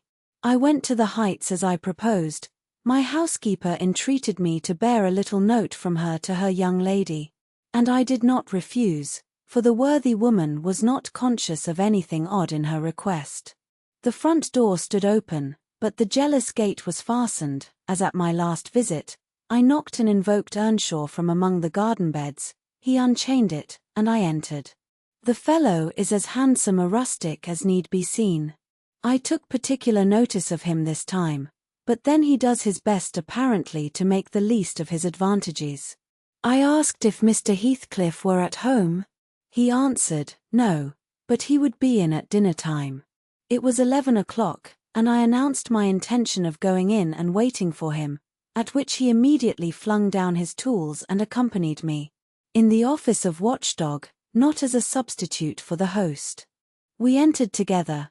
Catherine was there, making herself useful in preparing some vegetables for the approaching meal. She looked more sulky and less spirited than when I had seen her first. She hardly raised her eyes to notice me, and continued her employment with the same disregard to common forms of politeness as before, never returning my bow and good morning by the slightest acknowledgement. She does not seem so amiable, I thought, as Mrs. Dean would persuade me to believe. She's a beauty, it is true, but not an angel. Earnshaw surlily bid her remove her things to the kitchen. Remove them yourself, she said, pushing them from her as soon as she had done, and retiring to a stool by the window, where she began to carve figures of birds and beasts out of the turnip parings in her lap. I approached her, pretending to desire a view of the garden, and, as I fancied, adroitly dropped Mrs. Dean's note onto her knee, unnoticed by Hareton, but she asked aloud, "What is that?" and chucked it off. "A letter from your old acquaintance, the housekeeper at the Grange," I answered, annoyed at her exposing my kind deed, and fearful lest it should be imagined a missive of my own. She would gladly have gathered it up at this information, but Hareton beat her. He seized and put it in his waistcoat, saying Mr. Heathcliff should look at it first. Thereat, Catherine silently turned her face from us, and, very stealthily, drew out her pocket handkerchief and applied it to her eyes. And her cousin, after struggling a while to keep down his softer feelings, pulled out the letter and flung it on the floor beside her, as ungraciously as he could. "I should like to be riding Minnie down there. I should like to be climbing up there. Oh, I'm tired," stalled Hareton, and she leant her pretty head back against the sill, with half a yawn and half a sigh, and lapsed into an aspect of abstracted sadness, neither caring nor knowing whether we remarked her. "Mrs. Heathcliff," I said, after sitting some time mute, "you are not aware that I am an acquaintance of yours? So intimate that I think it strange you won't come and speak to me. My housekeeper never wearies of talking about and praising you, and she'll be greatly disappointed if I return with no news of or from you, except that you received her letter and said nothing." She appeared to wonder at this speech, and asked, "Does Ellen like you?" "Yes, very well," I replied, hesitatingly. "You must tell her," she continued, "that I would answer her letter, but I have no materials for writing, not even a book from which I might tear a leaf." "No books?" I exclaimed. "How do you contrive to live here without them? If I may take the liberty to inquire. Though provided with a large library, I'm frequently very dull at the Grange. Take my books away, and I should be desperate." "I was always reading, when I had them," said Catherine, "and Mr. Heathcliff never reads, so he took it into his head to destroy my books. I have not had a glimpse of one for weeks. Only once, I searched through Joseph's store of theology, to his great irritation, and once, Hareton, I came upon a secret stock in your room, some Latin and Greek, and some tales and poetry, all old friends.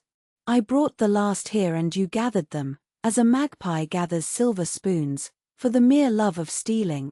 They are of no use to you, or else you concealed them in the bad spirit that, as you cannot enjoy them, nobody else shall. Perhaps your envy counselled Mr. Heathcliff to rob me of my treasures? But I've most of them written on my brain and printed in my heart, and you cannot deprive me of those." Earnshaw blushed crimson when his cousin made this revelation of his private literary accumulations, and stammered an indignant denial of her accusations. Mr. Hareton is desirous of increasing his amount of knowledge, I said, coming to his rescue. He is not envious, but emulous of your attainments. He'll be a clever scholar in a few years. And he wants me to sink into a dunce, meantime, answered Catherine. Yes, I hear him trying to spell and read to himself, and pretty blunders he makes. I wish you would repeat Chevy Chase as you did yesterday. It was extremely funny. I heard you, and I heard you turning over the dictionary to seek out the hard words, and then cursing because you couldn't read their explanations. The young man evidently thought it too bad that he should be laughed at for his ignorance, and then laughed at for trying to remove it. I had a similar notion, and, remembering Mrs. Dean's anecdote of his first attempt at enlightening the darkness in which he had been reared, I observed but, Mrs. Heathcliff, we have each had a commencement, and each stumbled and tottered on the threshold. Had our teachers scorned instead of aiding us, we should stumble and totter yet. Oh, she replied, I don't wish to limit his acquirements. Still, he has no right to appropriate what is mine, and make it ridiculous to me with his vile mistakes and mispronunciation. Those books, both prose and verse, are consecrated to me by other associations, and I hate to have them debased and profaned in his mouth. Besides, of all, he has selected my favorite pieces that I love the most to repeat, as if out of deliberate malice. Hareton's chest heaved in silence a minute. He labored under a severe sense of mortification and wrath, which it was no easy task to suppress.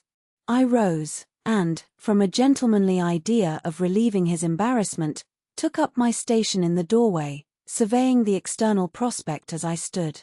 He followed my example, and left the room, but presently reappeared, bearing 6 volumes in his hands, which he threw into Catherine's lap, exclaiming, Take them.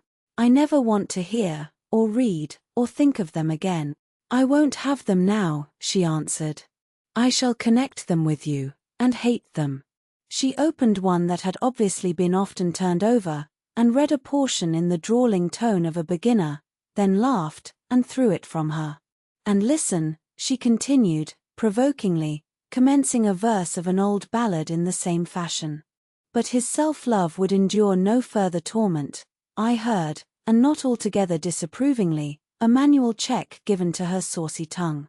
The little wretch had done her utmost to hurt her cousin's sensitive though uncultivated feelings, and a physical argument was the only mode he had of balancing the account, and repaying its effects on the inflictor. He afterwards gathered the books and hurled them on the fire. I read in his countenance what anguish it was to offer that sacrifice to spleen. I fancied that as they consumed, he recalled the pleasure they had already imparted, and the triumph and ever-increasing pleasure he had anticipated from them. And I fancied I guessed the incitement to his secret studies also.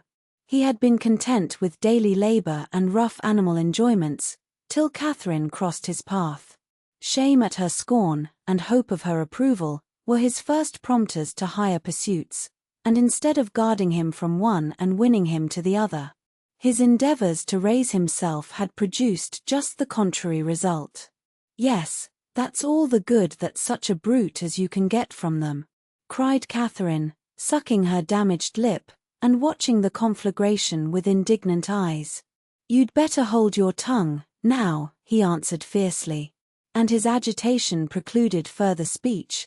He advanced hastily to the entrance, where I made way for him to pass. But ere he had crossed the door-stones, Mr. Heathcliff, coming up the causeway, encountered him, and laying hold of his shoulder asked, What's to do now, my lad? Naught, he said, and broke away to enjoy his grief and anger in solitude.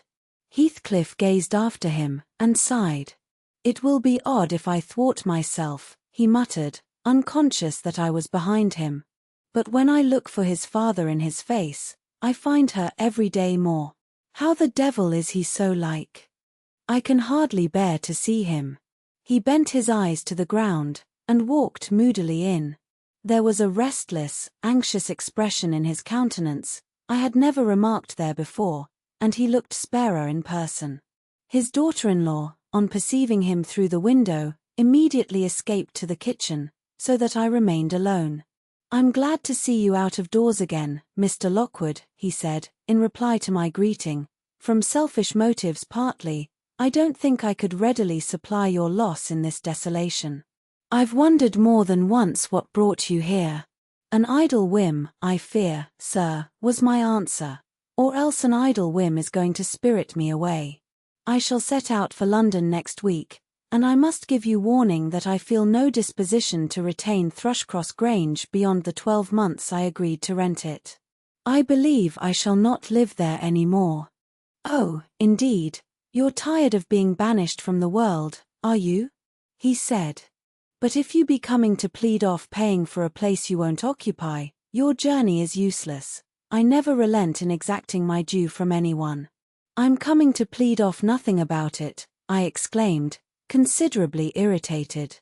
"Should you wish it, I'll settle with you now," and I drew my notebook from my pocket.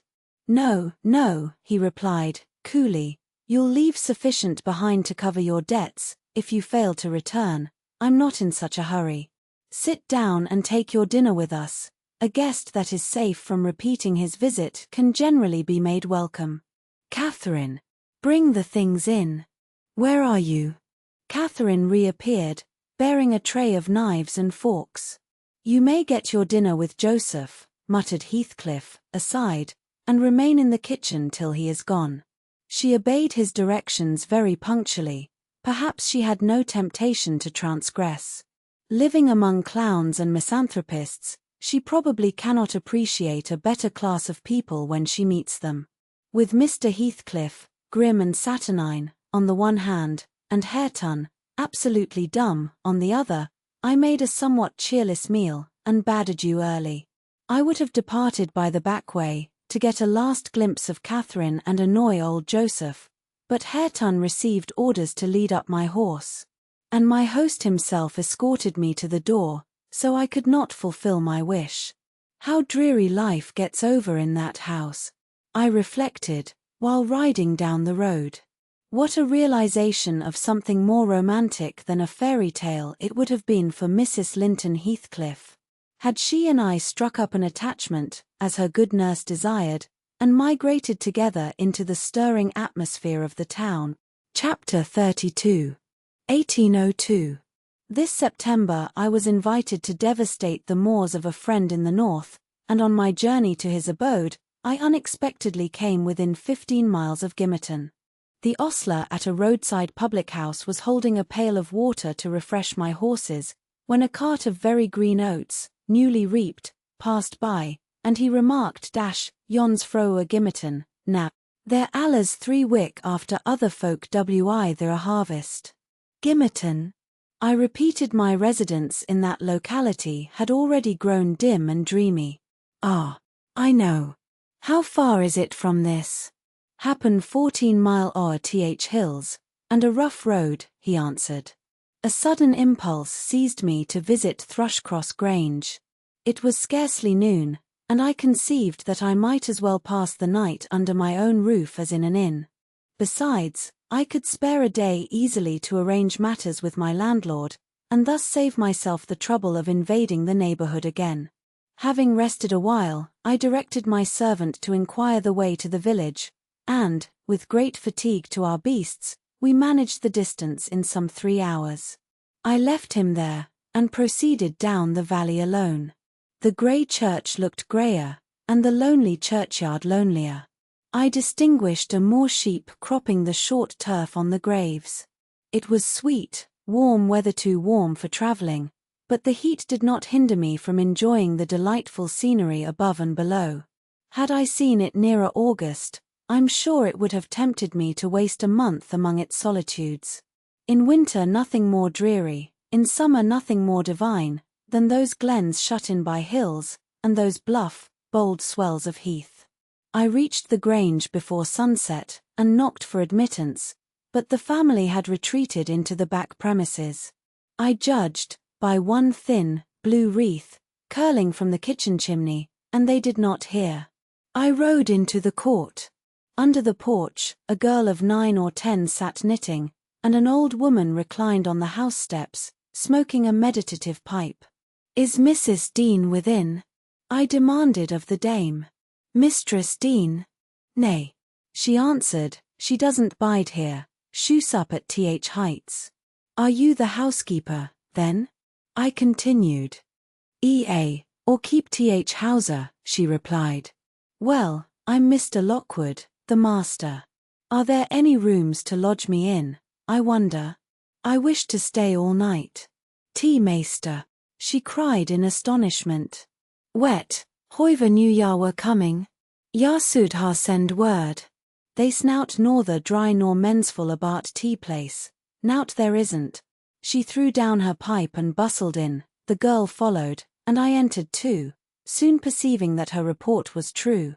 And, moreover, that I had almost upset her wits by my unwelcome apparition, I bade her be composed. I would go out for a walk, and, meantime she must try to prepare a corner of a sitting-room for me to sup in, and a bedroom to sleep in. No sweeping and dusting, only good fire and dry sheets were necessary.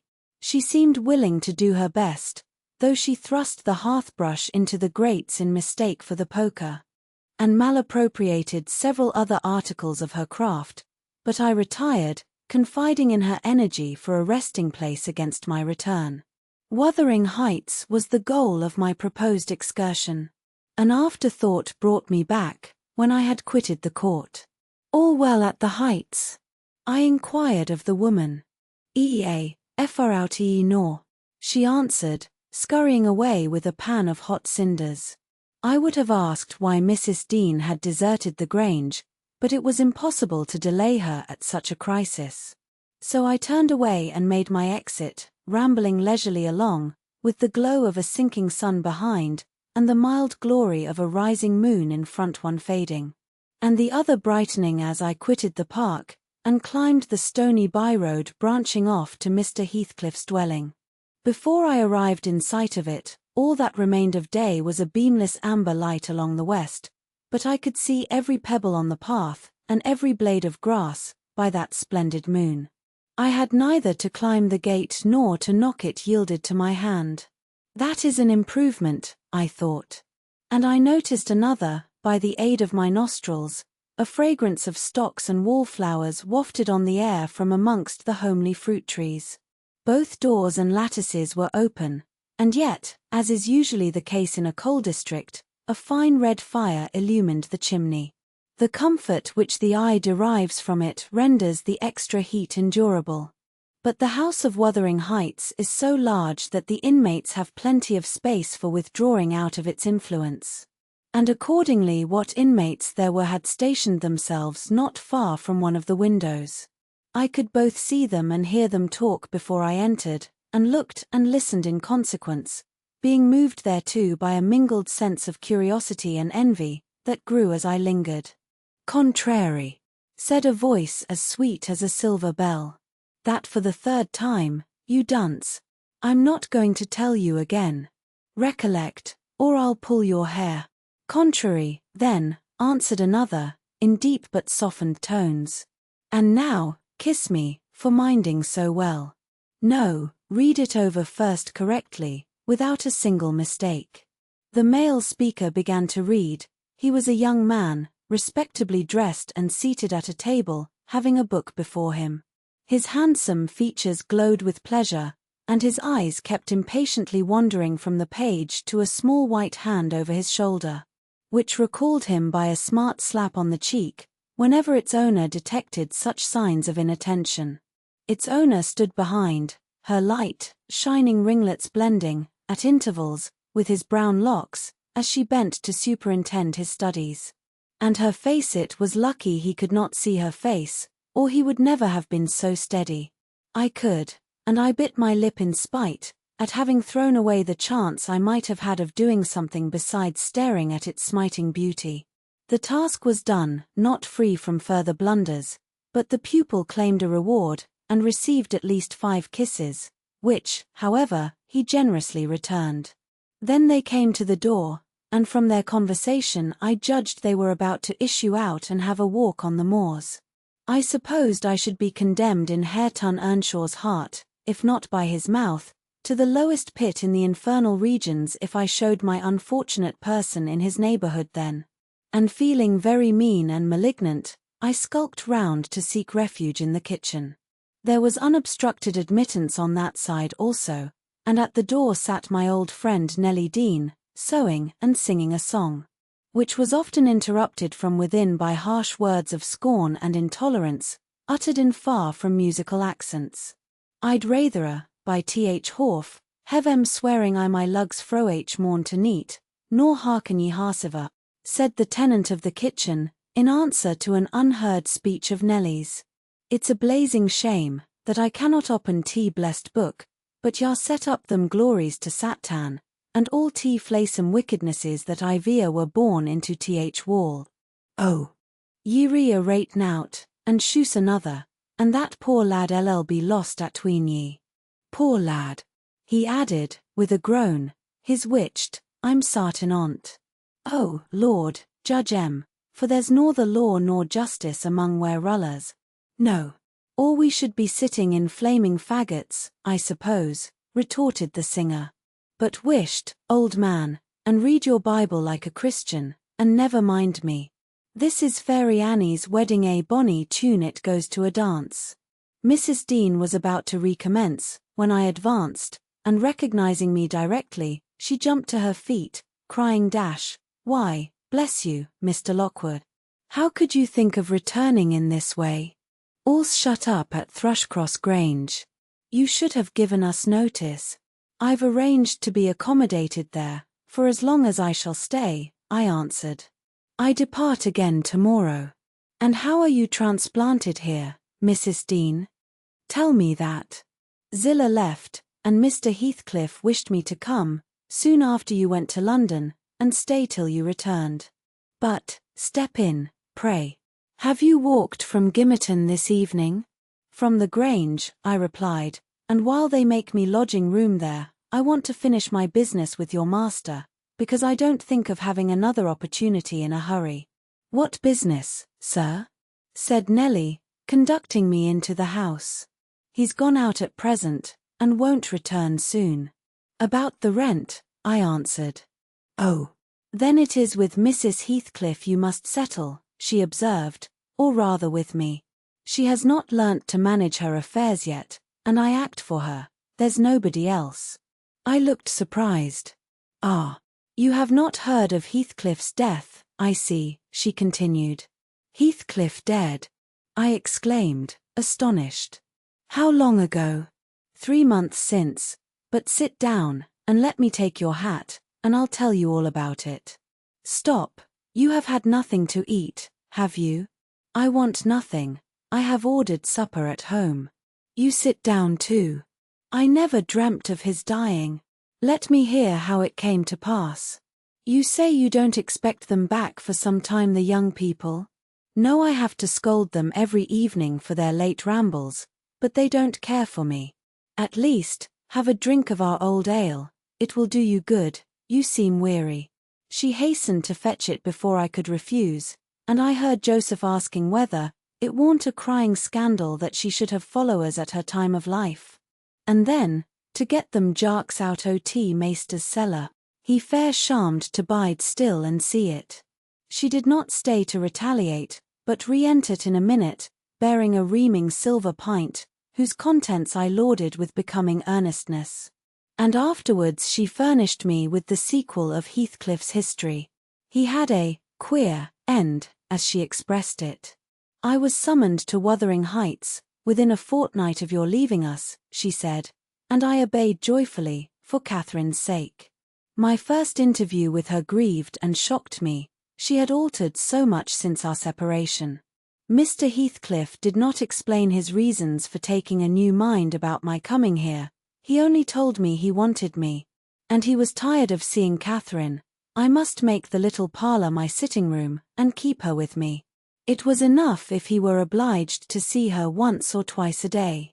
She seemed pleased at this arrangement, and, by degrees, I smuggled over a great number of books and other articles that had formed her amusement at the Grange, and flattered myself we should get on in tolerable comfort. The delusion did not last long. Catherine, contented at first, in a brief space grew irritable and restless. For one thing, she was forbidden to move out of the garden, and it fretted her sadly to be confined to its narrow bounds as spring drew on. For another, in following the house, I was forced to quit her frequently, and she complained of loneliness. She preferred quarrelling with Joseph in the kitchen to sitting at peace in her solitude. I did not mind their skirmishes, but Hareton was often obliged to seek the kitchen also, when the master wanted to have the house to himself. And though in the beginning she either left it at his approach, or quietly joined in my occupations, and shunned remarking or addressing him, and though he was always as sullen and silent as possible after a while, she changed her behavior, and became incapable of letting him alone, talking at him, commenting on his stupidity and idleness, expressing her wonder how he could endure the life he lived, how he could sit a whole evening staring into the fire, and dozing. "He's just like a dog, is he not, Ellen?" she once observed, "or a cart horse. He does his work, eats his food, and sleeps eternally. What a blank, dreary mind he must have. Do you ever dream, Hareton? And, if you do, what is it about? But you can't speak to me." Then she looked at him, but he would neither open his mouth nor look again. Perhaps, dreaming now, she continued. He twitched his shoulder as Juno twitches hers. "Ask him, Ellen. Mr. Hareton will ask the master to send you upstairs, if you don't behave," I said. He had not only twitched his shoulder but clenched his fist, as if tempted to use it. "I know why Hareton never speaks, when I am in the kitchen," she exclaimed, on another occasion. "He is afraid I shall laugh at him. Ellen, what do you think? He began to teach himself to read once, and, because I laughed, he burned his books, and dropped it. Was he not a fool? Were not you naughty?" I said, "Answer me that." "Perhaps I was," she went on, "but I did not expect him to be so silly. Hareton, if I gave you a book, would you take it now?" "I'll try." She placed one she had been perusing on his hand. He flung it off, and muttered, if she did not give over, he would break her neck. "Well, I shall put it here," she said, "in the table drawer, and I'm going to bed." Then she whispered me to watch whether he touched it, and departed. But he would not come near it, and so I informed her in the morning, to her great disappointment. I saw she was sorry for his persevering sulkiness and indolence. Her conscience reproved her for frightening him off improving himself. She had done it effectually. But her ingenuity was at work to remedy the injury, while I ironed, or pursued other such stationary employments as I could not well do in the parlour. She would bring some pleasant volume and read it aloud to me. When Hareton was there, she generally paused in an interesting part, and left the book lying about. That she did repeatedly. But he was as obstinate as a mule, and, instead of snatching at her bait, in wet weather he took to smoking with Joseph. And they sat like automatons, one on each side of the fire, the elder happily too deaf to understand her wicked nonsense, as he would have called it, the younger doing his best to seem to disregard it. On fine evenings the latter followed his shooting expeditions, and Catherine yawned and sighed, and teased me to talk to her, and ran off into the court or garden the moment I began, and, as a last resource, cried, and said she was tired of living. Her life was useless. Mr. Heathcliff, who grew more and more disinclined to society, had almost banished Earnshaw from his apartment. Owing to an accident at the commencement of March, he became for some days a fixture in the kitchen. His gun burst while out on the hills by himself, a splinter cut his arm, and he lost a good deal of blood before he could reach home. The consequence was that, perforce, he was condemned to the fireside and tranquillity, till he made it up again. It suited Catherine to have him there. At any rate, it made her hate her room upstairs more than ever, and she would compel me to find out business below, that she might accompany me. On Easter Monday, Joseph went to Gimmerton Fair with some cattle, and, in the afternoon, I was busy getting up linen in the kitchen. Earnshaw sat, morose as usual, at the chimney corner, and my little mistress was beguiling an idle hour with drawing pictures on the window panes, varying her amusement by smothered bursts of songs, and whispered ejaculations, and quick glances of annoyance and impatience in the direction of her cousin, who steadfastly smoked, and looked into the grate. At a notice that I could do with her no longer intercepting my light, she removed to the hearthstone. I bestowed little attention on her proceedings, but, presently, I heard her begin I've found out, Hareton. That I'm glad that I should like you to be my cousin now, if you had not grown so cross to me. And so rough. Hareton returned no answer. Hareton, Hareton, Hareton. Do you hear? She continued. Get off Wye. He growled, with uncompromising gruffness. Let me take that pipe, she said, cautiously advancing her hand and abstracting it from his mouth. Before he could attempt to recover it, it was broken, and behind the fire. He swore at her and seized another. Stop, she cried, you must listen to me first, and I can't speak while those clouds are floating in my face. Will you go to the devil? He exclaimed, ferociously, and let me be. No, she persisted, I won't. I can't tell what to do to make you talk to me, and you are determined not to understand. When I call you stupid, I don't mean anything. I don't mean that I despise you. Come, you shall take notice of me, Hareton. You are my cousin, and you shall own me. I shall have naught to do with you and your mucky pride, and your damned mocking tricks.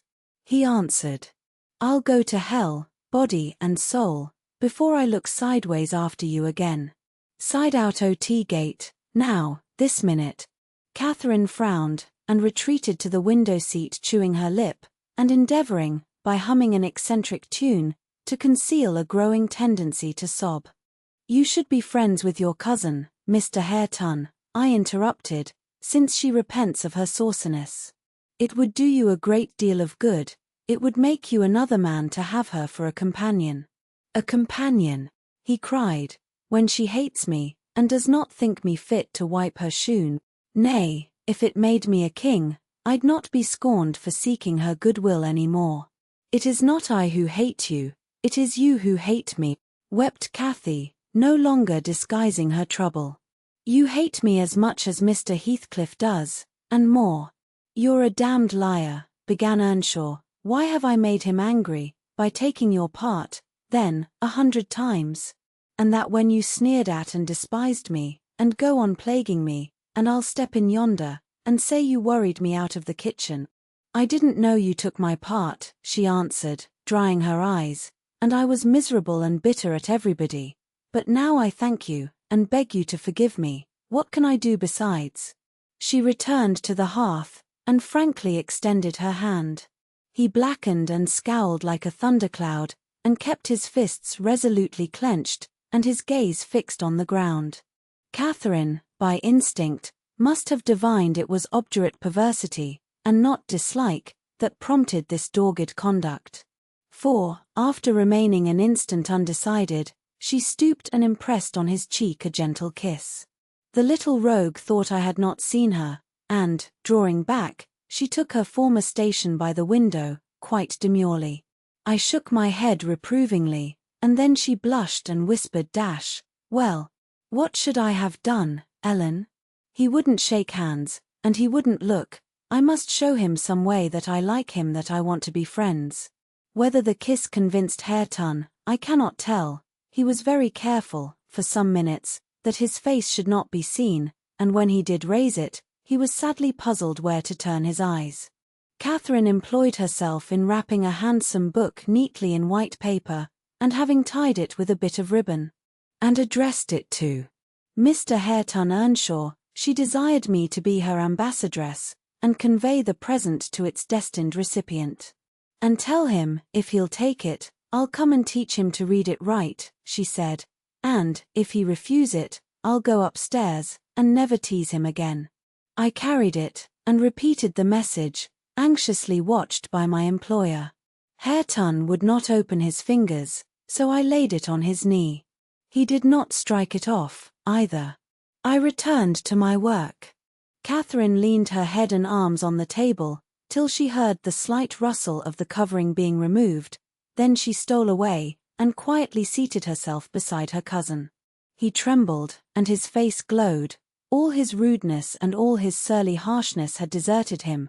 He could not summon courage, at first, to utter a syllable in reply to her questioning look, and her murmured petition. "Say you forgive me, Hareton, do. You can make me so happy by speaking that little word." He muttered something inaudible. "And you'll be my friend?" added Catherine, interrogatively. "Nay, you'll be ashamed of me every day of your life," he answered, "and the more ashamed, the more you know me, and I cannot bide it." "So you won't be my friend?" she said, smiling as sweet as honey, and creeping close up. I overheard no further distinguishable talk, but, on looking round again, I perceived two such radiant countenances bent over the page of the accepted book, that I did not doubt the treaty had been ratified on both sides, and the enemies were, thenceforth, sworn allies. The work they studied was full of costly pictures, and those in their position had charm enough to keep them unmoved till Joseph came home.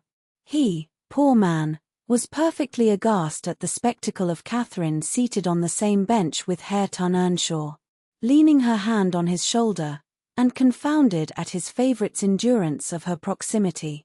It affected him too deeply to allow an observation on the subject that night. His emotion was only revealed by the immense sighs he drew, as he solemnly spread his large Bible on the table, and overlaid it with dirty banknotes from his pocketbook, the produce of the day's transactions. At length he summoned Hareton from his seat. "Tak these in to tea, meester, lad," he said, "and bide there. I's gang up to my own ram. This hoyle's neither mensful nor seemly for us. We mun side out and see arch another." "Come, Catherine," I said, "we must side out too. I've done my ironing. Are you ready to go?" "It is not 8 o'clock," she answered, rising unwillingly. "Hareton, I'll leave this book upon the chimney-piece, and I'll bring some more tomorrow." "Oney books that yar leave, I shall tack into th house," said Joseph, "and it'll be mitch if yar find em agin. So, yar may plaze yersel." Cathy threatened that his library should pay for hers, and, smiling as she passed Hareton, went singing upstairs. Lighter of heart, I venture to say, than ever she had been under that roof before, except, perhaps, during her earliest visits to Linton. The intimacy thus commenced grew rapidly, though it encountered temporary interruptions. Earnshaw was not to be civilized with a wish, and my young lady was no philosopher, and no paragon of patience. But both their minds tending to the same point, one loving and desiring to esteem, and the other loving and desiring to be esteemed, they contrived in the end to reach it. You see, Mr. Lockwood, it was easy enough to win Mrs. Heathcliff's heart. But now, I'm glad you did not try. The crown of all my wishes will be the union of those two. I shall envy no one on their wedding day. There won't be a happier woman than myself in England. Chapter 33.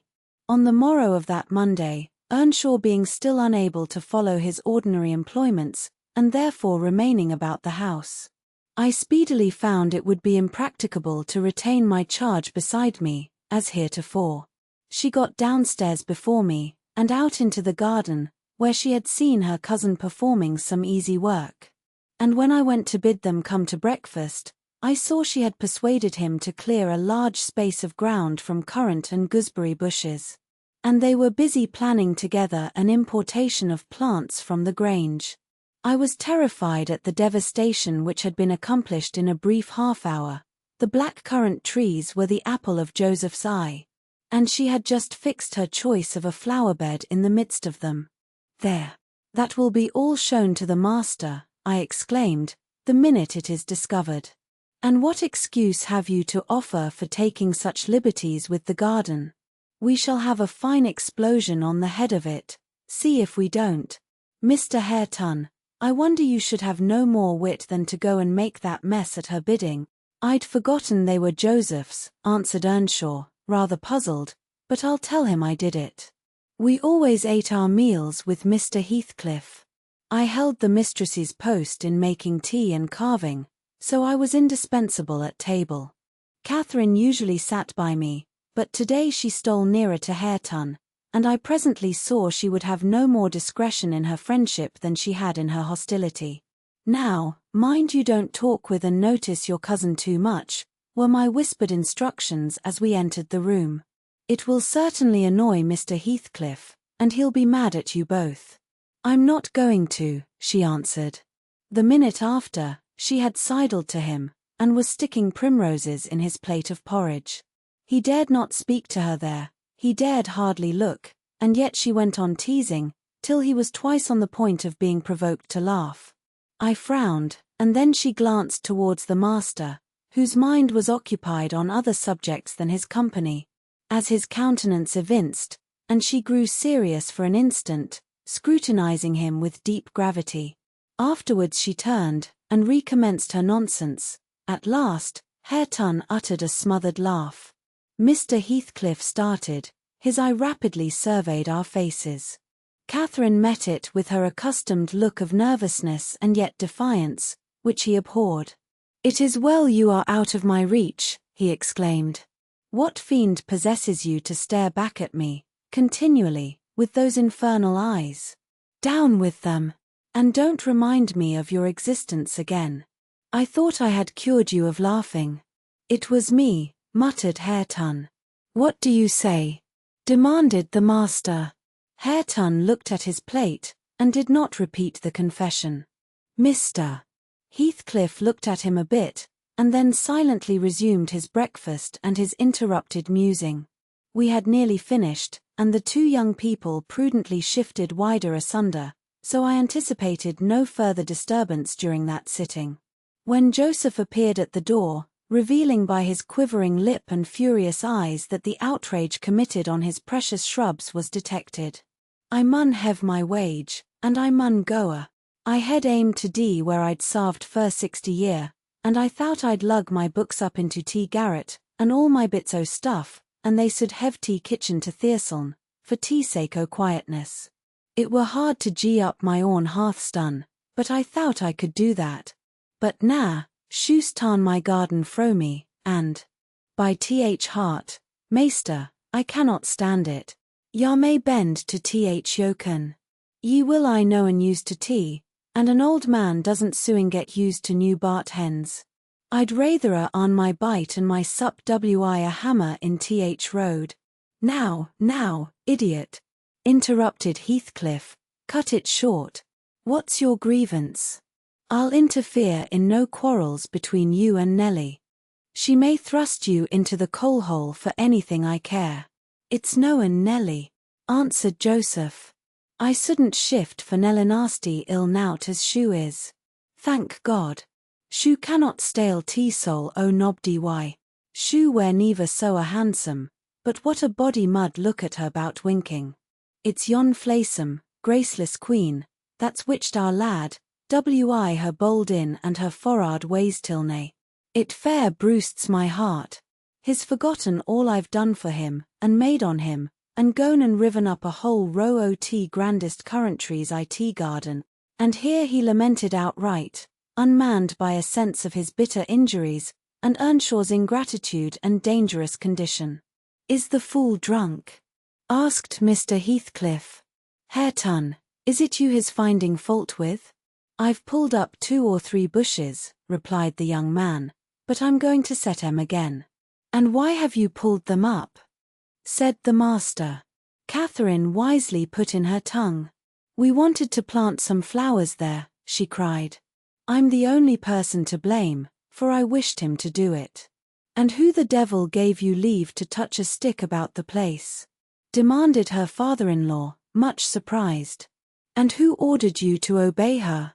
he added, turning to Hareton. The latter was speechless. His cousin replied, "You shouldn't grudge a few yards of earth for me to ornament, when you have taken all my land." "Your land, insolent slut. You never had any," said Heathcliff. "And my money," she continued, returning his angry glare, and meantime biting a piece of crust, the remnant of her breakfast. "Silence!" he exclaimed. "Get done, and begone." "And Hareton's land, and his money," pursued the reckless thing. "Hareton and I are friends now, and I shall tell him all about you." The master seemed confounded a moment. He grew pale, and rose up, eyeing her all the while, with an expression of mortal hate. "If you strike me, Hareton will strike you," she said, "so you may as well sit down." "If Hareton does not turn you out of the room, I'll strike him to hell," thundered Heathcliff. "Damnable witch! Dare you pretend to rouse him against me? Off with her! Do you hear? Fling her into the kitchen. I'll kill her, Ellen Dean, if you let her come into my sight again." Hareton tried, under his breath, to persuade her to go. "Drag her away," he cried, savagely. "Are you staying to talk?" And he approached to execute his own command. "He'll not obey you, wicked man, any more," said Catherine, "and he'll soon detest you as much as I do." Wished, muttered the young man, reproachfully. "I will not hear you speak so to him. Have done." "But you won't let him strike me?" she cried. "Come, then," he whispered earnestly. It was too late. Heathcliff had caught hold of her. "Now, you go," he said to Earnshaw. "Accursed witch! This time she has provoked me when I could not bear it, and I'll make her repent it for ever." He had his hand in her hair. Hareton attempted to release her locks, entreating him not to hurt her that once. Heathcliff's black eyes flashed. He seemed ready to tear Catherine in pieces, and I was just worked up to risk coming to the rescue. When of a sudden his fingers relaxed, he shifted his grasp from her head to her arm, and gazed intently in her face. Then he drew his hand over his eyes, stood a moment to collect himself apparently, and turning anew to Catherine, said, with assumed calmness, "You must learn to avoid putting me in a passion, or I shall really murder you some time. Go with Mrs. Dean, and keep with her, and confine your insolence to her ears. As to Hareton Earnshaw, if I see him listen to you, I'll send him seeking his bread where he can get it. Your love will make him an outcast and a beggar. Nelly, take her, and leave me, all of you. Leave me." I led my young lady out. She was too glad of her escape to resist. The other followed, and Mr. Heathcliff had the room to himself till dinner.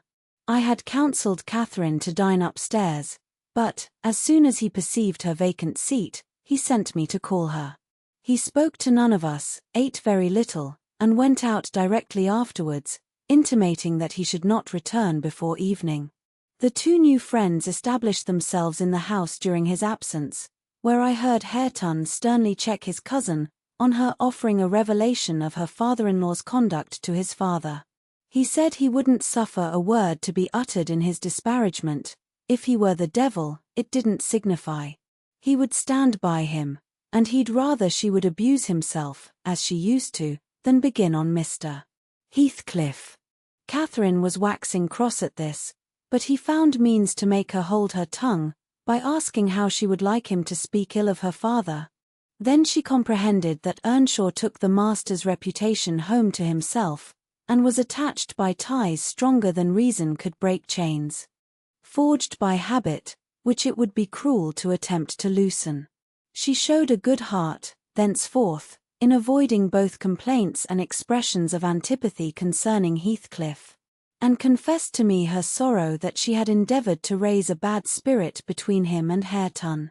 Indeed, I don't believe she has ever breathed a syllable, in the latter's hearing, against her oppressor since.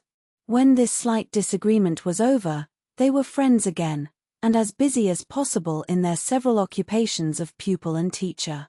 I came in to sit with them, after I had done my work, and I felt so soothed and comforted to watch them, that I did not notice how time got on.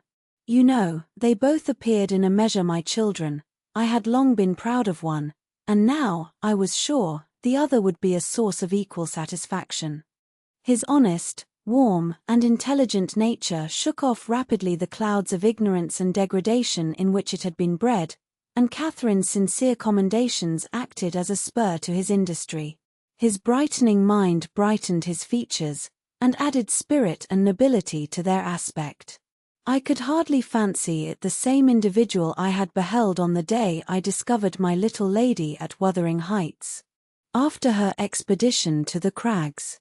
While I admired and they laboured, dusk drew on, and with it returned the master. He came upon us quite unexpectedly, entering by the front way, and had a full view of the whole three, ere we could raise our heads to glance at him. Well, I reflected, there was never a pleasanter or more harmless sight, and it will be a burning shame to scold them. The red firelight glowed on their two bonny heads, and revealed their faces animated with the eager interest of children. For, though he was 23 and she 18, each had so much of novelty to feel and learn, that neither experienced nor evinced the sentiments of sober disenchanted maturity. They lifted their eyes together, to encounter Mr. Heathcliff. Perhaps you have never remarked that their eyes are precisely similar, and they are those of Catherine Earnshaw. The present Catherine has no other likeness to her, except a breadth of forehead, and a certain arch of the nostril that makes her appear rather haughty, whether she will or not. With Hareton the resemblance is carried farther. It is singular at all times, then it was particularly striking, because his senses were alert, and his mental faculties wakened to unwonted activity. I suppose this resemblance disarmed Mr. Heathcliff. He walked to the hearth in evident agitation, but it quickly subsided as he looked at the young man. Or, I should say, altered its character, for it was there yet. He took the book from his hand, and glanced at the open page, then returned it without any observation. Merely signing Catherine away, her companion lingered very little behind her, and I was about to depart also. But he bid me sit still. It is a poor conclusion, is it not? He observed, having brooded a while on the scene he had just witnessed, an absurd termination to my violent exertions. I get levers and mattocks to demolish the two houses, and train myself to be capable of working like Hercules. And when everything is ready and in my power, I find the will to lift a slate off either roof has vanished. My old enemies have not beaten me, now would be the precise time to revenge myself on their representatives. I could do it, and none could hinder me. But where is the use? I don't care for striking, I can't take the trouble to raise my hand. That sounds as if I had been laboring the whole time only to exhibit a fine trait of magnanimity. It is far from being the case. I have lost the faculty of enjoying their destruction, and I am too idle to destroy for nothing. Nelly, there is a strange change approaching. I'm in its shadow at present. I take so little interest in my daily life that I hardly remember to eat and drink. Those two who have left the room are the only objects which retain a distinct material appearance to me, and that appearance causes me pain, amounting to agony. About her I won't speak, and I don't desire to think, but I earnestly wish she were invisible. Her presence invokes only maddening sensations. He moves me differently, and yet if I could do it without seeming insane, I'd never see him again. You'll perhaps think me rather inclined to become so, he added, making an effort to smile, if I try to describe the 1,000 forms of past associations and ideas he awakens or embodies. But you'll not talk of what I tell you, and my mind is so eternally secluded in itself, it is tempting at last to turn it out to another. 5 minutes ago Hareton seemed a personification of my youth, not a human being. I felt to him in such a variety of ways, that it would have been impossible to have accosted him rationally. In the first place, his startling likeness to Catherine connected him fearfully with her. That, however, which you may suppose the most potent to arrest my imagination, is actually the least, for what is not connected with her to me? And what does not recall her? I cannot look down to this floor, but her features are shaped in the flags. In every cloud, in every tree filling the air at night, and caught by glimpses in every object. By day I am surrounded with her image, the most ordinary faces of men. And women my own features mock me with a resemblance. The entire world is a dreadful collection of memoranda that she did exist, and that I have lost her. But it is frenzy to repeat these thoughts to you, only it will let you know why, with a reluctance to be always alone. His society is no benefit, rather an aggravation of the constant torment I suffer, and it partly contributes to render me regardless how he and his cousin go on together. I can give them no attention any more. But what do you mean by a change, Mr. Heathcliff? I said, alarmed at his manner, though he was neither in danger of losing his senses, nor dying, according to my judgment. He was quite strong and healthy, and, as to his reason, from childhood he had a delight in dwelling on dark things, and entertaining odd fancies. He might have had a monomania on the subject of his departed idol, but on every other point his wits were as sound as mine. I shall not know that till it comes, he said. I'm only half conscious of it now. You have no feeling of illness, have you? I asked. No, Nelly, I have not, he answered. Then you are not afraid of death? I pursued. Afraid? No, he replied. I have neither a fear, nor a presentiment, nor a hope of death. Why should I? With my hard constitution and temperate mode of living, and unperilous occupations, I ought to, and probably shall, remain above ground till there is scarcely a black hair on my head. And yet I cannot continue in this condition. I have to remind myself to breathe, almost to remind my heart to beat. And it is like bending back a stiff spring. It is by compulsion that I do the slightest act not prompted by one thought. And by compulsion that I notice anything alive or dead, which is not associated with one universal idea. I have a single wish, and my whole being and faculties are yearning to attain it. They have yearned towards it so long, and so unwaveringly, that I'm convinced it will be reached, and soon, because it has devoured my existence. I am swallowed up in the anticipation of its fulfillment. My confessions have not relieved me, but they may account for some otherwise unaccountable phases of humor which I show. Oh God! It is a long fight. I wish it were over. He began to pace the room, muttering terrible things to himself, till I was inclined to believe, as he said Joseph did, that conscience had turned his heart to an earthly hell. I wondered greatly how it would end. Though he seldom before had revealed this state of mind, even by looks, it was his habitual mood, I had no doubt. He asserted it himself, but not a soul, from his general bearing, would have conjectured the fact. You did not when you saw him, Mr. Lockwood, and at the period of which I speak, he was just the same as then, only fonder of continued solitude, and perhaps still more laconic in company. Chapter 34.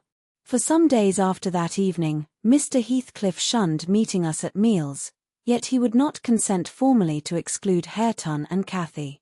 He had an aversion to yielding so completely to his feelings, choosing rather to absent himself, and eating once in 24 hours seemed sufficient sustenance for him.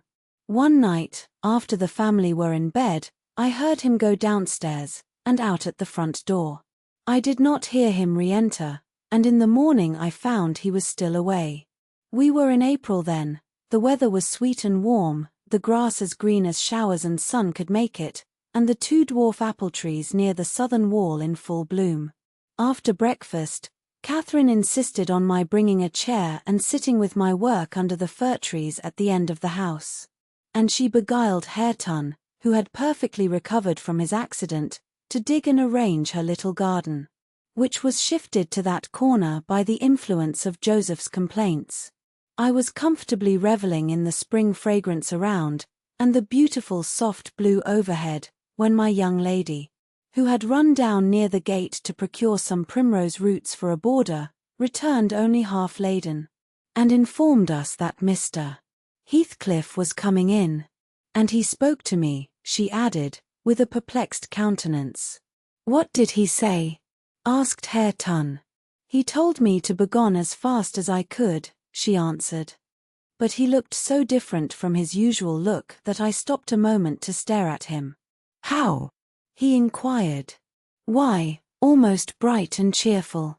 No, almost nothing, very much excited, and wild, and glad, she replied. Night walking amuses him, then, I remarked, affecting a careless manner, in reality as surprised as she was, and anxious to ascertain the truth of her statement, for to see the master looking glad would not be an everyday spectacle.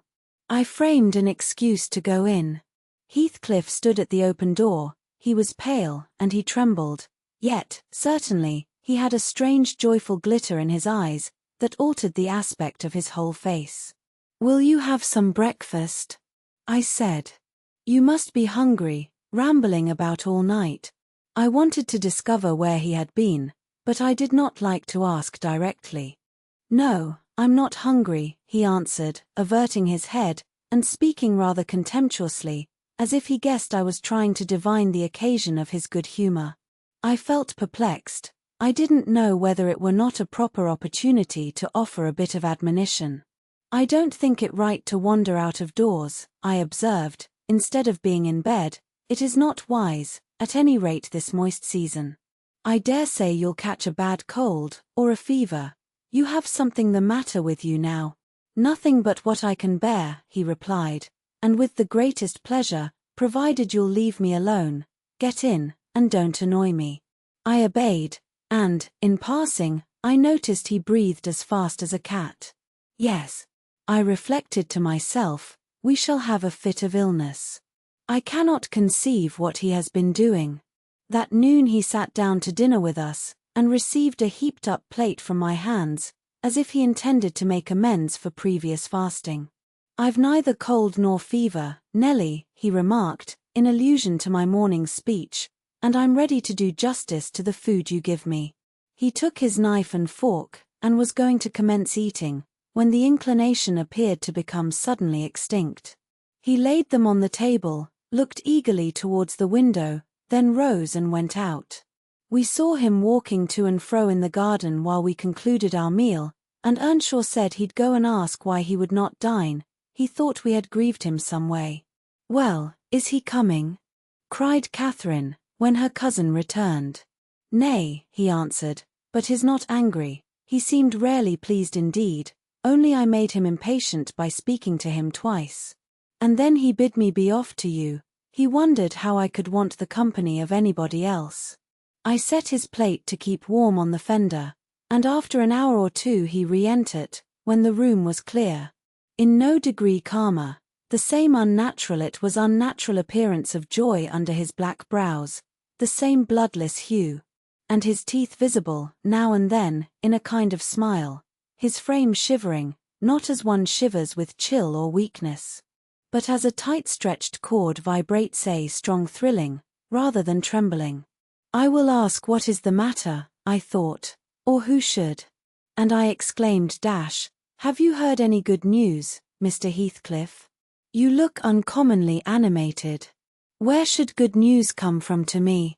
he said. "I'm animated with hunger, and, seemingly, I must not eat." "Your dinner is here," I returned. "Why won't you get it?" "I don't want it now," he muttered, hastily. "I'll wait till supper. And, Nelly, once for all, let me beg you to warn Hareton and the other away from me. I wish to be troubled by nobody. I wish to have this place to myself." "Is there some new reason for this banishment?" I inquired. "Tell me why you are so queer, Mr. Heathcliff. Where were you last night?" "You are putting the question through very idle curiosity," he interrupted, with a laugh. "Yet I'll answer it. Last night I was on the threshold of hell. Today, I am within sight of my heaven. I have my eyes on it, hardly 3 feet to sever me, and now you'd better go. You'll neither see nor hear anything to frighten you, if you refrain from prying." Having swept the hearth and wiped the table, I departed, more perplexed than ever. He did not quit the house again that afternoon, and no one intruded on his solitude, till, at 8 o'clock, I deemed it proper, though unsummoned, to carry a candle and his supper to him. He was leaning against the ledge of an open lattice, but not looking out. His face was turned to the interior gloom. The fire had smouldered to ashes. The room was filled with the damp, mild air of the cloudy evening, and so still that not only the murmur of the Beckdown Gimmerton was distinguishable, but its ripples and its gurgling over the pebbles, or through the large stones which it could not cover. I uttered an ejaculation of discontent at seeing the dismal grate, and commenced shutting the casements, one after another, till I came to his. "Must I close this?" I asked, in order to rouse him, for he would not stir. The light flashed on his features as I spoke. Oh, Mr. Lockwood, I cannot express what a terrible start I got by the momentary view. Those deep black eyes, that smile, and ghastly paleness. It appeared to me, not Mr. Heathcliff, but a goblin, and, in my terror, I let the candle bend towards the wall, and it left me in darkness. "Yes, close it," he replied, in his familiar voice. "There, that is pure awkwardness. Why did you hold the candle horizontally? Be quick, and bring another." I hurried out in a foolish state of dread, and said to Joseph, "The master wishes you to take him a light and rekindle the fire." For I dared not go in myself again just then. Joseph rattled some fire into the shovel, and went, but he brought it back immediately, with the supper tray in his other hand, explaining that Mr. Heathcliff was going to bed, and he wanted nothing to eat till morning. We heard him mount the stairs directly. He did not proceed to his ordinary chamber, but turned into that with the panelled bed. Its window, as I mentioned before, is wide enough for anybody to get through, and it struck me that he plotted another midnight excursion, of which we had no suspicion. Is he a ghoul or a vampire? I mused. I had read of such hideous incarnate demons. And then I set myself to reflect how I had tended him in infancy, and watched him grow to youth, and followed him almost through his whole course. And what absurd nonsense it was to yield to that sense of horror. But where did he come from, the little dark thing, harbored by a good man to his bane? Muttered superstition, as I dozed into unconsciousness. And I began, half dreaming, to weary myself with imagining some fit parentage for him, and, repeating my waking meditations, I tracked his existence over again, with grim variations, at last, picturing his death and funeral, of which all I can remember is being exceedingly vexed at having the task of dictating an inscription for his monument, and consulting the sexton about it, and, as he had no surname and we could not tell his age, we were obliged to content ourselves with the single word, Heathcliff. That came true, we were.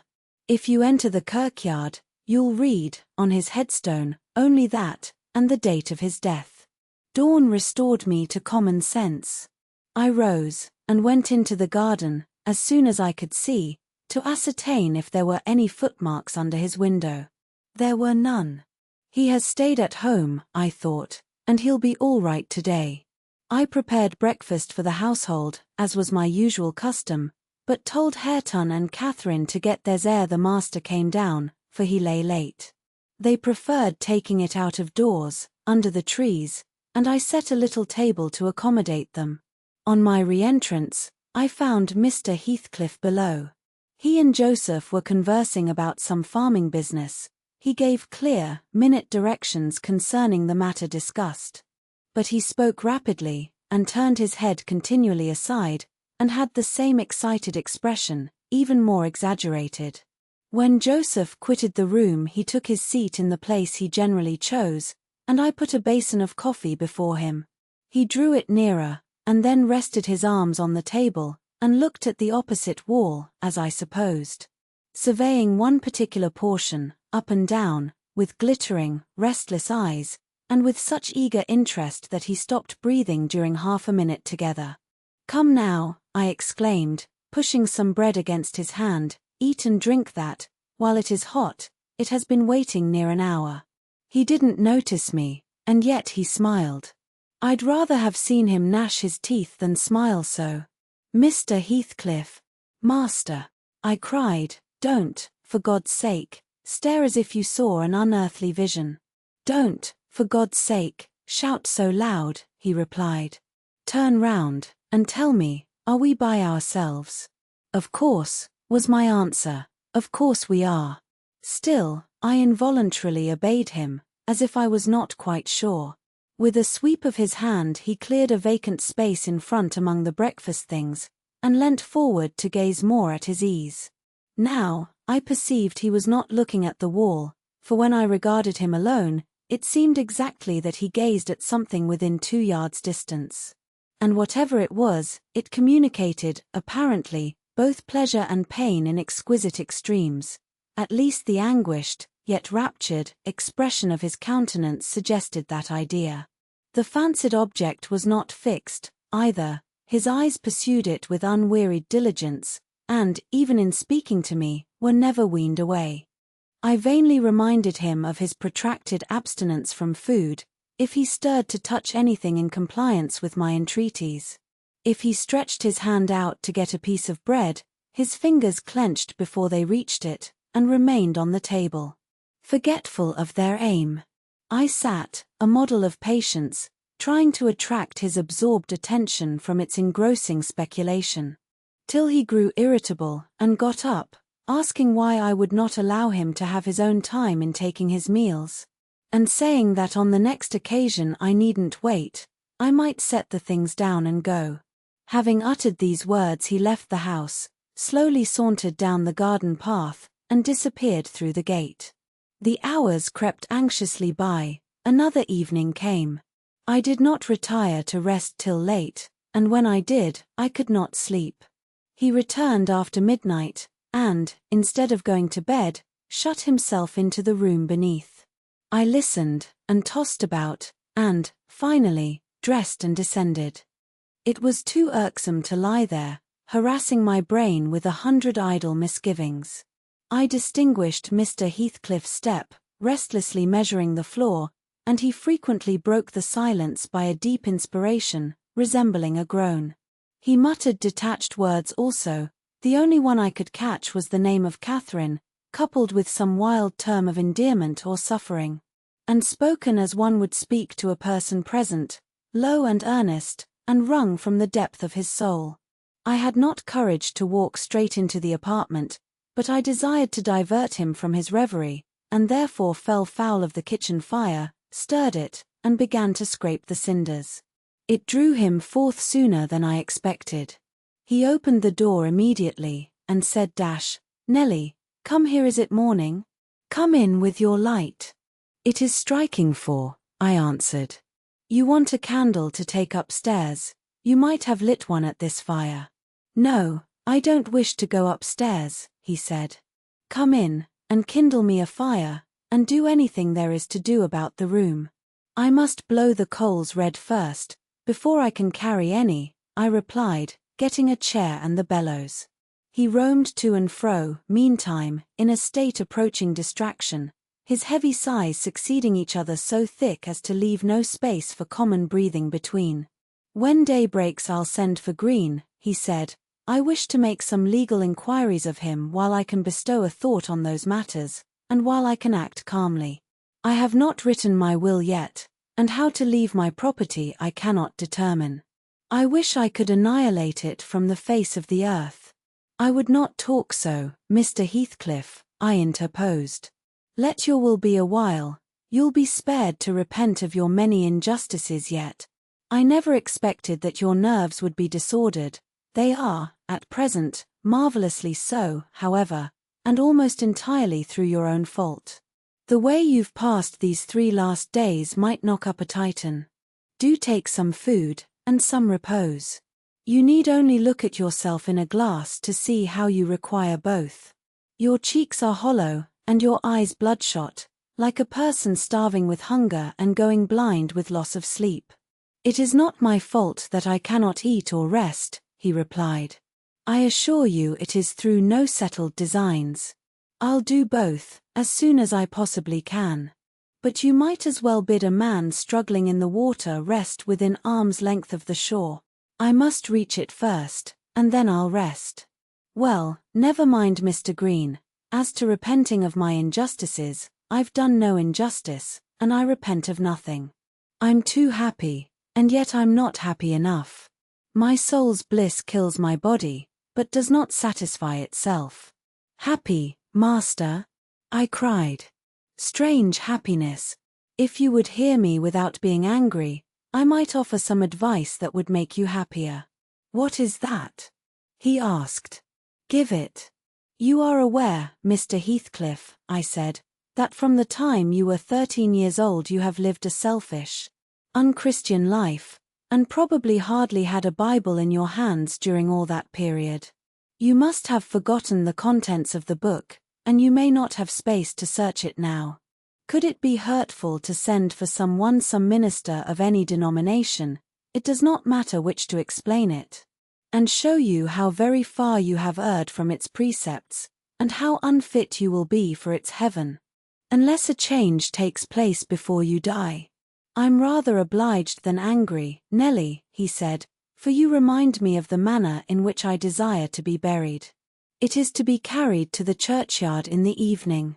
You and Hareton may, if you please, accompany me, and mind, particularly, to notice that the sexton obeys my directions concerning the 2 coffin. No minister need come, nor need anything be said over me. I tell you I have nearly attained my heaven, and that of others is altogether unvalued and uncoveted by me. And supposing you persevered in your obstinate fast, and died by that means, and they refused to bury you in the precincts of the kirk? I said, shocked at his godless indifference. How would you like it? They won't do that, he replied. If they did, you must have me removed secretly, and if you neglect it you shall prove, practically, that the dead are not annihilated. As soon as he heard the other members of the family stirring he retired to his den, and I breathed freer. But in the afternoon, while Joseph and Hareton were at their work, he came into the kitchen again, and, with a wild look, bid me come and sit in the house. He wanted somebody with him. I declined, telling him plainly that his strange talk and manner frightened me, and I had neither the nerve nor the will to be his companion alone. I believe you think me a fiend, he said, with his dismal laugh, something too horrible to live under a decent roof. Then turning to Catherine, who was there, and who drew behind me at his approach, he added, half sneeringly, will you come, Chuck? I'll not hurt you. No. To you I've made myself worse than the devil. Well, there is one who won't shrink from my company, by God. She's relentless. Oh, damn it. It's unutterably too much for flesh and blood to bear even mine.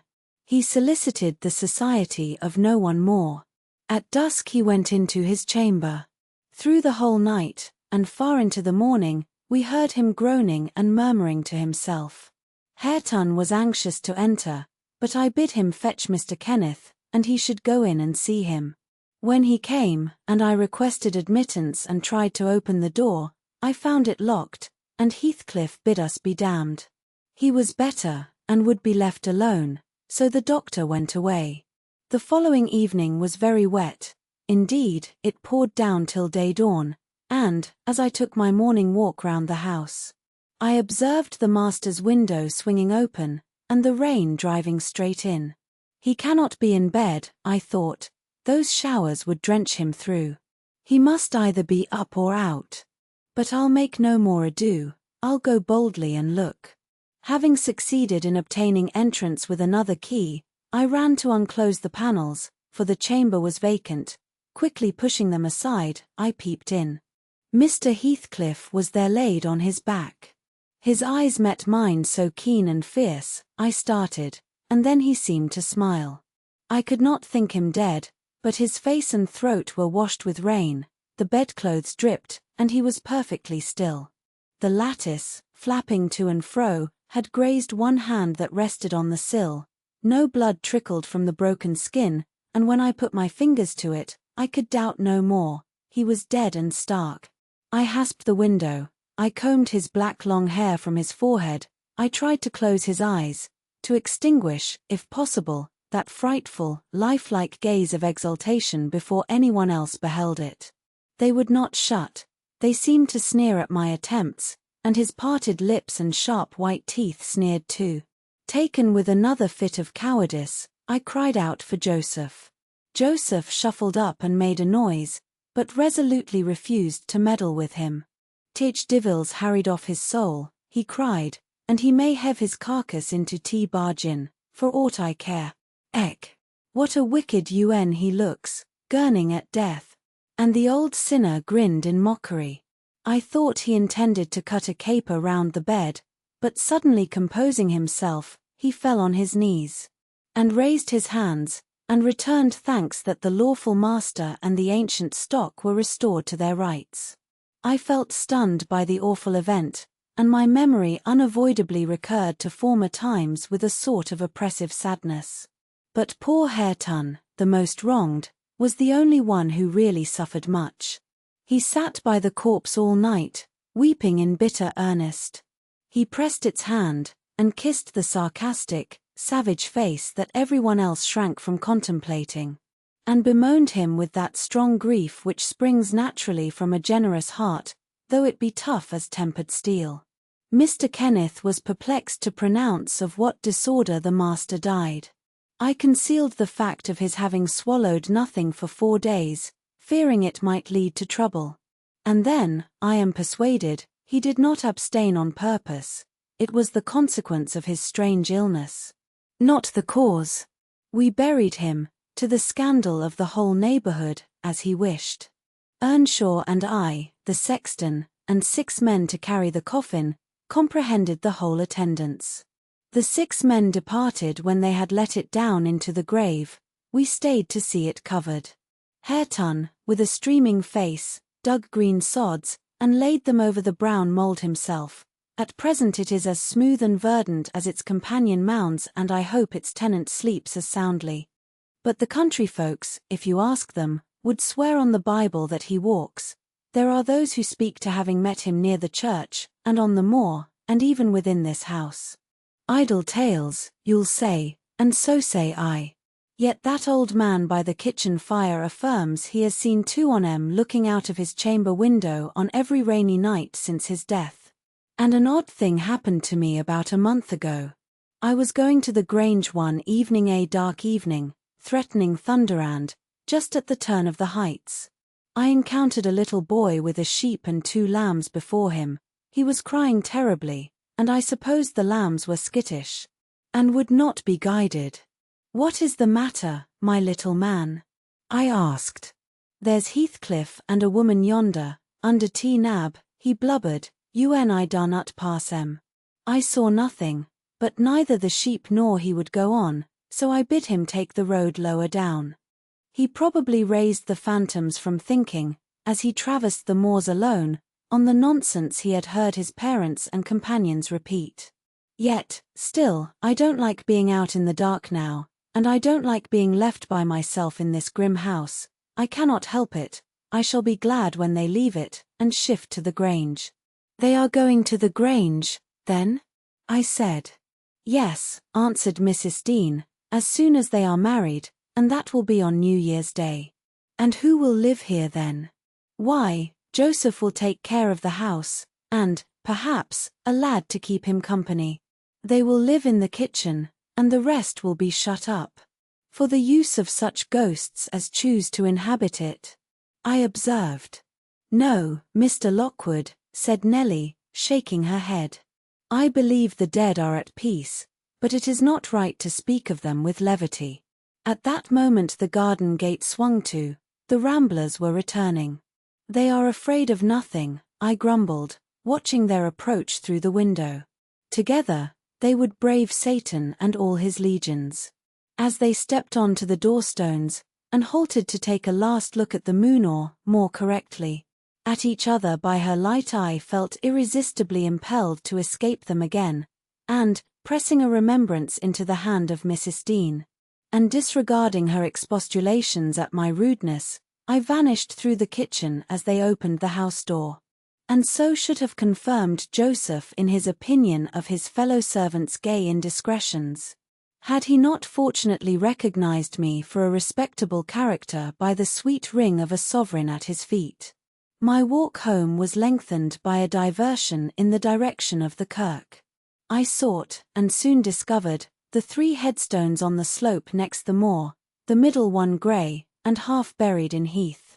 Edgar Linton's only harmonized by the turf and moss creeping up its foot, Heathcliff's still bare. I lingered round them, under that benign sky, watched the moths fluttering among the heath and harebells, listened to the soft wind breathing through the grass, and wondered how anyone could ever imagine unquiet slumbers for the sleepers in that quiet earth. The end.